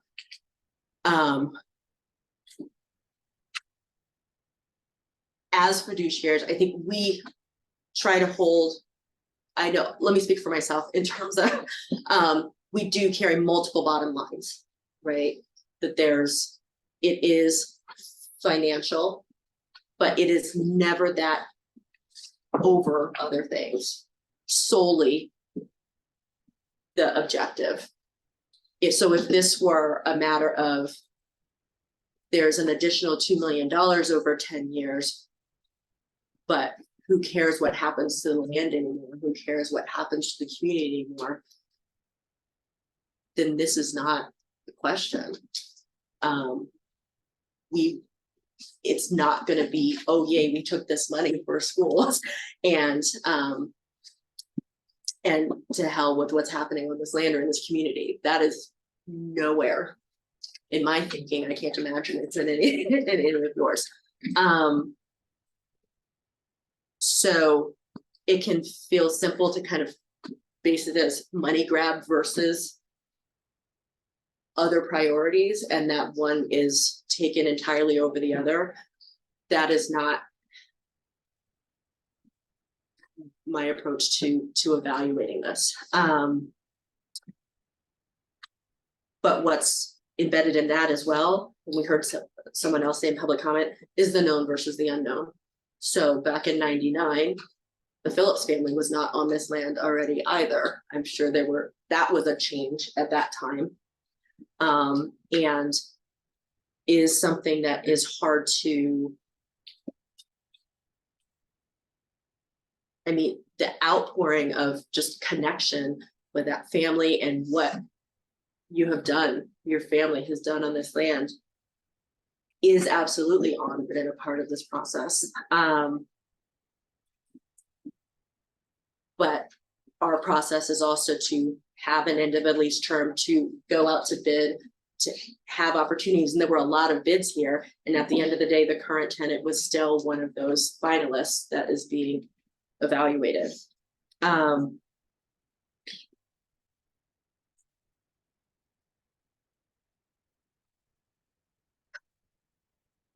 also, you know, I do have questions. I want us as a board and staff to dig in going forward to how we evaluate the community piece. And we've focused on the word community, but I think it's important that the whole phrase that's in there is community stability. And I do think that, to Commissioner Heath's point, broader community, we're all a part of many layers of community. We're all Americans, we're part of the, this, I care who the president of the country is, but this morning at a bus stop, we saw the mayor-elect of Boulder. And last week I was in a rec center here in Denver with the mayor of Denver. Like, I see them personally, which gives me a different feeling and connection to that local level of community than I have to the whole country, but I still care about that. It's just a little different on the day-to-day. And I think it's important that we do factor that in, that is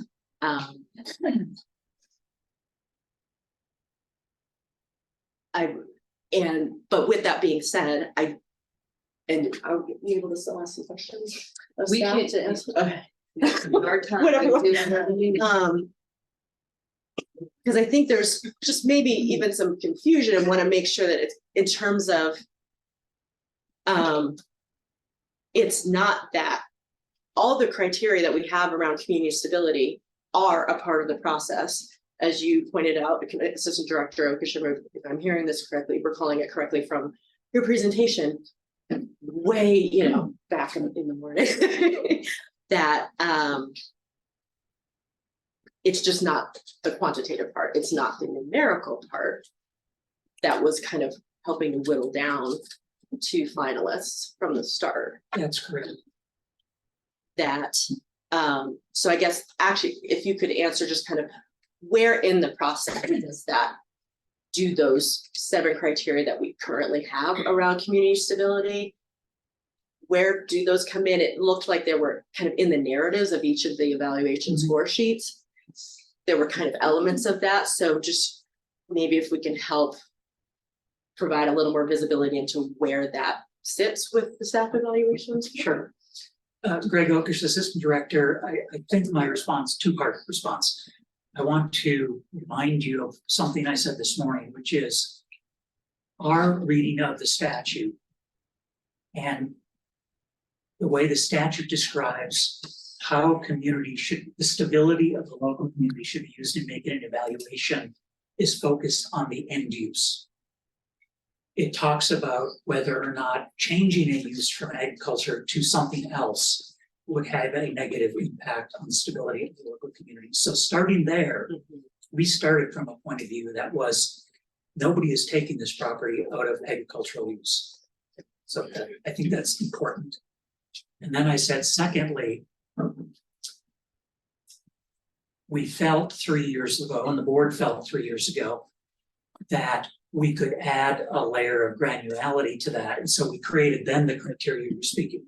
And then the short answer to your question is yes. Staff was aware of those criteria through the process. They looked for things in the written submittals. They made notes about it. They asked I've been told, they asked some additional questions on that topic during the interviews, and nothing they heard changed their mind that these 2 applicants were equal. Thank you. So to wrap up, that's helpful. Thank you. I think that some of the tension here is also that the land board is the landowner, but our agent there, the one who's in the community every day and that people know, that is a steward of that land also for everyone and on our behalf, is the lessee of that, right? And so in that way, it's hard because we come in after 25 years to help make a decision about something, but the day-to-day, everyone's seeing someone else, and so it can feel like this is taking something away. When at the end of the day, that this is how this system was built to operate, essentially, because it is a lease with an end term. It didn't have a renewal option. We go back through a process and see if there will be a new lease or if we continue that. I would love for us to look going forward at the community stability piece in terms of what you've just said, that to just look at the end use denies what we all otherwise know to be true, that use is happening because of who's doing it as well. And it would be good to understand that clearly and have it be more explicit in the process. But with that being said, it's not, the way it's been interpreted has been consistent across various RFPs for a number of years. And I don't see that as wrong. I see it as lacking and would love to talk through it more and see if we can address some things. I think all processes can always be improved. And we should always be striving to do that. But that's kind of where I'm landing currently. But to hear.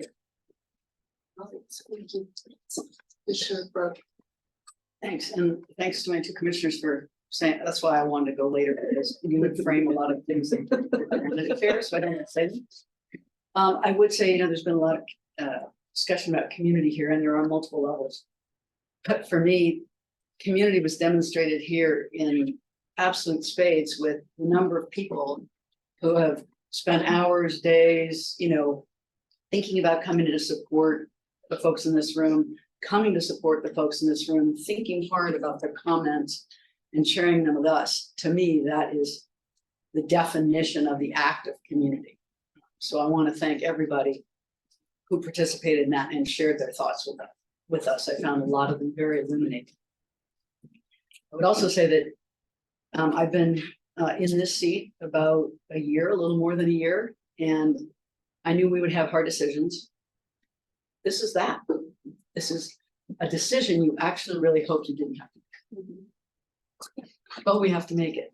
And as has been said, the decision in front of us is, will we vote to accept staff's recommendation for the recipient of the lease through the RFP process? And there's a couple of things contextually that I thought would be useful to share. One is, I've observed the land board long before I happened to occupy the seat. And under the current leadership, and this is not, trying to make favor with Bill, but under Director Ryan, the organization has really become a learning and evolving organization. And that's painful. That's painful for staff. That's painful for, commissioners on their way out. It's painful for lessees.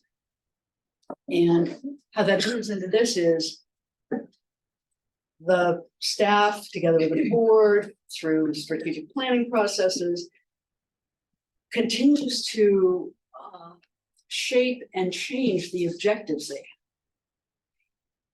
And the RFP kind of reflected that, and I think the outcome that staff recommended reflects that too, and that is 25 years ago, the K through 8, the education of K through 8 students, or K through 12, whatever, the on-ranch education was a really big objective. As we sit here today, and as I personally maybe view our responsibilities, is to acknowledge how we want to deploy the assets, the financial responsibility and fiduciary responsibility we have, and being very intentional and clear about what revenue we want to generate, and then also how we'd like to see it spent. And what we have here is, and I'll use the term legacy, 25 years of ranch lands has created an incredible example of how it can be broadened into apprenticeship, education, exposure. We don't really know the numbers of how many kids maybe went into environment or agriculture as a result of a visit. So that truly has shown all of us what is possible using land, applying a business model, etc. In this process, then, keeping that in mind, I'm also mindful that the staff and board had some objectives come to this process, and heavy obligation we have is, did the staff fulfill the objectives of the organization in conducting the RFP process? And that's a big question. And while I think that there are some improvements in the RFP process, there's always going to be improvements. I feel it's a very thoughtful process. I believe the staff, and I've spoken to the assistant director to get a little more insights, but I believe that criteria were applied and a decision was made that reflects overall the balanced objectives of the organization. And that recommendation was given to us to uphold or not, or accept or not. Couple of the further considerations.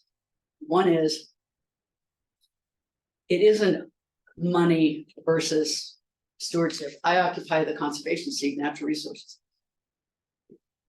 We have to believe that the next lessee is going to be able to deliver on all of that.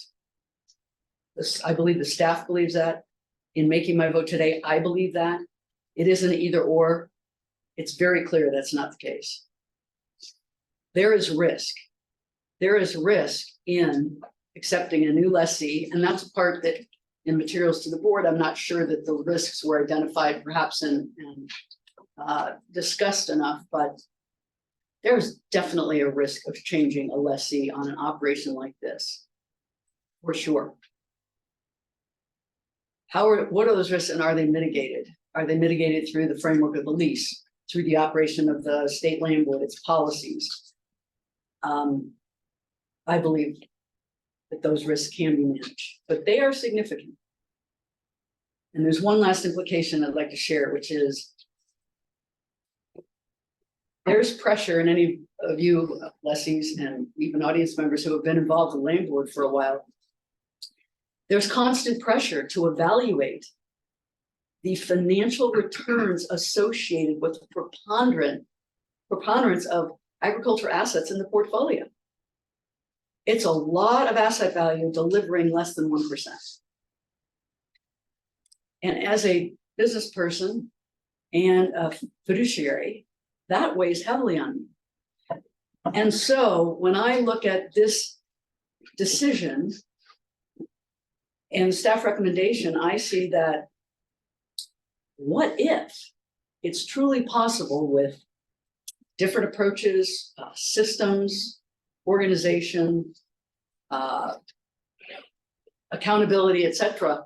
What if it's possible that all leases could generate $35 an AUM? What that would do for the portfolio, what that would do for best schools, and what that would do overall for the operations. And as Bill's led this learning journey organization, continuous improvement is something that we all should seek.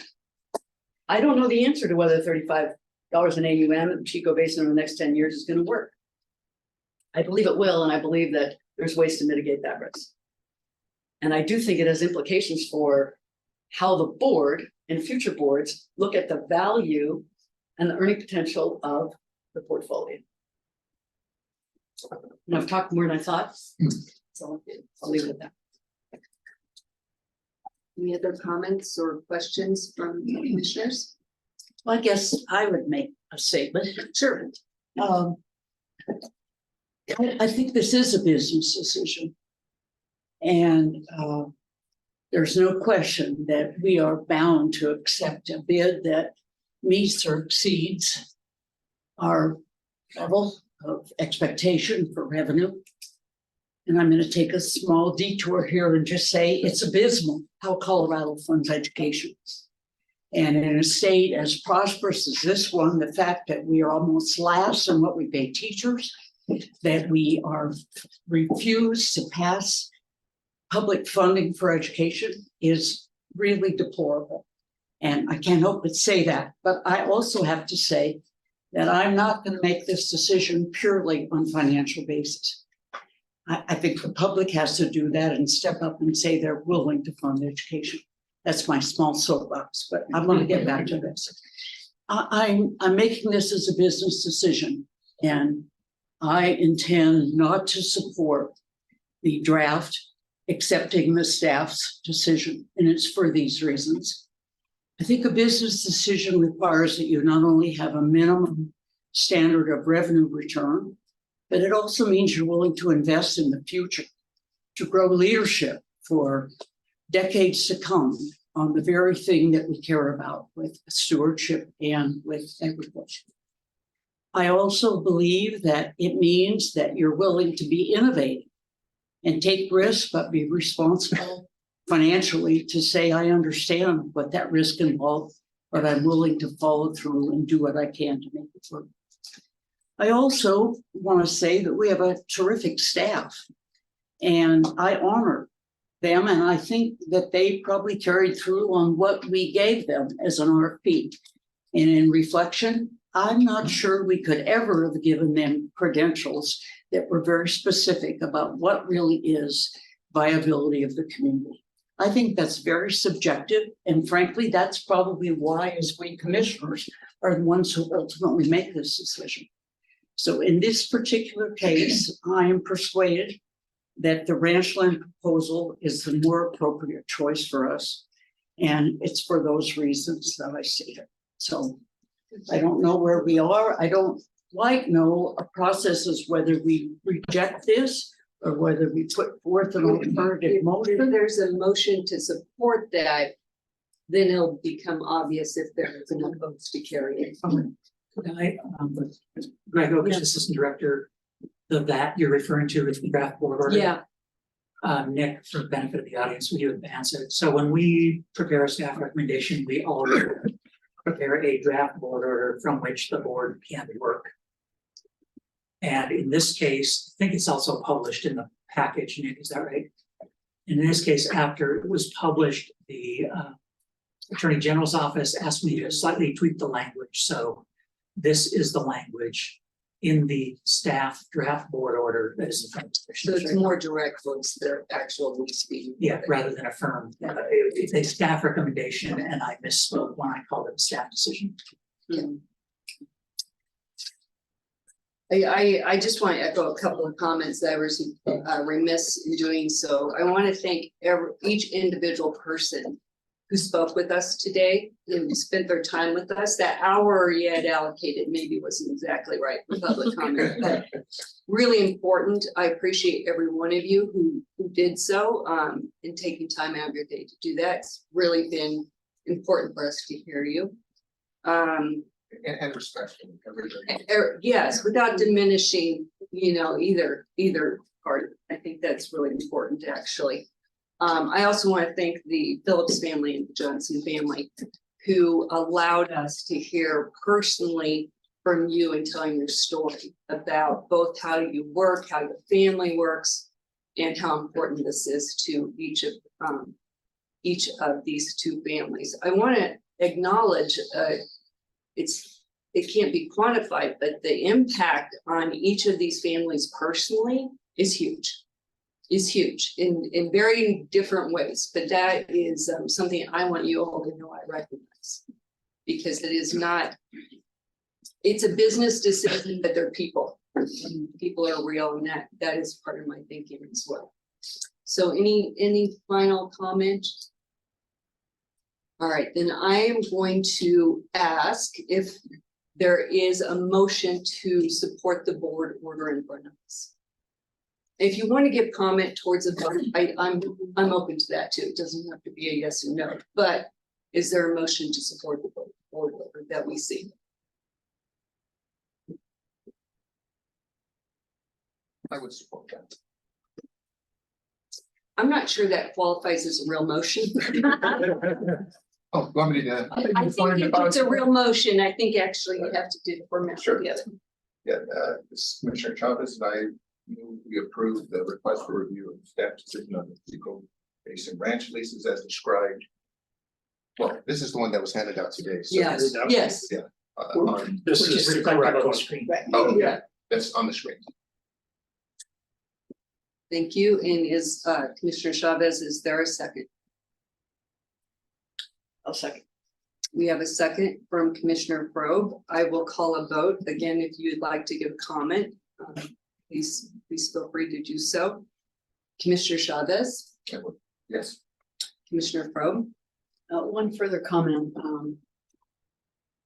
which is that in reviewing the lease, and I think the former commissioner of Ag, who was here earlier, put words on it in a way that I was struggling to, which is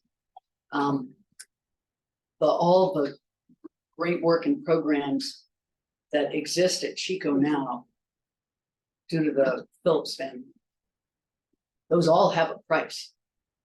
And so I'm acknowledging that those are part of the lease bargain, and have real value. They cost money to do. they create real value. And so where I sit is I don't feel like I should be determining that that's where the land board right now is spending its money on those programs. Therefore, I am voting yes to the recommendation to award the lease to the Flying Diamond Ranch and KBO. Thank you, Commissioner Heath. And I'm voting no, and for the reasons that I've stated. And I think we were in a unique role to have two really incredible proposals. I also value the fiduciary role that we play. But both proposals met and exceeded the bottom line on that request.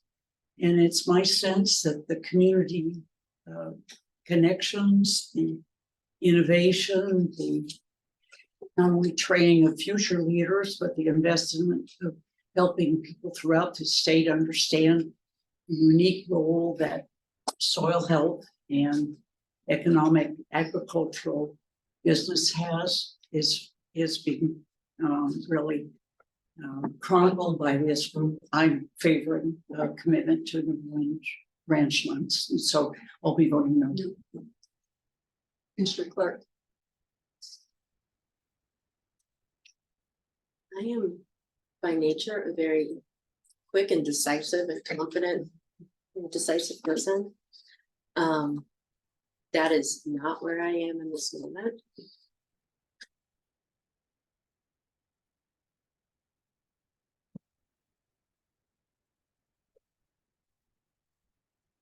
You may vote last. I'm going to echo some of Commissioner Clark's feeling. This is not a vote I wanted to take, to be honest with you. I think all of us collectively, we're kind of hoping this would be not in front of us in the way it is. And I stated that at the outset, and I feel it even more strongly now.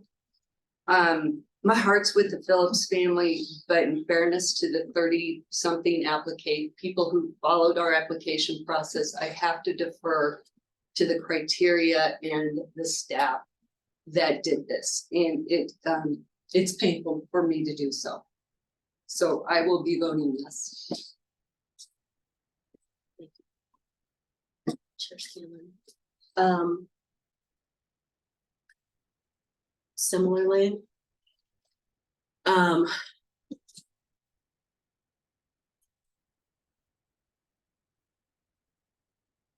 through a process, everyone abided by that process. I do see this as both. I do not, in terms of actual stewardship, programming, all of the things that there can be on the land. I see Flying Diamond as able to do that, and all else being considered, I don't see something that's so egregious that I would vote to override the staff's decision here and upend the process that occurred. So my vote is also in support of the board order as it is. I would like to just state, though, also on the record, we cannot be dispassionate or leave out.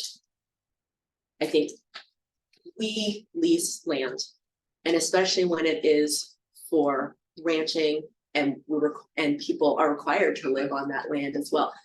That raises the level of importance of these types of leases, and I think and now that we have reduced it from 25 years to 10 years, that's that much, more potential turnover. And I think that is real and needs to be factored in to our considerations going forward. And so I do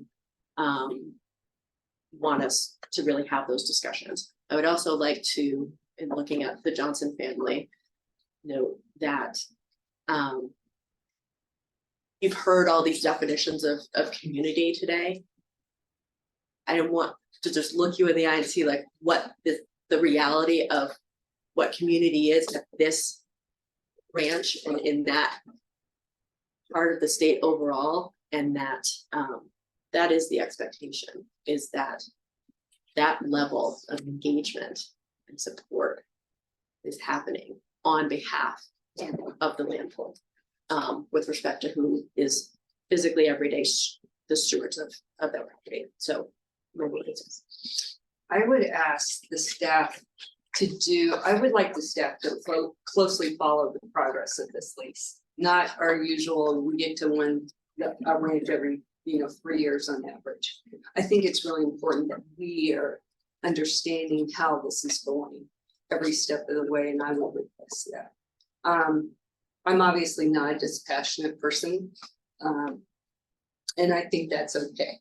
So the motion passes for me.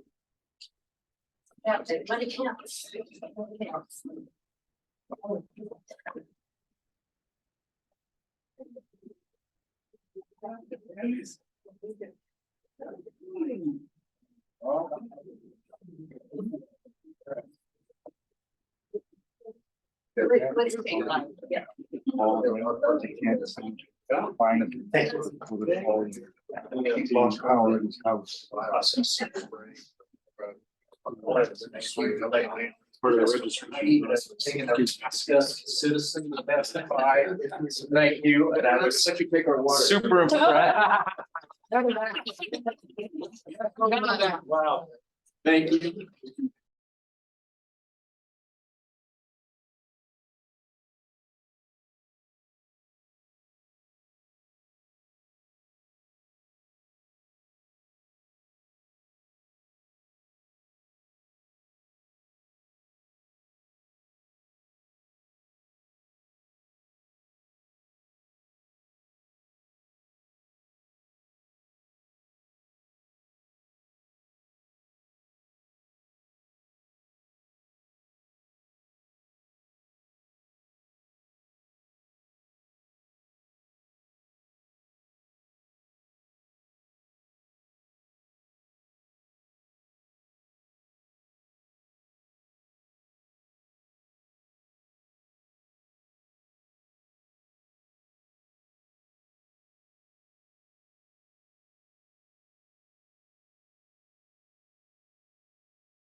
Thank you, guys. All right, welcome back from our break.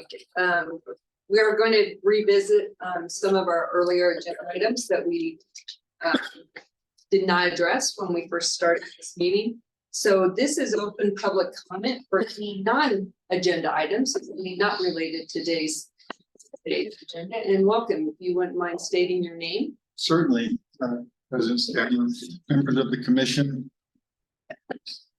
Staff members within the sound of my voice. Thank you. My name is Steve Whitty.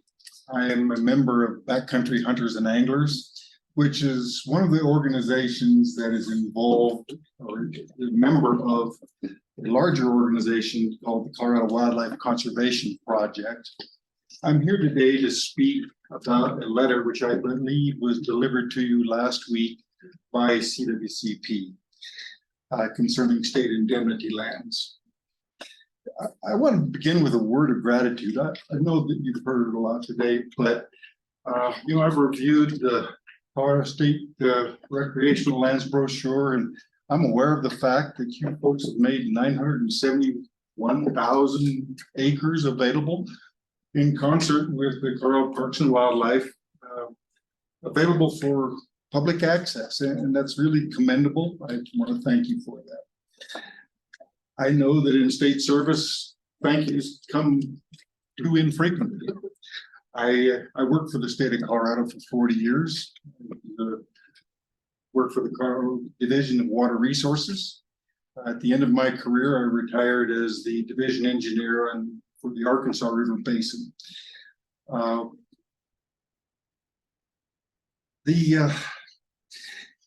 Because the Arkansas River is so desperately short of water, I think I have some appreciation, and after this morning, I even have a greater appreciation of the kinds of challenges that you folks are faced with because of the ever-increasing competition for scarce, limited resources.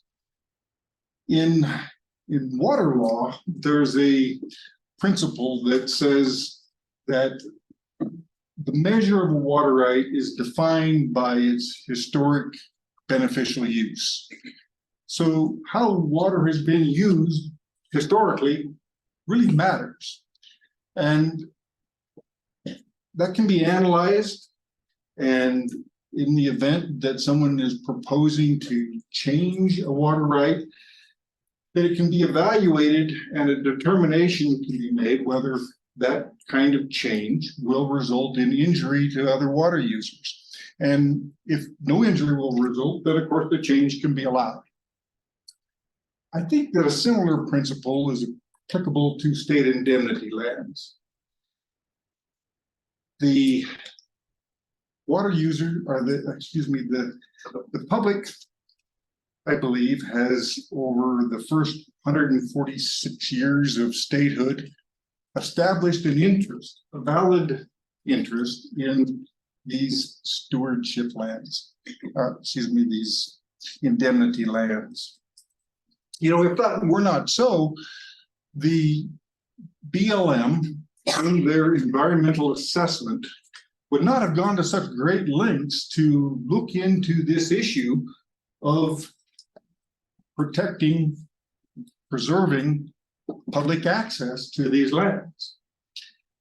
And I believe that they would not have been able to reach a finding of no significant impact had it not been for the existence of the Colorado Division of Colorado Parks and Wildlife's hunting and fishing access program. It's in this important respect, I believe, that in state indemnity lands are or should be considered distinct and different from traditional or legacy state trust lands. Because through unrestrained access for 146 some years, the public has established an interest in enjoying these lands for a variety of purposes. And so if there's going to be any change of the use of that land, including a change from free and open access to restricted access or a prohibition of access, there needs to be some evaluation done regarding the public's interest in those lands, and measures ought to be taken to protect and preserve those interests, I believe, in perpetuity. I think that we spent a good deal of time earlier today talking about process. And I think that a process exists that could be followed to good effect. In the commission's policy regarding the leasing of renewable energy for renewable energy purposes, there's to be an identification of potential conflicts, and if those conflicts are identified as existing, then there should be consultation with outside advisors. I would submit that it would be appropriate in the case of state indemnity lands to bring in Colorado Parks and Wildlife, a long-term partner with this agency, to comment on the impact of loss of access and potential loss of habitat associated with different uses of the what were and are the indemnity lands. And certainly in the event that there is some other type of use proposed, a new type of use that is setting aside just the access issue now, but if there's a new type of use that is inconsistent and incompatible with the public's interest in these lands, I believe that that should be brought out and those kinds of proposals should be denied. In summary, I support the letter that was submitted to you by the Colorado Wildlife Conservation Project. I urge you to direct staff to engage in a meaningful consultation regarding all 17,212 acres or whatever the final number turns out to be, and give credible interest to this issue of lost public access and possibly lost habitat. The Colorado Parks and Wildlife Hunting and Fishing Access Program can provide reasonable protection of the public's interest through long-term leases for outdoor recreational purposes. And they should be afforded an initial exclusive opportunity to identify lands that they are interested in leasing and to secure those leases. And in doing so, I believe they are able to help you achieve reasonable and consistent income, which is consistent with your objectives. In closing, I recognize that in some respects, this isn't that big of an ask. I think that the indemnity lands have to be recognized as having an encumbrance of those sorts associated with them. And that encumbrance is the public's interest to access and utilize those lands as has been done historically. It's 17,000 some odd acres. That represents 1.8% of the total amount that is currently leased for outdoor recreational purposes to CPW. Well, in some respects, this may not be a big ask. To my way of thinking, it is very important. And it's important for the fact that this represents an opportunity to prevent a loss of public access. I thank you for your consideration. Thank you for your patience. Staying with us, Davey. All right, Nick, do we have anyone else online who has a comment not related to anything where we have what we'll be discussing today? Folks listening along online, if you'd like to raise comment on an item that's not on our agenda today, please use that raise hand feature and we'll bring you forward.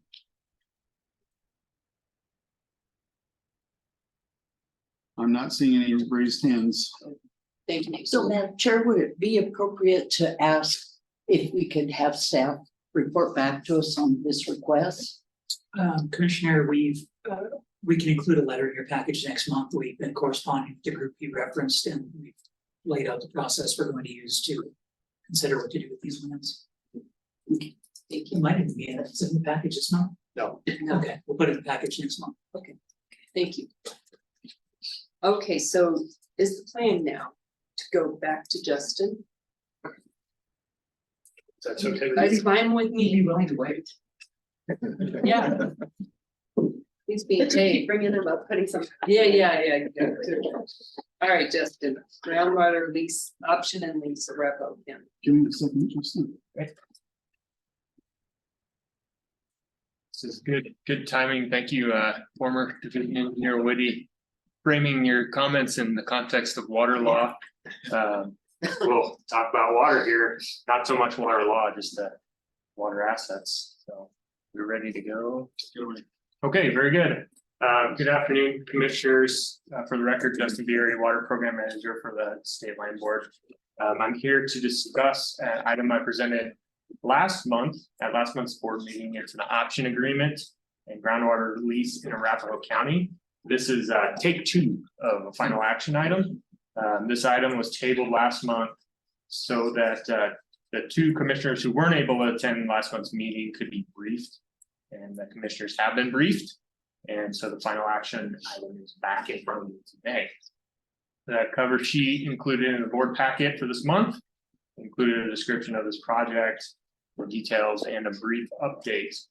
Today, I'm going to provide an brief background refresher, provide an update from last month's meeting, briefly review the proposed agreement and lease terms, and finally address any questions and comments. With that, we'll dive into maybe. There we go. Okay. So quick refresher on the background. We're talking about Lowry, and we're talking about the ECCV water system on Lowry. That Rangeview, which is the land board's water lessee on Lowry, they currently operate the ECCV water system. The system includes 8 wells and the associated infrastructure with those wells, pipelines, that sort of thing, and 8,000 acre-feet of Arapahoe aquifer groundwater. This system is scheduled to revert back to the land board in 2032. It was a 50-year lease that ECCV had, and again, that 50-year lease will conclude in 2032. And Rangeview has a vested interest in securing that ECCV system to continue to operate their system and serve their customers past 2032. All right, the map on the screen is just, again, a refresher of these are the actual things we were talking about, and within the option agreement and proposed lease. So 8 wells and associated pipelines.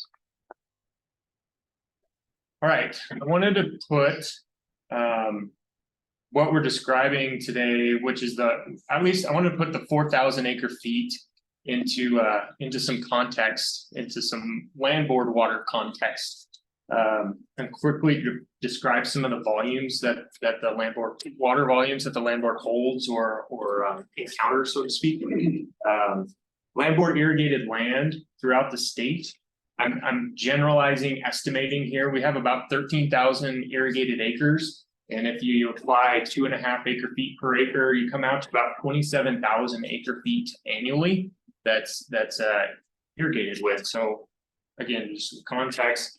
To drill down a little bit further, if you recall the farm that we visited on our water tour in May outside of Sterling, there was an irrigation well on that farm, and that farm pumps approximately 300 acre feet a year. And there was also a recharge pond on the property, and that recharge pond puts approximately 400 acre feet into the ground every year, depending on water calls and river calls and that sort of thing. Again, continuing on with context, I've been recently reevaluating a lease price with Riverside Reservoir, Riverside Irrigation District. They hold 2 leases for recharge ponds with the land board, and those recharge ponds have put 7,000 acre feet into the ground over the last 3 years. And then continuing on with another one, in context, the land board has fewer than 5 Denver Basin groundwater leases in our entire water portfolio right now. We have more water than we could put more to use, I guess is my point. 5 is, in my opinion, five leases is not very many. Now to talk about context with Lowry, in total, the surface water rights, so if you're familiar with Lowry, there's 2 creeks on the property and there's a few reservoirs that have decreed water rights. Those creeks and reservoirs, they total 33,000 acre feet. Most of that water is in the proposed reservoirs, or would be in the proposed reservoirs. So 33,000 acre feet of surface water.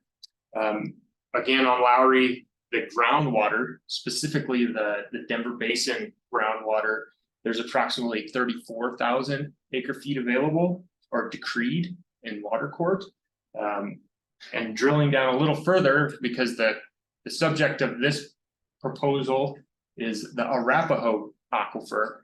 The water rights on Lowry for the Arapahoe Aquifer, is approximately 10,500 acre feet annually, with another 1,400 acre feet available that's not associated with range fees lease. So all that being said, just a little context of what 4,000 acre feet looks like within the land board's water dealings every year. Okay, for an update from last meeting, I reached out to Parker Water and Sanitation, Castle Rock, and Aurora. I also reached out to Civitas, who's the oil and gas operator on and around the Lowry area. None of these entities gave a affirmative interest in this ECCV system. And I think that might be an indicator as well of the marketability of if we weren't to enter into this option agreement and lease, I don't know who else would want to, basically. Okay, so to review the proposed option agreement and lease terms that we presented last month, that there's kind of a 2-part thing. So the option agreement is that Rangeview would pay the land board $50,000 a year starting now in 2023 until 2032, when those assets are scheduled to revert back to the land board. So $50,000 a year between now and 2032 for the land board to keep the asset off of the market, essentially. The lease then would be the payment for water, for the actual water, would follow the payment structure of Rangeview's existing lease with the land board, which generalized is 10 to 12% of Rangeview's gross revenue. And it currently comes out to be approximately $500 an acre foot and rising. The length of the lease would follow, again, Rangeview's current lease, which is scheduled to conclude in 2081. Their original lease was a 99-year lease. And so we would mirror that with this proposed lease. And finally, the other financial piece of this is there would be a guaranteed monthly payment that Rangeview makes to the land board, starting at $5,000 a month, so $60,000 a year, and that increases 3% every year. Again, this is in addition to the cost of water. So if they pumped 0 ECCV system water, they would still be paying us this $5,000 a month with an escalator. Does that make sense? Okay. Okay, so that's a review of what's on the table. The future outlook. So how this additional lease might perform. We don't know. Obviously, it's a crystal ball. Hopefully, it's a very clear crystal ball, and we can see into the future very well. Rangeview's estimates are that their Sky Ranch housing development will continue to grow. It's already growing, and that's their main revenue source. That is the data behind this graph. Basically, it's the projections. So this graph, to break it down generally, if the land board doesn't sign up for this proposal and lease, we'd be looking at the lower bar on the graph. So the lesser amount. So either way, revenue should increase because Rangeview's operations are increasing. If we do sign up for this proposal, we would look to the upper line, the one, whatever color you can see there. So that line includes the $50,000 a year between now and 2032, and then the additional $5,000 a month with the escalator, which is why you see the lines diverging a little bit with that escalator.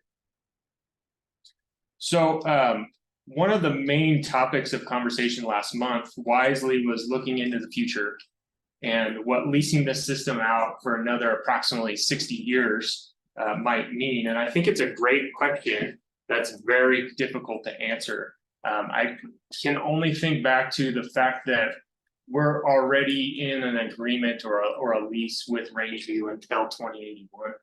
And so I have to wonder if it's not as big of a commitment as it seems on the surface, if that makes any sense. That's just my thoughts, I guess.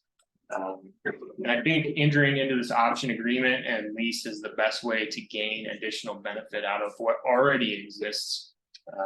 And something we touched on last month briefly as well is there is a stewardship component of signing on to this lease, in that we'll have fewer operators. If we leased it out to somebody else and Rangeview continues to exist, we'd have multiple operators, and Rangeview would be replacing these wells, would be poking additional holes in the ground. And so we would have that to deal with as well. With that, I am happy to answer questions. Our lessee's Rangeview is on the phone as well.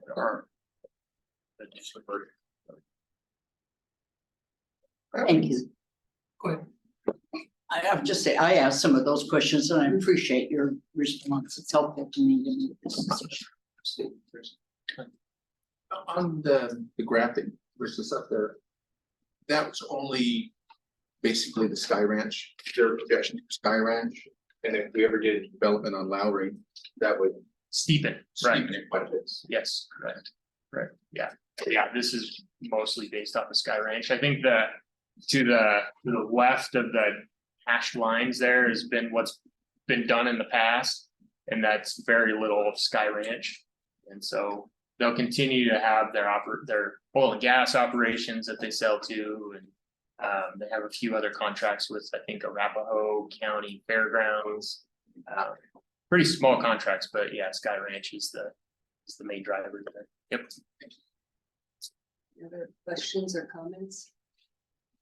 To summarize, we're in a long-term, not great relationship. We are trying to make the best of that.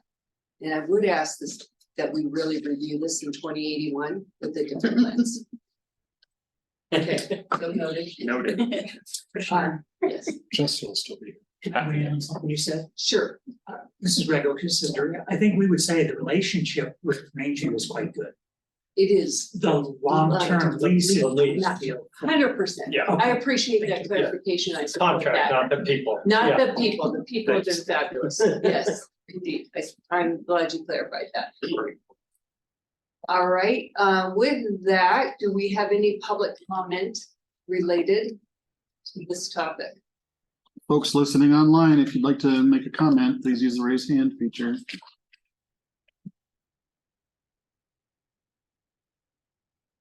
We have no hands raised. Okay. Madam Chair, I'm prepared to offer. Oh, we have one question. I have a question about the board Oh, program forgive me. because, okay, so that's different than what we were just saying, but also some of us on the board were not here on October 12th, and so Right. I don't quite feel comfortable saying that I am approving this based on what testimony was given. Fair enough, yes.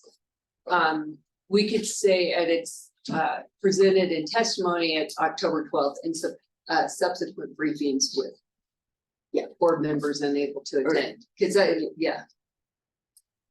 Well, I want to make sure we don't lose the October 12th presentation yes. of material. How about as well as? Yeah, that works for me, but I'm not sure that addresses Commissioner Clark's concern, so I'm trying to, I understand her concern Yeah, and I'm trying to figure out.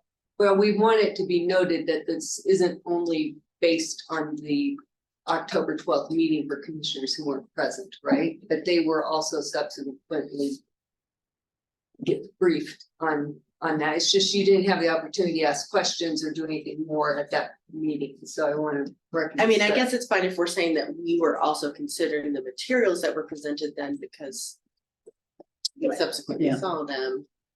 So maybe if I'm just saying that on the record, that we have been presented those materials as well. Or you could abstain, you shouldn't be present. There's that too, Well, but that defeats the purpose of them briefing us. Yeah. So that we can build it. I do think collectively,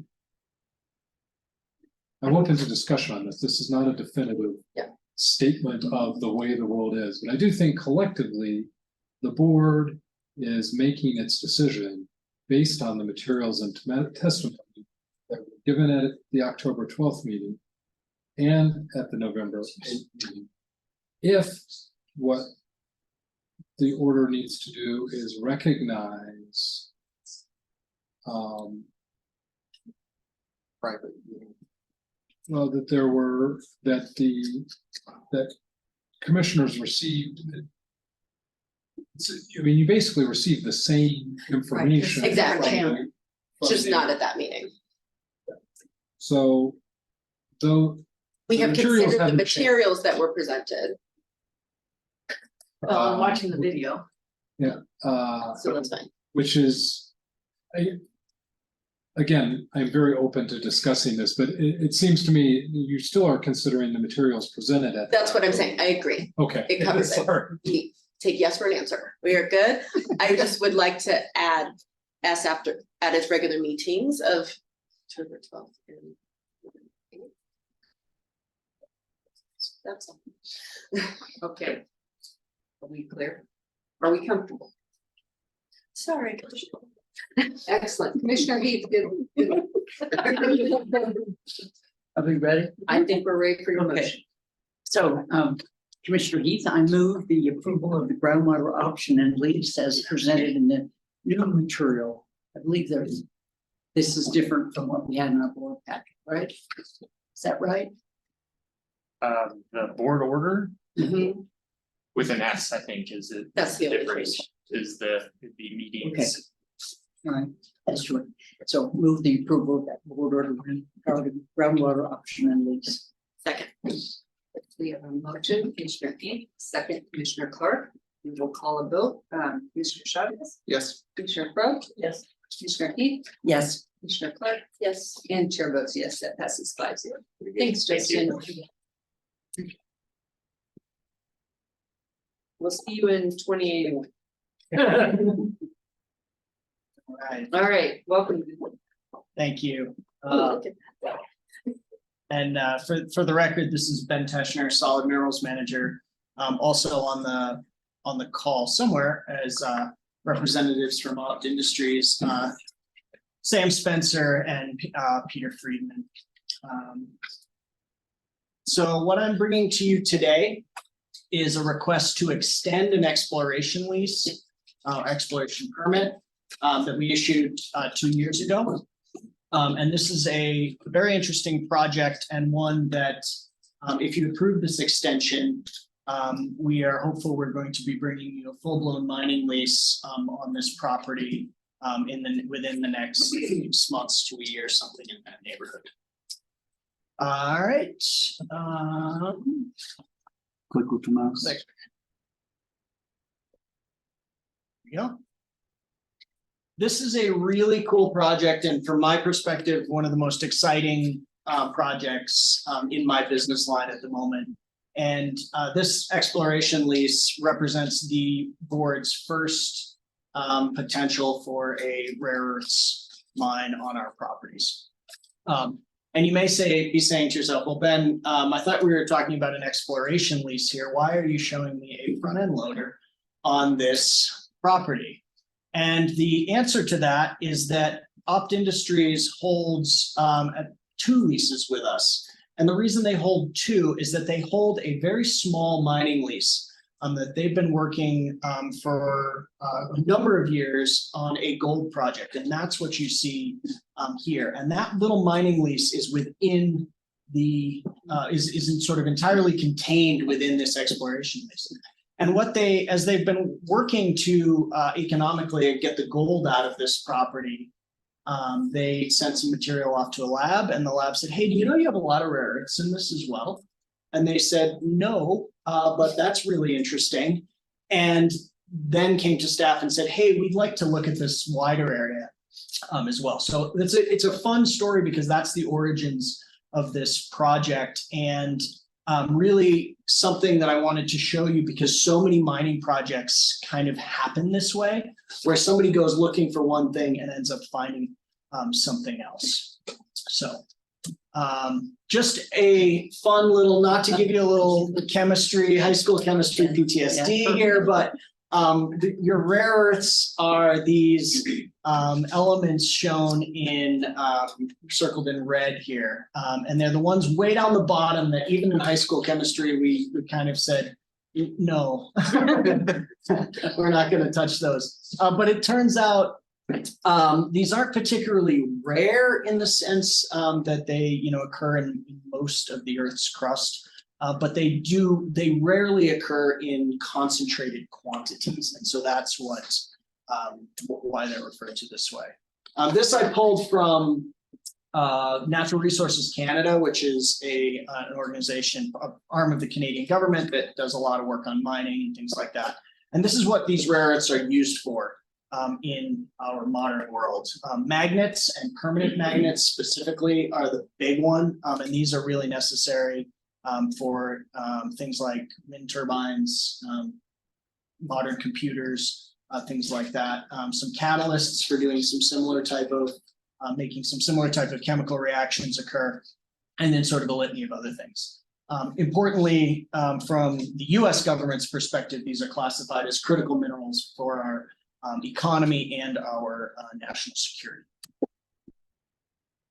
This lease is located way up in Moffat County, way up top there, and in fact, nearly borders Wyoming.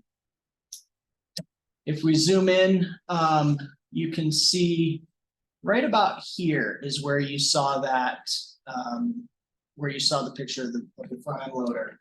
And you can see a little bit of disturbance here, most of which is now reclaimed. Opt Industries has been focusing their efforts on doing exploration work around this wider area. Even by mining standards, this one's sort of average size. I wouldn't say it's big by any stretch. And it's one of the great kind of features of what's going on this property. Oh yeah, there's the, see, look at that. I'm so smart. I can do it on the slide. That's the mining lease. And there's the, so what's happened since they signed this exploration lease with us? Opt Industries has partnered with a larger organization called Green Fuels Energy, which they've entered into an investment agreement to prove out this property a little bit more. And basically what we're asking from you today is give us another year, and we're going to be able to come back to you with the mining lease that hopefully has a lot more information about things like, by doing this expanded drilling and bulk sampling, we're going to be able to come up with some preliminary mine plans and evaluate the environmental impacts to this property, and hopefully give you a more informed look at what you would be approving or denying should we get to that point. The stipulations will remain the same for this extension as they are on the current exploration lease, as is the process that I work through with the staff here, other staff here. We reach out to CPW and others, and there are greater sage grouse in this neighborhood, so there are distance and timing restrictions in the exploration lease for those guys. There are wetlands mapped in this area as well, and we have a fairly standard disturbance buffer of 200 feet from mapped wetlands. And there are some known cultural resources around the property as well, on which we have disturbance restrictions written into the lease. And some of them are reasonably complicated, and I didn't feel like you needed those, but I'm happy to supply it if you'd like. So what I'm asking is for you to stay tuned. Give staff and Opt Industries a little more time to work on this lease, conduct the studies necessary to bring you the information that we'd like to bring you. And hopefully you'll see us again in 6 months or so. And I want to show you also this picture here is the hills in the background are Wyoming, but in the foreground, this is looking almost straight north. And in the foreground, you can see some of that reclaimed area where they had dug up before. And in my view, they've done some really excellent reclamation up there, especially considering that very few drops fall from the sky in that part of the world. Questions? Just Commissioner Chavez, what were the process? Within Colorado, or move it out, or even? Is Sam on the line? Sam's on the line. We promote Sam. I'll let him take a whack at that, or Peter. Peter's not on the line. Okay, Sam is.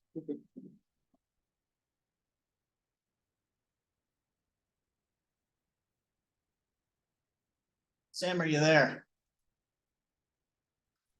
Can you hear me? Yes. Hi, sorry about that. So I'm not so great at the IT. Can you repeat the question? I know I lost you for a second. Yeah, the question was just long-term, where would this material be processed? Well, the intent would be to move forward with Green Fuels Energy to actually process a heavy mineral concentrate, which would utilize a series of mineral spirals, which are a method of separating heavies from lights. That concentrate would then likely go to a couple of different end users.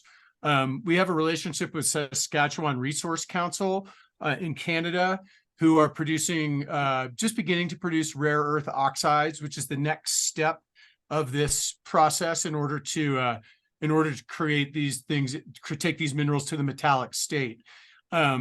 We also have a relationship with Energy Fuels. I think you probably are familiar with them.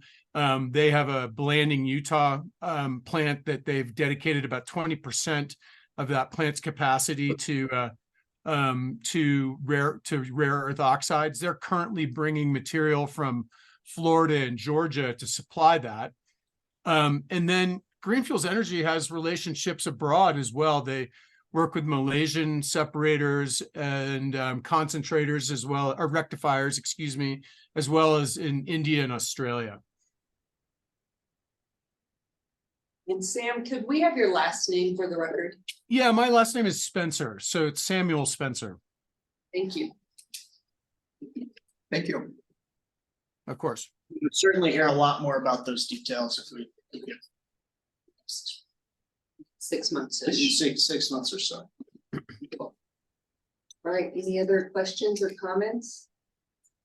All right, Nick, let's open it for public comment. Yep, anybody listening along online, use your raise hand button to raise a hand and we'll bring you forward. No hands raised, Commissioner. Okay, with that, we have a board order in front of us. If we could get a motion. I move we approve the extension of the exploration permit. 113,980 for 1 year, as presented in our board packet. And is there a second? Second. Motion, Commissioner Probst, second, Commissioner Heath. We will call a vote. Commissioner Chavez. Yes. Commissioner Probst. Yes. Commissioner Heath. Aye. Commissioner Cook. Aye. And chair votes yes. That passes 5-0. Thank you very much, Commissioner. All right, we are on to item C with Steve.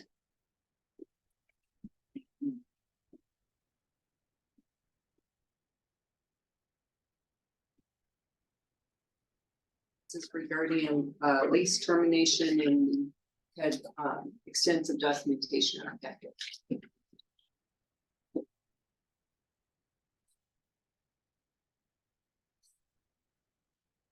Good to go, Steve. Just click it on the screen. Perfect. Good afternoon, commissioners. My name is Steve Freeze. I'm mineral field specialist here at the land board. As my role as minerals field specialist, one of the things I do is help manage the oil and gas located on the state surface. And to that extent, we have approximately about 1,000 active oil and gas wells on state-owned surface. Today, as the slide says, I'm here to present staff recommendation for a termination of an oil and gas lease 107357. There are also some representatives from KP Kaufman here as well, who is the operator of this lease. And I believe they intend to make comment towards after this presentation.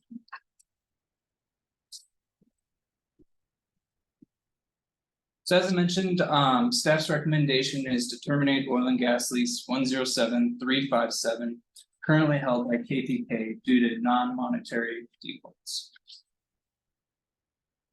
This lease is located in southeast Weld County, approximately 7 miles northeast of the town of Brogan.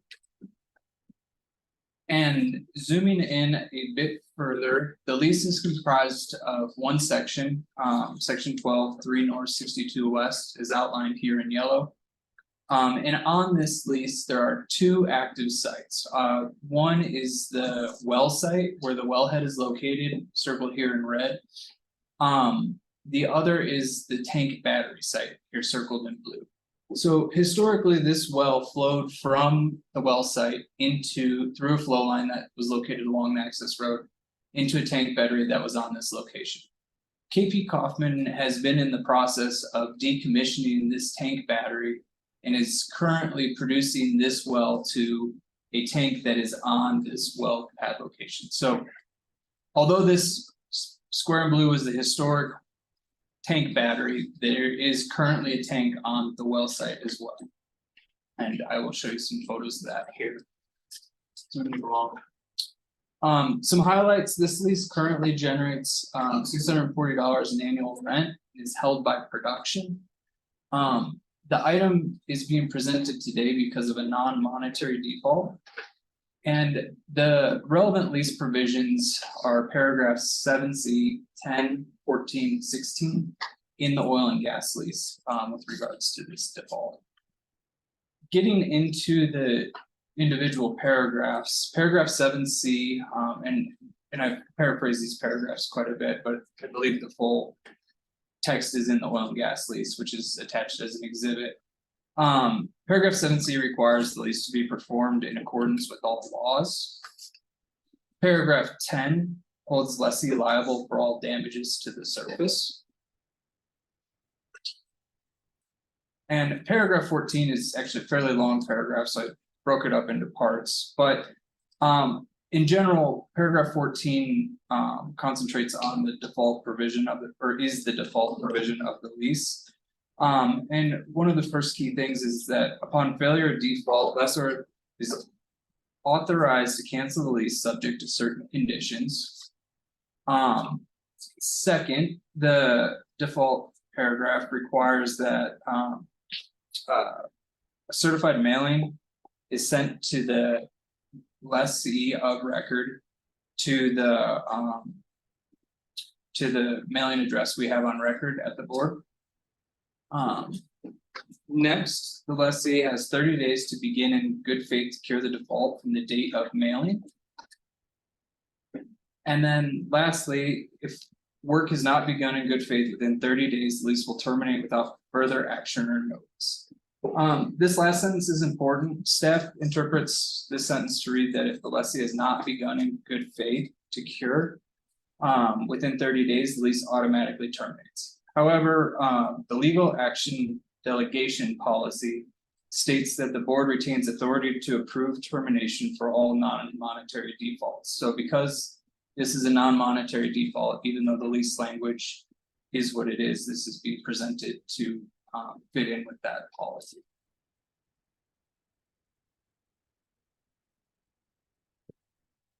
Whoops. And last, paragraph 16 requires lessee to comply with all rules and regulations of the Oil and Gas Conservation Commission. The Oil and Gas Conservation Commission recently changed their name, so they're now known as the Colorado Energy and Carbon Management Commission, or ECMC, and that's what I will refer to them from here. The following two photos depict conditions at the well site.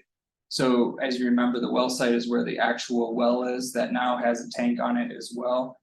I took all of these photos on October 26, 2023, and that was 15 days after KPK's deadline to begin to cure in good faith. So this first picture here is of the wellhead. As you can see, the wellhead is currently rigged up to run through a hard line and then over to this tank that's sitting on the ground here. ECMC rule 603.0 or O requires that operators will design secondary containment structures to be sufficiently sized to contain at least 150% of the volume of the largest single tank within the container. So what that rule is essentially saying is this tank needs to have a second, so primary containment would be the tank itself. The tank holds in liquids.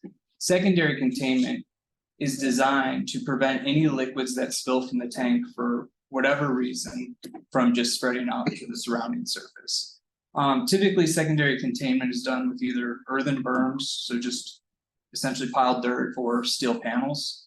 As you can see in this photo, there is no secondary containment at all around this tank. It did not appear that KPK had made any effort to install that secondary containment from when the default was sent. The second picture is the top of that same yellow tank that you just saw. In the picture, you can see that there looks like a welder had cut holes in the top of the tank. Excuse me, ECMC Rule 201A requires in part, and it's one of their fundamental rules and their statement of purpose, but to protect against adverse environment impacts on any air, water, soil, or biologic resource from oil and gas operations. At the time, again, October 26, when I inspected, the tank contained basically an oily sludge and was open to the atmosphere. There are also not any measures. Typically, when you have open vessels, you would put bird netting or something of that nature to prevent wildlife from entering. It's hard to see, especially on this projector, but this is actually part of a bird's nest that a bird had constructed on here. So as you can see, there are wildlife in the area. And then based on reports filed by KPK to the ECMC, this well produced 3 barrels in July and 2 barrels, and that's oil, I'm sorry, 3 barrels of oil in July and 2 barrels in August. The commission's records tend to lag a few months, as do ours with production reporting, just with how it needs to be accounted for internally and then reported out. But what that indicates is that this tank is in active use. The oily sludge as well indicates the tank is in active use. And again, on the date of inspection, it did not appear that any action had occurred to correct this default that we had sent. Moving on to the tank battery. So this was historically where the well had produced to. There used to be 3 or 4 tanks out here actually, and those had been removed. And at some point, this tank here, separator, and this is actually a chimney pipe that I think belongs in the separator, but I'm not entirely certain, has been out on the location.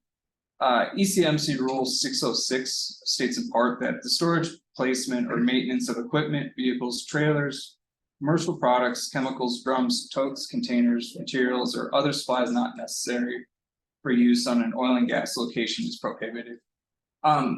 Again, none of this equipment is connected, none of it's in use. I don't know if it's functional or not, but it is not in use and therefore being stored inappropriately on location. These again were noticed as part of the default, and again, based on the time of the site visit on October 26th, no action appeared to have happened to remove any of this equipment. This is just another photo of the tank battery looking the other way, and as you can see in this picture, there's, you call it unused equipment or trash, either way, improperly stored on location. So, excuse me. The complete timeline is in your commission packet under Exhibit 2. However, I wanted to highlight some key points for the events leading up to the issuance of the default notice. The lease events, or I'm sorry, these events were spread, were first noticed on an inspection that I performed August 10th of 2022, so over a year ago. Since then, myself and the oil and gas leasing manager have made at least 10 attempts to have KPK correct the issues via staff communication. These requests were made both via email and phone calls. Again, that complete Exhibit 2 outlines the communication attempts. KPK has responded to our requests and generally says they will get on it and get things repaired, but obviously with us issuing the default, that did not happen.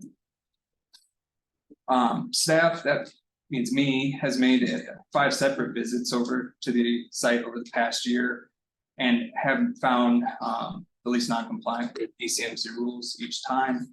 And again, it does not appear that any work had been done. ECMC has also visited the site 3 times and noted corrective action on each inspection due to their proposed rule or due to rule violations. And then finally, as last result or last resort, the notice of default was issued 9/11/23. And that was the date that was sent out. That notice of default was sent via certified mail and email to the operator. As part of the recommendation formulation, KPK is in violation of multiple terms of their state land board oil and gas lease and ECMC rules. Because KPK is not in compliance with ECMC rules, they're in default of their lease 107357. Again, KPK was sent notice of the default September 11th, 2023 via email and to their mailing address of record. Per the terms of the lease, KPK was given 30 days to begin in good faith to cure the default. That would have resulted in a date to cure or date to begin in good faith to cure of October 11th, 2023. I performed a field inspection on October 13th and October 26th, and it did not appear that any work had been completed, and it appeared the lease remained in default. So with that, staff recommends the board terminate this lease 107357 effective October 12th. October 12th would have been 1 day past their deadline to cure of October 11th. So although this is being heard today, staff believes the lease would actually terminate via October 12th via those terms. And authorize staff to take steps to call the bond and begin corrective action on the property. With that, I'm happy to take any questions or comments, and as I mentioned, there are 2 individuals from KPK in the room who I believe would like to speak. Any questions, or would you like to hear from the KPK folks first? Okay, bring you in.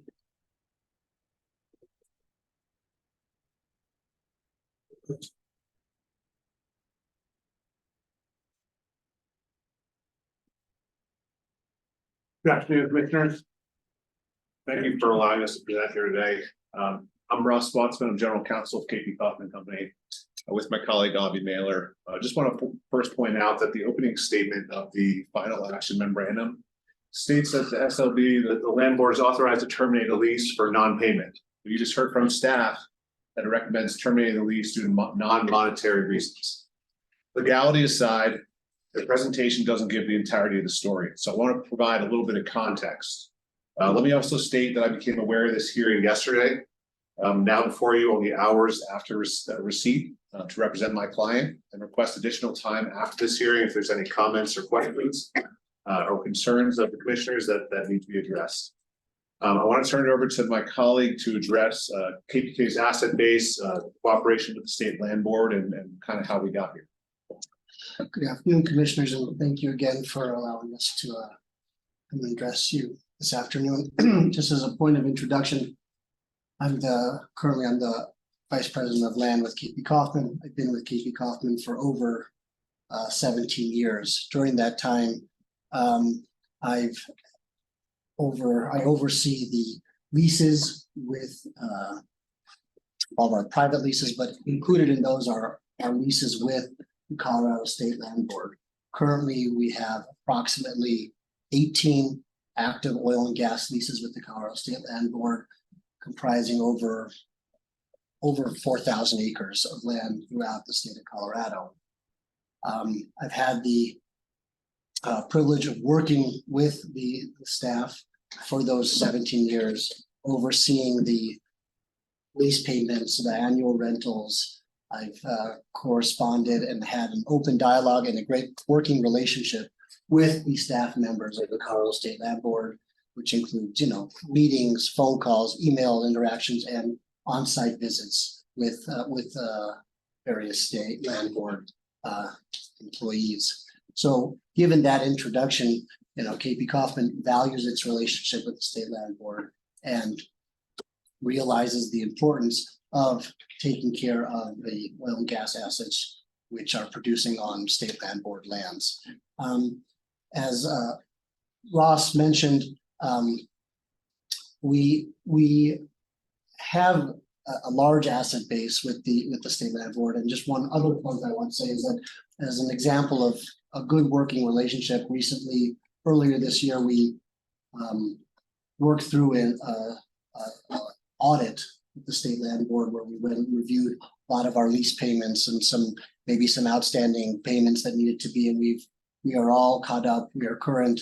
I don't think anyone anticipated how long the morning session was going to go. We were here earlier this morning and actually dropped off our November rent checks, in compliance with our lease obligations. So I'm here to say that while Mr. Freeze, and he is a wonderful State Land Board inspector and employee, and I worked together with him very closely for many years, and understand his frustration through this process. And I'm here to say that KP Kaufman, as I said, we have a number of leases over thousands of acres, and we are committed that this type of situation won't happen again. I would like to tell you that, although he was out there last on October 26th, since then, the tank battery, which he alluded to, and that equipment was not abandoned equipment. It was actually staged for the battery to be rebuilt. We had some ongoing groundwater monitoring that we were doing. We acquired this asset in 2019, I think it was, this particular lease. And there was some ongoing groundwater monitoring that we inherited from the predecessor High Point operating. And since his visit there on October 26th, the battery has been rebuilt. Therefore, that yellow tank is in the process or will be removed by the end of this week. So understanding the length of time for us to get to that point, and understanding his frustration, and admitting to the fact that we are committed to doing better, where we won't have this type of situation when we get to this point. I value my open dialogue and communication with the staff, and I look forward to continuing that as we move forward. So specific to why we're here today, the lease was entered into between the state and Terra Resources in 1970. It's been in full force and effect since that time. KPK acquired then the lease and ownership of the well from High Point Operating Corporation, following the subsequent series of intermediary transactions. So, you know, I understand staff's presentation, and I acknowledge that they resuscitate the provisions of the lease, but they fail to appropriately apply the facts of the present scenario to the lease. So, you know, they begin by saying they issued a notice of default for non-monetary reasons, and they reference sections 7C, 10, 14, and 16 of the lease. They claim that KPK violated section 10 by requiring payment for damage that requires payment for damages to the surface of the land. However, they don't cite any facts that substantiate certain damage to the land. Notably, the notice of default doesn't reference any damage or even a payment for damage. KPK's predecessor, High Point, had a release on this location. They filed the initial Form 27 with the state. That form is a process by which you remediate a spill. They disassembled the tank battery. They completed the necessary remediation, and KPK took over for the groundwater monitoring portion of that. The tank was never intended to be removed. It was being, as Avi said, it was being staged on site to be rebuilt once the remediation was complete. And we're now at that stage. If the facts warrant a payment by KPK for damages caused by its operations, you know, that's something we're happy to discuss with staff, but we've never even gotten there. And I think to allege an event of default due to paragraph 10 at this time, without any supporting facts would be improper. So section 7 and 6 and 14 are kind of similar in that they state that the terms of the lease must be performed and exercised subject to all laws, regulations, orders of the state, including the Colorado Oil and Gas Commission. As you know, the ECMC is the administrative body here in Colorado. It regulates compliance for oil and gas wells. I am aware of a handful of inspections that require corrective actions. Due to the specific facts at the location, though, we disagree with some of the inspections. That said, the inspections amount to subjective observations of an inspector. They're not without any background or context of KPK's plans or operations or what's actually happening at the site. We heard there were concerns about unused equipment, but as we noted, the equipment was being staged for the tank battery to be rebuilt. They talk about inadequate containment around a frac tank. There's no discussion about production methods and if that frac tank was used or when it was installed. I think it just exemplifies that there needs to be context around an observation by an inspector. Most importantly here, and talking about an event of default, is that these are unadjudicated observations by an inspector. They are not even alleged violations. Indeed, the ECMC has a process by which they can claim that they're in a violation of law and regulation. They first do an inspection, they issue a notice of alleged violation, and they go through a hearing to adjudicate that. They've elected not to exercise that discretion. Likely, they don't even believe consider these to be violations. They are simply corrective actions. The open frac tank at the top was never included in any of the by the state. This is the first time we're hearing it. So now to rely on inspectors' opinions or observations that haven't been alleged or adjudicated, I do think is an improper basis for finding an event of default. And one that would constitute reversible error. Finally, I don't think addressing paragraph 14 is necessary if we disagree that there was an event of default. But I'd like to note, as Avi said, that the tank battery is being assembled. It has been rebuilt. The frac tank will be removed by the end of the week. And the access road and containment areas have been reinforced. All equipment that was staged on site is now back in service. So there remain no issues that would be considered either an event of default or damage to the surface land caused by KPK's operations. If you have any questions for either of us, we'd be happy to answer those. Questions from the commissioners? I have one, and is it your company's practice to leave frac tanks like that open to the elements, or do you wait for ECMC to get involved before you respond to that? It's not practice, but I think there's, we have to look at what the requirements are for a frac tank. It's our understanding that it might be a typical practice in the industry. So as a layperson, I don't understand that practice at all, but we'll move on. Other questions? Yes, this is Commissioner Clark for the record. want to ask you some questions and then also to staff. What I do not want to be involved in here is kind of a he said situation. So I'm just, where is any documentation that we're looking at a TikTok from over a year of various back and forths?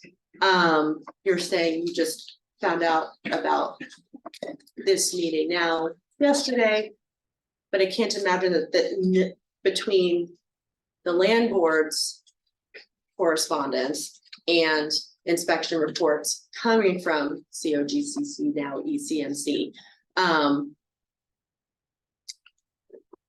you're in front of us now saying that these things are being corrected in the last few weeks, but where is any documentation before to say that these are things that are in process? Absolutely, and I want to step back a second. I was aware of inspections of the state. I became aware of a notice of default and the hearing only this week.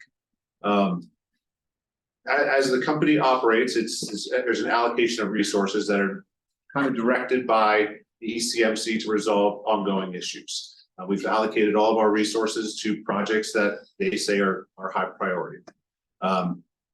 We then move towards inspection reports to fix corrective actions that are not at their top priority. And we work through those. There's a backlog of those. So it's, I am aware of some of the issues or corrective actions that the state had said. One of the overriding problems here at this location was there was an open remediation project stemming from High Point's ownership of the lease and the well. And until we were able to get to a point of rebuilding that tank battery, that equipment had to stay staged. It had to be unused. But it's, we got to the point with the state, with the ECMC, that we now can rebuild that tank battery.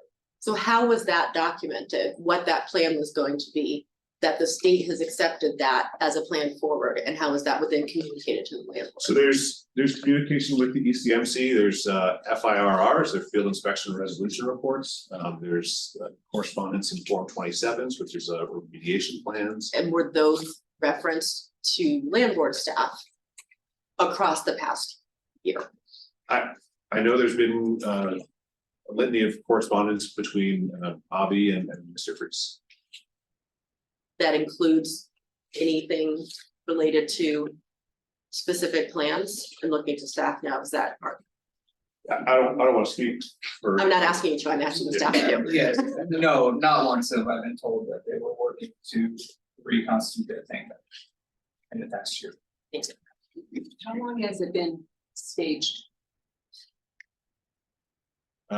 We took ownership of I think it was disassembled by High Point and we took ownership in 2019.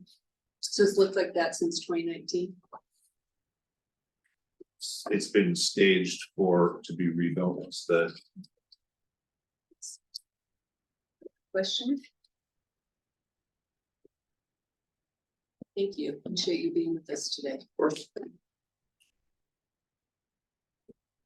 Steve, do you have any further comments for the commission before I open up to public comment?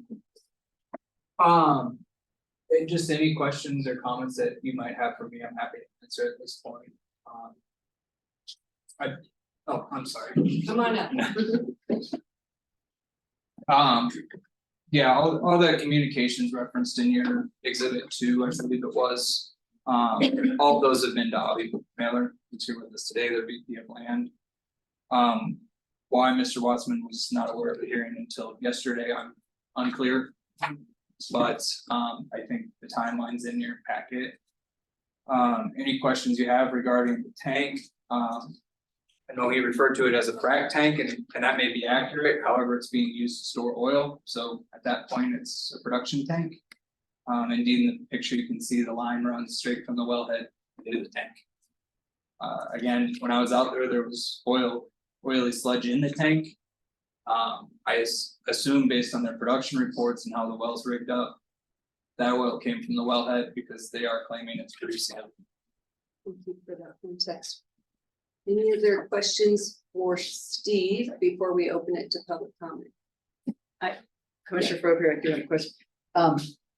I see that there's been a lot of communication and sending notices and requests, documentation to the company.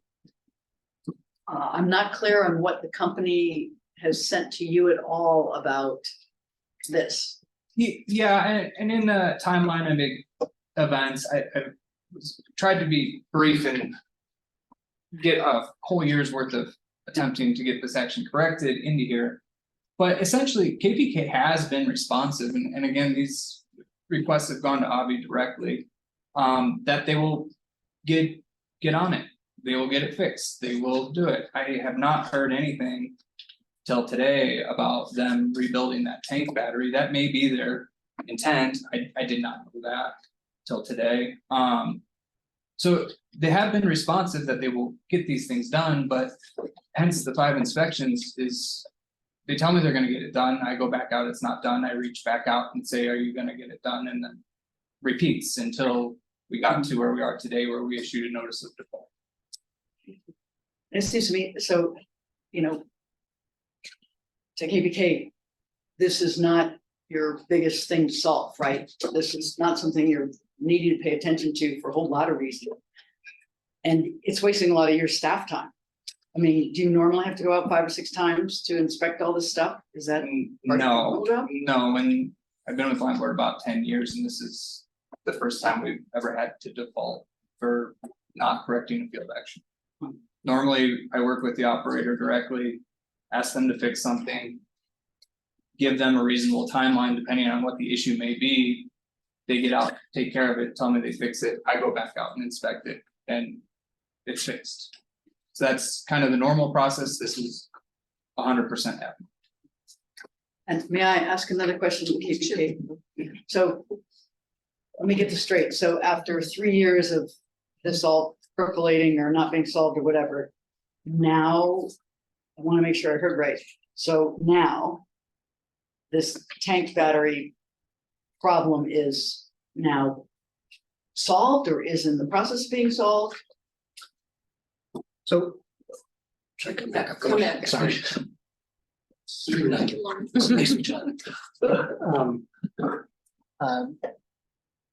Yes, and to Steve's point, as he said, that this is not normal, and that we've had other locations that Steve and I have met out on where he says there's an issue, and generally within that timeline, we resolve that issue.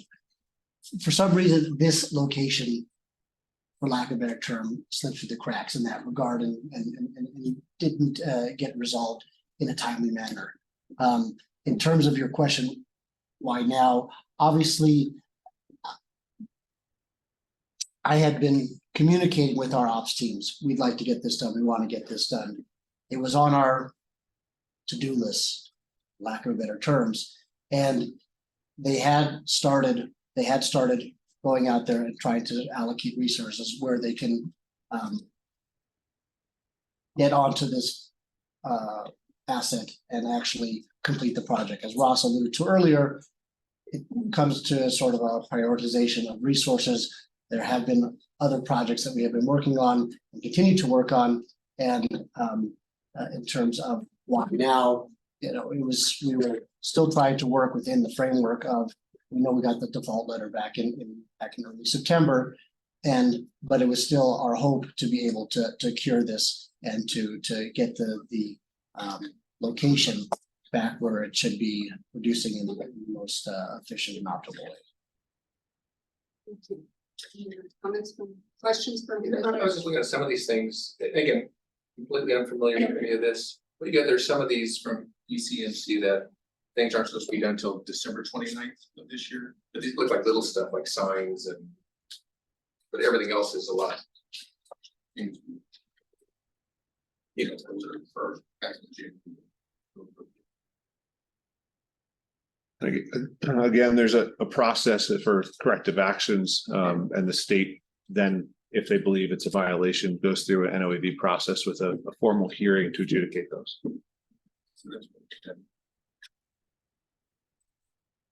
Yep, sorry, Commissioner Clark. So just a couple other clarifying points. It was obvious, sorry, what was Mr. Mailer, is that it? Sorry.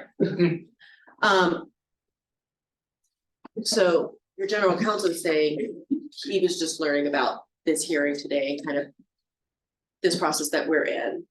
But I'm assuming you knew before yesterday Yeah, I mean, to come here today.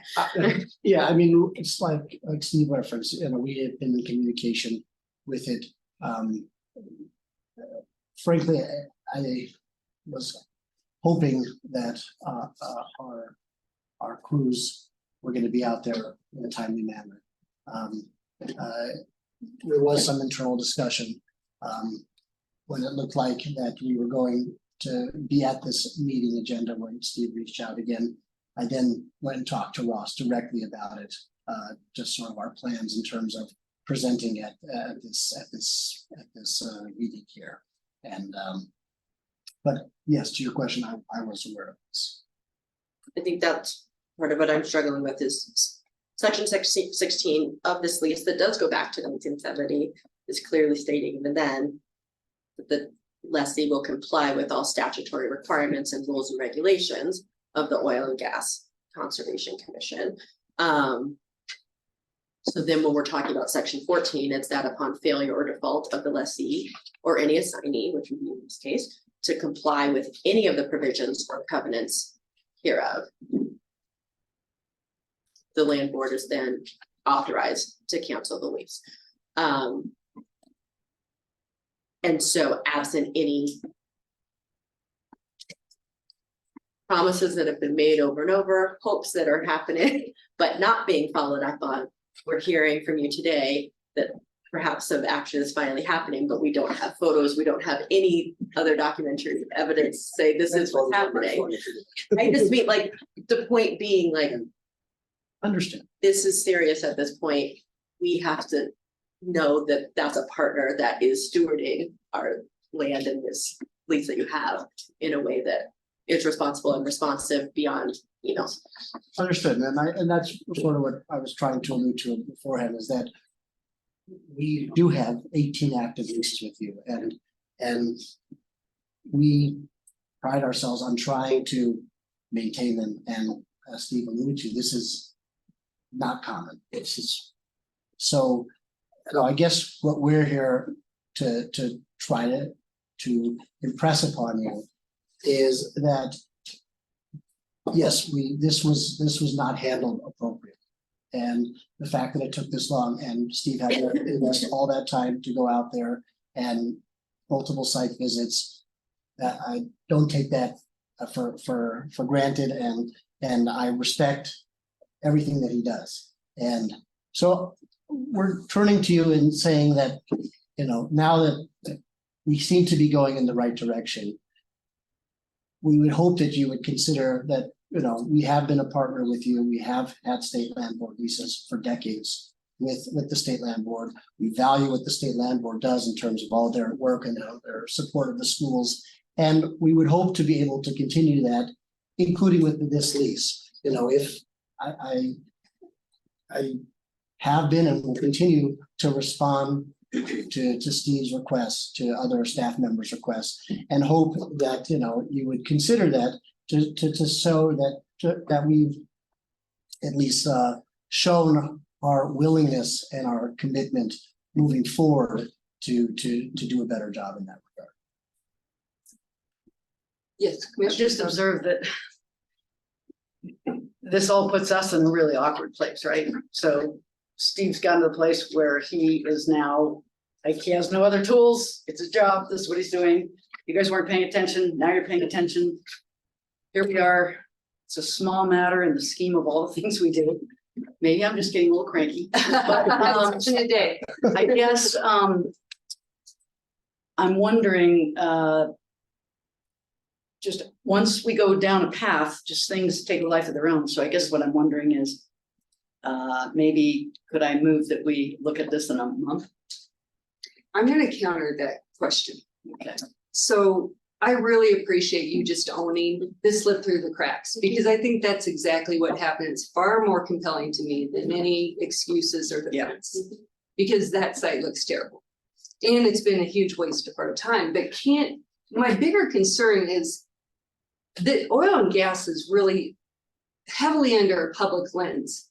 And when stuff like this happens, it really damages the entire industry in the state, one on which we rely on for most of our revenues. And, you know, things have, there's consequences to inaction and things flowing through the crack. And I think it's unfortunate, and it's great something's happening now, but there was a ton of communication around this.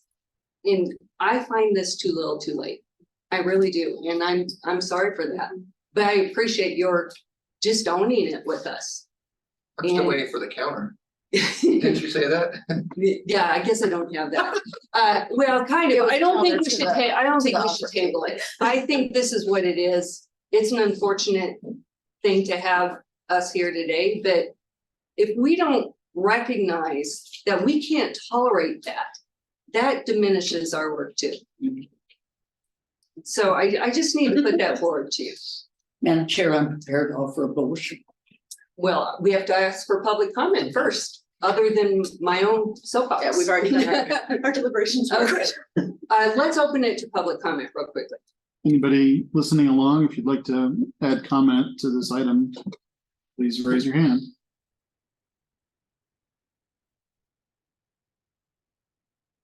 I see no raised hands. Okay, click that. All right, Madam Chair, first I have to say, this kind of comes under the category, Mom, I really am gonna clean up my room. And it isn't until you really don't get to go to the, whatever, your room gets cleaned up. So I am offering a motion in support of the lease termination for OG 107357. As shown in the board. We have a motion, we have a second. Second. Motion, Commissioner Heath, second, Commissioner Clark. If I might, I apologize. I would offer a slight edit to that motion. It's Aaron O'Connell, Assistant Attorney General. I would say that you're affirming the termination in accordance with the lease terms. Just as Steve pointed out, we're in a bit of a weird situation where the board approves lease termination, but the lease calls for automatic termination. I'd hate to have to. I understand the difference. Can Yeah. I ask a clarifying question also?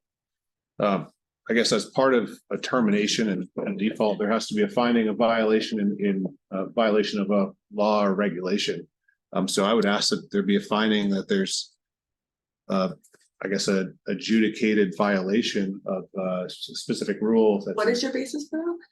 Well, the lease term says that there an event of default is defined as a violation of not in accordance with the law or regulation. So Rules and regulations of applicable. I mean, just asking for clarification. Assistant, yeah. Or Whoever would like to speak from the AG's office. Hi, Assistant Attorney General Aaron O'Connell. I don't believe that that's necessary. Staff has supported its findings that there's been a violation of the lease. If legal action needs to be taken to reclaim the board's property, we will do so. And at that point, there could be other arguments about what constitutes compliance with the lease. At this stage, I don't think that that's necessary for purposes of the board order. Thank you, thank you. All right, so Commissioner Heath, the request is to amend your motion a bit. So Aaron, can you give me the language then? Sure. I would request that the motion be to affirm, to adopt the board order as presented in the packet with the amendment that the board is affirming termination of the lease in accordance with its terms. Period. With the lease. Yeah, terms, yeah. with its terms, the terms of the lease. The lease terms, not the word. Yes. All right. I accept that language and I guess Rachel, are you taking this down? Do you feel like you have it? Well, if not, we've got it recorded, so. Yes. So, well, first of all, I'm moving, well, I did before, I'm now amending that to suggest we incorporate the language that Aaron has given us, which is the board is affirming. And then keep going. The termination of lease OG 107357 in accordance with the lease terms. And do we have a second? Second. Second, Commissioner Clark will call a vote. Commissioner Chavez? Yes. Commissioner Fromm? Commissioner Heath? Yes. Commissioner Clark? Yes. And the chair votes yes, that motion passes 5-0. Appreciate your time.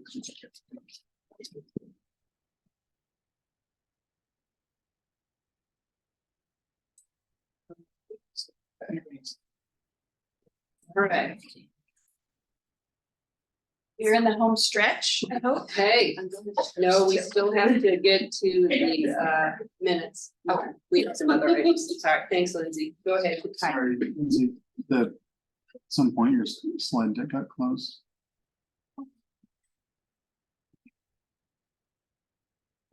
Thanks. Good afternoon, Commissioners. For the record, Lindsay Grant, Stewardship Trust Manager, and I'm here to talk about the Lowry Ranch Management and Enhancement Account. Give me a second. You're good to go. Just click on the screen. Oops, that is. Touch. You do left arrow and it goes back. Okay. In short, we have an opportunity to advance the stewardship part of our mission at Lowry Ranch by spending about $200,000 over the next 3 years. And a quick note, all the photos of this presentation were taken on Lowry Ranch. As the board knows, Lowry Ranch is about 26,000 acres located in Arapahoe County.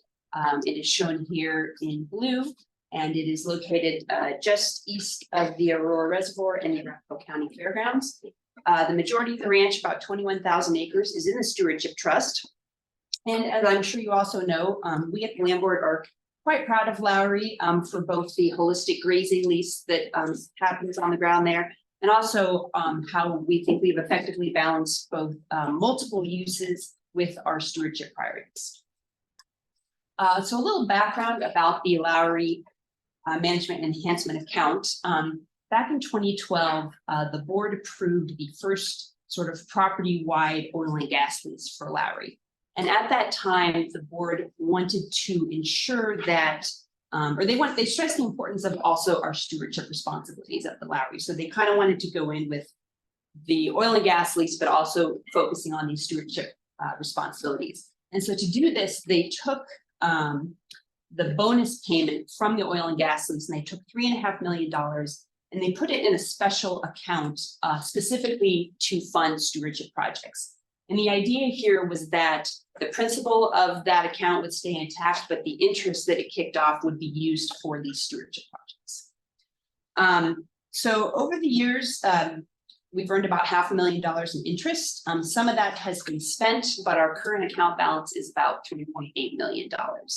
If we subtract that principal, we have about $380,000 to spend on stewardship projects. And today I am requesting the board approve the use of $200,000 of those dollars on 2 projects, or what I'm going to say is one program and 1 project. And I might be splitting hairs, but I will say why I think the prairie dog should be considered a program. So at Lowry, we manage prairie dogs a little bit differently than we do sort of throughout the state. Our asset management plan really acknowledges the important role that prairie dogs play in the prairie ecosystem in terms of providing habitat and food for other species. And so we have a goal of allowing kind of core prairie dog areas to function somewhat naturally at Lowry. So we have that objective, but at the same time, we also can't just be like, have at it, prairie dogs, and go on our merry way. Because we have other goals too there, right? We have this grazing lease that is very important. We have other uses. We have our Piedmont grassland, and we also have neighbors. So in the past decade or so, our efforts around prairie dog and prairie dog management, it's been somewhat sporadic or reactive in that we've kind of said, oh, they're getting maybe a little out of hand, maybe we should do some management. And one of the things we've been working on the last couple of years is taking a really consistent and proactive approach to how we manage the prairie dogs. And we kind of do this with 2 parts. The first of these is annual colony mapping. So we want to understand where these colonies are occurring, what areas they're occupying. And these colonies can fluctuate a lot based on kind of resource availability and plague events. So it's important that we actually do this mapping on an annual basis, which we have done for the last couple of years.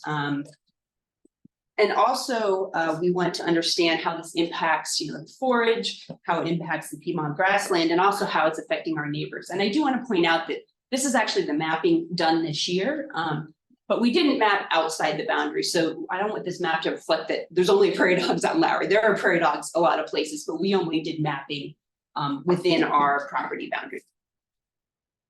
So we use this data, one, to decide if, and two, to decide where we might need to do prairie dog control. And so once we have the annual mapping data, we can do some assessment and look at areas where we've kind of prioritized for treatment, primarily our property boundary. And this is so that we can be a good neighbor to our neighbors and really target treatment in these kind of red control zones that we've identified to keep them sort of ideally contained within the Lowry Ranch. And also the two orange circles that you see here in the middle are the two home sites, the ranch headquarters and the hunt club. And we've identified those as control areas simply for human health reasons so that we are not exposing residents to potential plague events. And then third, we look at areas where they might be impacting the Piedmont grasslands and potentially target some of those areas for control. So costs for doing both the mapping and annual control efforts for about 3 years total $140,000, which I know sounds like a lot of money, but we're really looking at $40,000 to $50,000 annually over the next 3 years to cover both the mapping and the treatment. Your prairie dog looks like that's a lot of money. I wanted to do a little talk. I want that. So again, I want to stress that two things. One, we won't absolutely do the control. We only do the control work if our mapping identifies that it's needed. So the money will only we'll spend money on mapping, obviously, but we'll only spend the money on control if we determine based on the mapping that it's necessary. And one of the things we've learned working with some wildlife experts and stuff over the years is it's really important to take a consistent proactive approach when it comes to prairie dog management. It's better just to do it every year.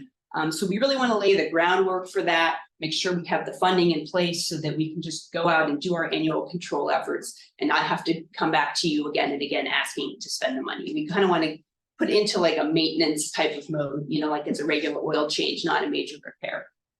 And one thing that we are expecting is that if we are consistent with our control efforts, these costs will go down over the years. So why am I asking for a board order that's good through March of 2027? Control work is done in the winter. And so this budget covers us through the next 3 winters. But again, since we might not spend it all depending on the need, I extended the board order so that we could do an extra winter if we have funds left over without coming back to and asking to spend that money. Are there any questions about that? Yes, Commissioner.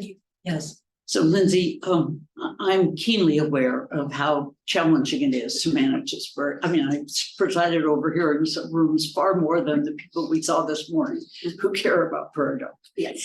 And the prairie dogs don't seem to know that they're core prairie areas. They're supposed to say it. They have not gotten the memo. No, they didn't. So what happens when they get into the control zones? You kill them? Yes. We do treatment and we work with APHIS, which is the USDA agency that does prairie dog treatment. And there are a lot of sort of pest control companies around, but we feel like APHIS is sort of the most professional, reliable operation to work with, and they're part of the government. So they are more expensive, but we think that's probably a worthwhile expenditure. Can I add, I think this is true, correct me if I'm wrong, I think that's also an approach that Greg Okish, Assistant Director, that we proposed to the county and the county endorsed. Several years ago, we had some contentious meetings with pro prairie dog people and anti, and the agreement was we would manage our borders. And I think one of the things we've realized is while, in this context of Lowry, we are pro prairie dog and we want them to be there. We want them to be contributing to that ecosystem. Lowry's not in a vacuum and we have to manage our boundaries. We have to manage some of these other needs. And so while yes, we are spending a lot of money on control, it's not like we're just out there to eliminate all prairie dogs. We're actually going to keep most of the ones that are there. So. And do we successfully relocate prairie dogs anywhere? To my knowledge, we have not ever done that. It's fairly complicated and you have to go through a lot of things to even get somebody willing to accept them. Commissioner Pro, question about the ag lease there and Nick Trainer and whether or not are any. How does the prairie dog control relate to his lease? Does he have any interest or? He does. Well, I can't speak for Nick, but prairie dogs eat grass, cows eat grass. Right. So there is direct competition between the Right. various grazing animals on Lowry. You know, I think Nick might want to do more prairie dog control because it would leave more resources for his operation, but he doesn't because he knows that we have these other objectives. And so, you know, we often rely on our lessees to manage prairie dogs on most of our agricultural leases, but Lowry is kind of special that we have specific objectives for maintaining prairie dogs. We also, when we issued that RFP and lease, made all the bidders, and a successful bidder in this case was Nick Trainer, aware of the fact that we would be maintaining a prairie dog population within certain cycles, and so they took the lease on. Subject full to, knowledge. Yeah, that's what I thought. Any other questions or comments? All right, we will open this. Oh, I'm sorry, I have Oh, I more, thought you were- more requests. That was just a pause for questions about prairie. Oh, I'm sorry, I thought you were finished. I'm sorry, I will go very quickly. So the second project that we are requesting funding for today is the Lowry Bird Study. Again, going back to 2012, the board at that time had directed staff to implement a bird study.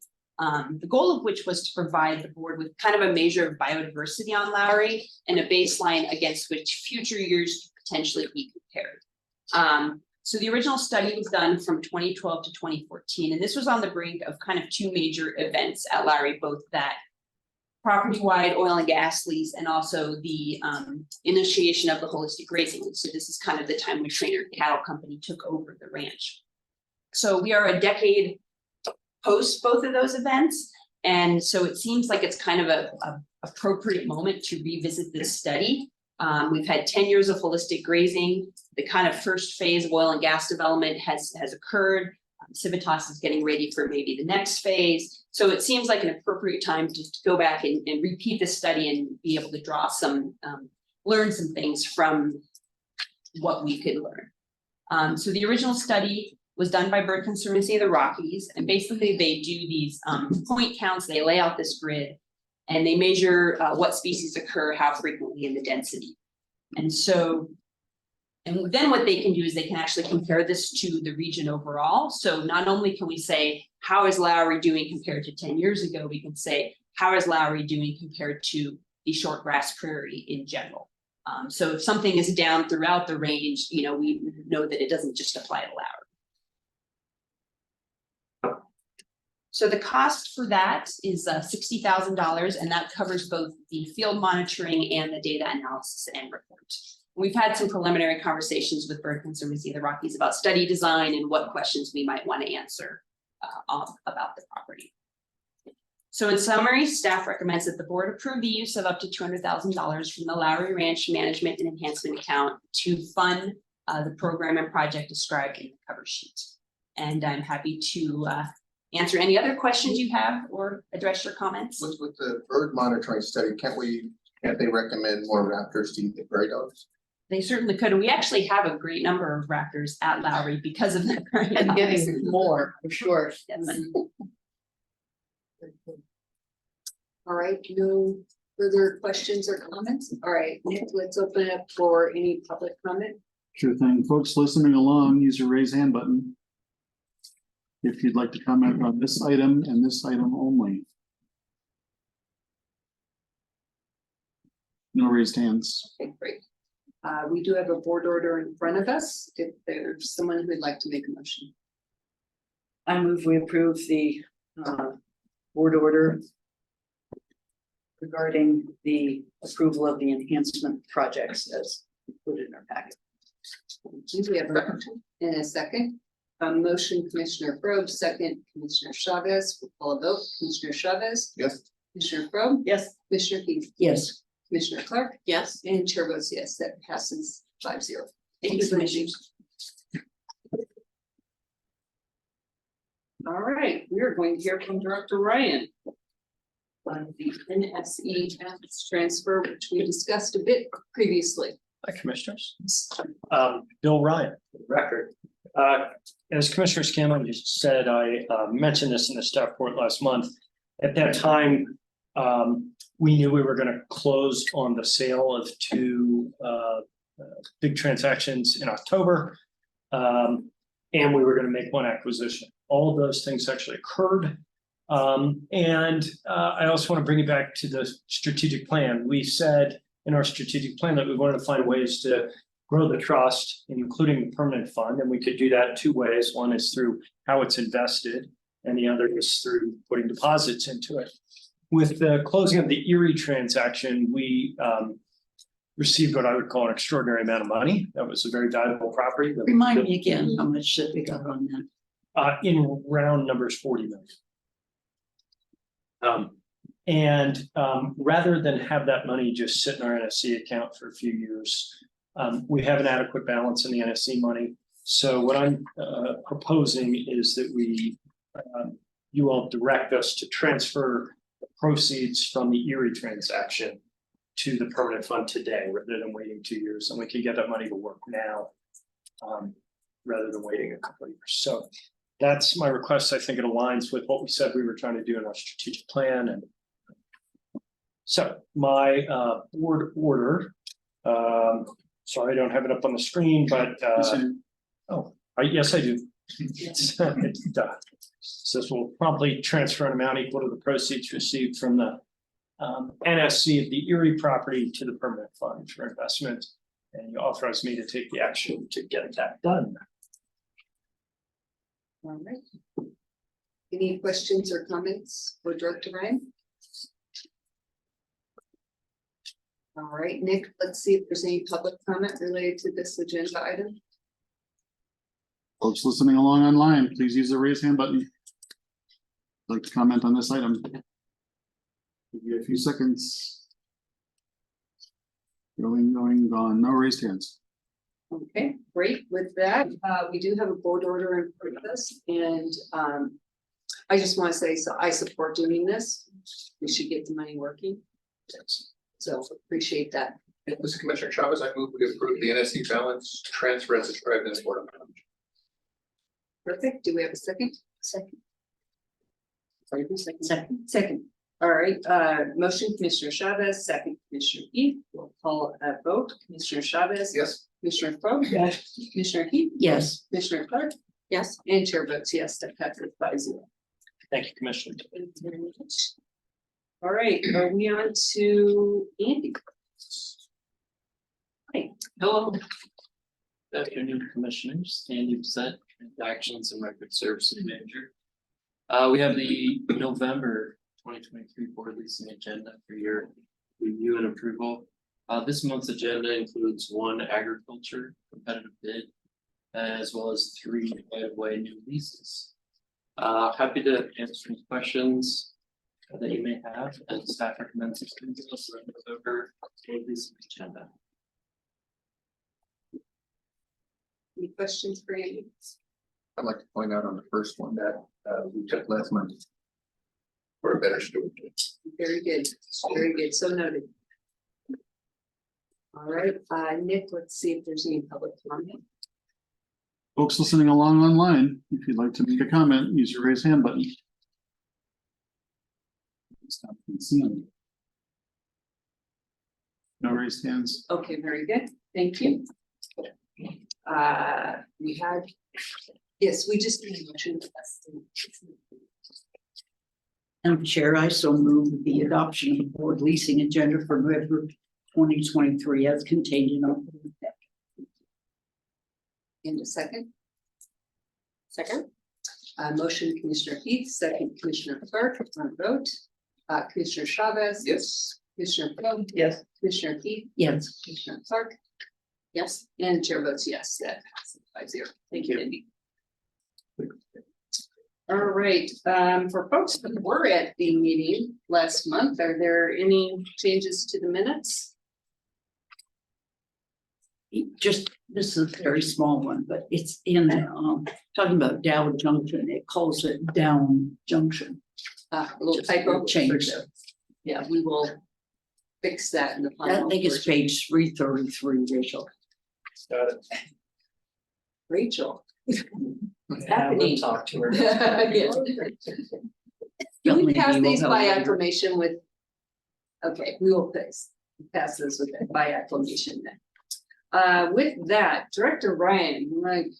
Well, I'm gonna Ryan, do on two. your One, I'm happy to go through the staff report. Two, Tim sat here patiently Oh, all I'm day. and he sorry. could Give us a. That was so long ago. And I Hard got over used here, to you only just to be being ignored. a fixture in the audience, yeah. All right. Yes, let's do here for DNR. All right.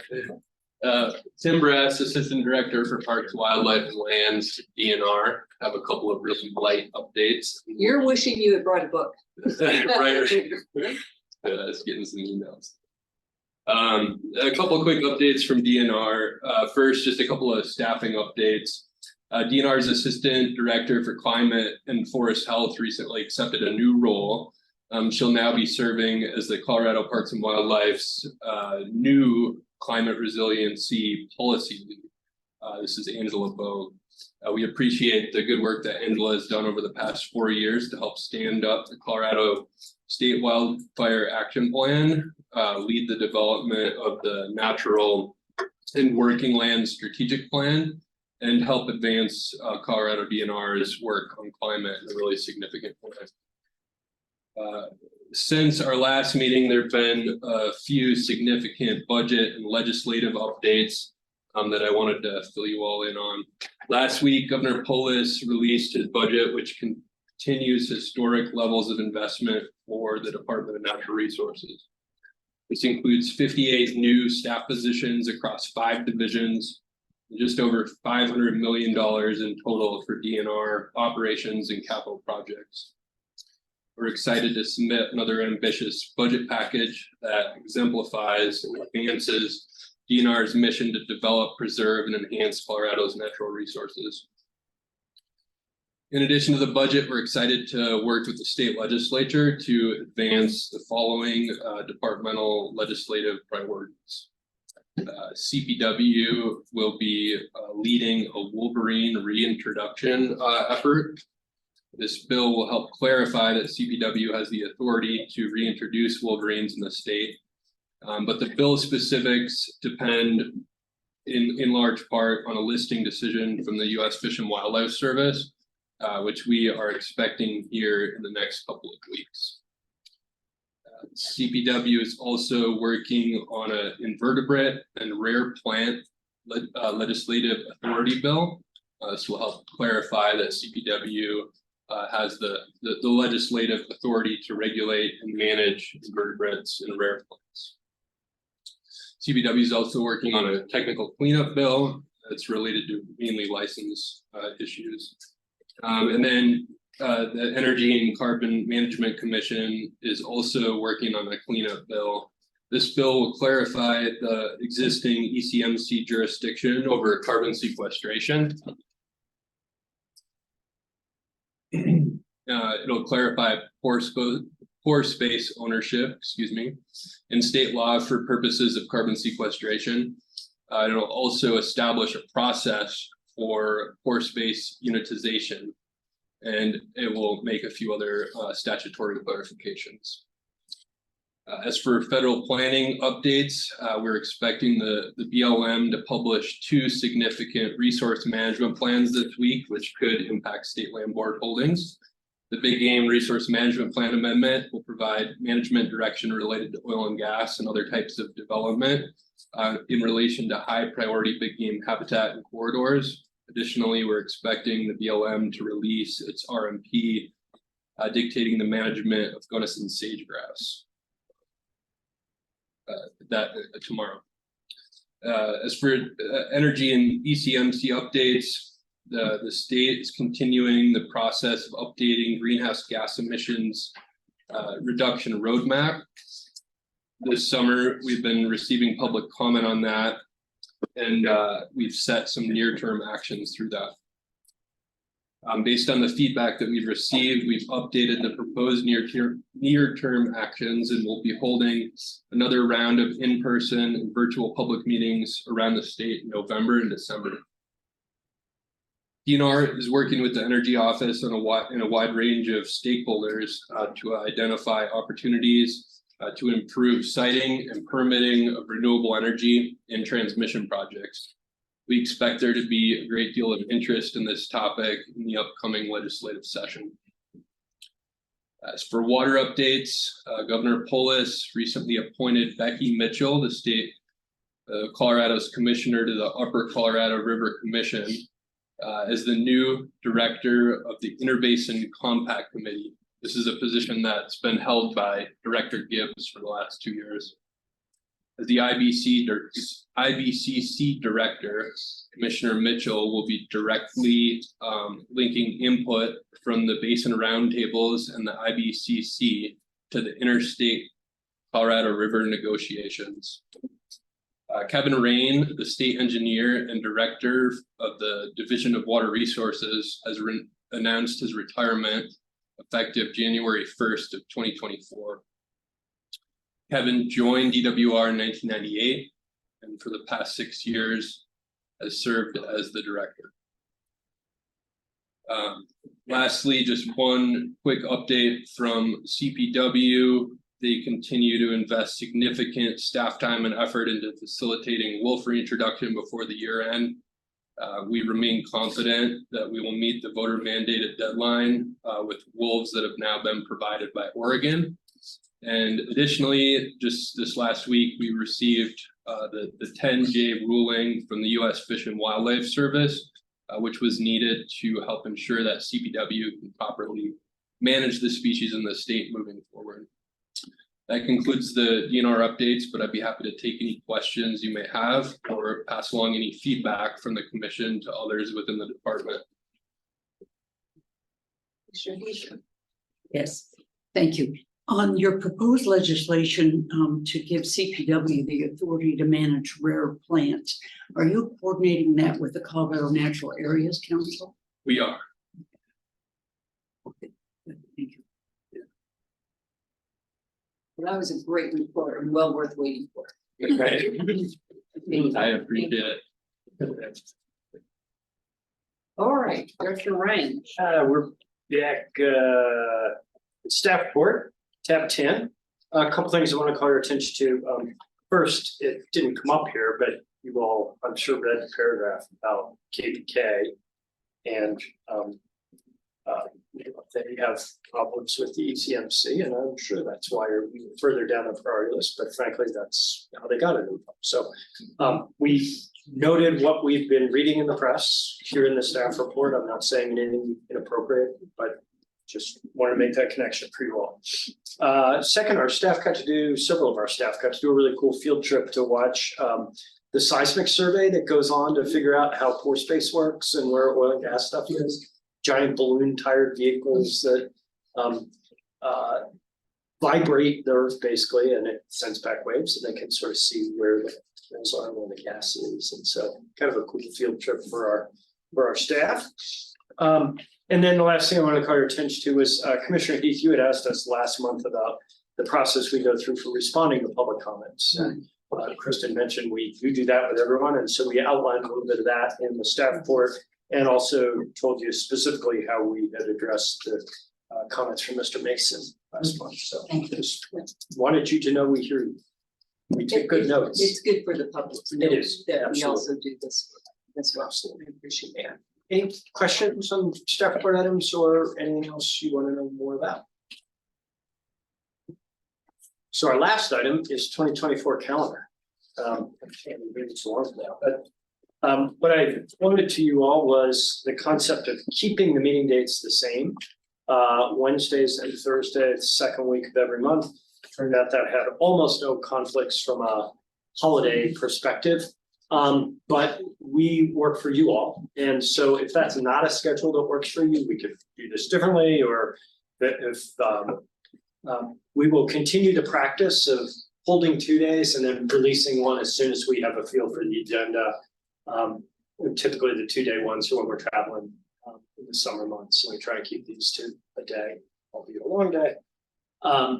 So if this is okay with anyone or everyone, I'll ask Rachel to send calendar invites to everybody so this blocks it in our calendars.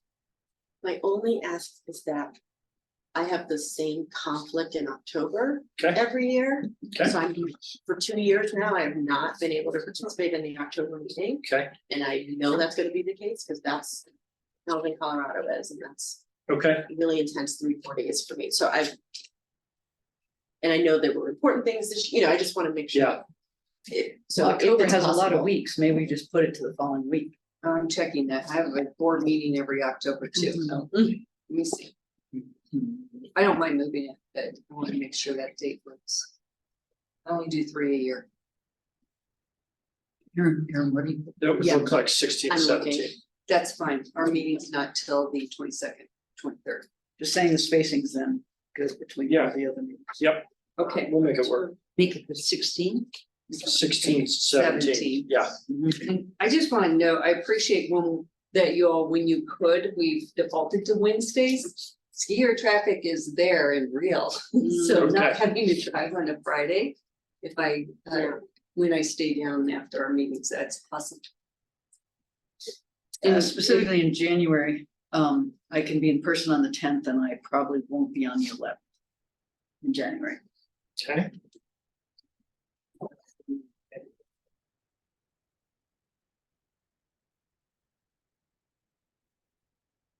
February's fine. Okay. That's what we can will do get you right some now. Calendar invites coming. One other question, in April. I'm supposed to have surgery on that Monday, which means I might not be my full self on the Wednesday. Is that a travel meeting, probably in April? Do we usually travel? Hard to know. I don't know, okay. We try and make it relevant to either, to We can make upcoming it decisions bedtime, and yeah. weather. We can say we won't. You might be more interesting. Yeah, right. Plus, Ooh, half the ooh, I don't know what commissioner's to do. robe is still pretty good. It was when we went to Sterling that I. Are you okay? Yes, I Surgery. remember. And I'm like, where's the ice? Where's the ice? That was, You you're say- right, I wouldn't be able to travel. Stay in Denver in April if we can, Yeah, and Thursday if it's. that would be good, but again, I can join virtually, I just wouldn't get the field trip. And Thursday's fine, ski season will be over. We have a slight lull before the summer. Okay. Traffic kicks in. Okay, cool. Thank you. I think that's it for our business on our agenda today. And I just, if it's okay with you, wanted to wrap the meeting with some thank yous, some sincere ones. You all did really hard work today and you did it really well. You did it with empathy. You were thoughtful and kind in a really tough situation that has a huge human impact. And so I want to thank you for all of that. I think we were, that went a lot longer than anyone would have liked. And yet I think it added to our transparency and to letting people feel heard and made for a better outcome for us. And so thank you for how you shared that. And while we all got a little hungry and antsy, I feel like we did the right thing as an organization today. I also just want to thank our staff. There was a huge amount of work that went into today, an enormous amount. From the folks who were serving on the interview committees and the RFP review stuff, to Greg, to Nick running all this, just the tech alone today required multiple people. And so I just want to thank all of our staff for a great job on this. Thank you. I appreciate you all. It was hard work today. So I just wanted to close on that with thank you. It was a difficult decision. And yet what was most important to me was I think we were open and transparent like we say we're going to be. We put out an RFP. We said, this is what's important to us. This is how we're going to evaluate it. And then we did that. And so I'm sorry there had to be a winner and a loser in this, but as an organization, I'm proud of what we did today. So thank you all. Do we have access to counseling? Yeah. I can get you the CSAT. Frank has done that. There's a guy I know named Jim. Yeah. I wasn't going down that same path. I was just thinking it's 5 o'clock somewhere. It's almost 5 o'clock here. so- Yeah. I feel so. All right, we appreciate everybody and thank you. Thank you We all. are adjourned. Well, this time last week it was 5.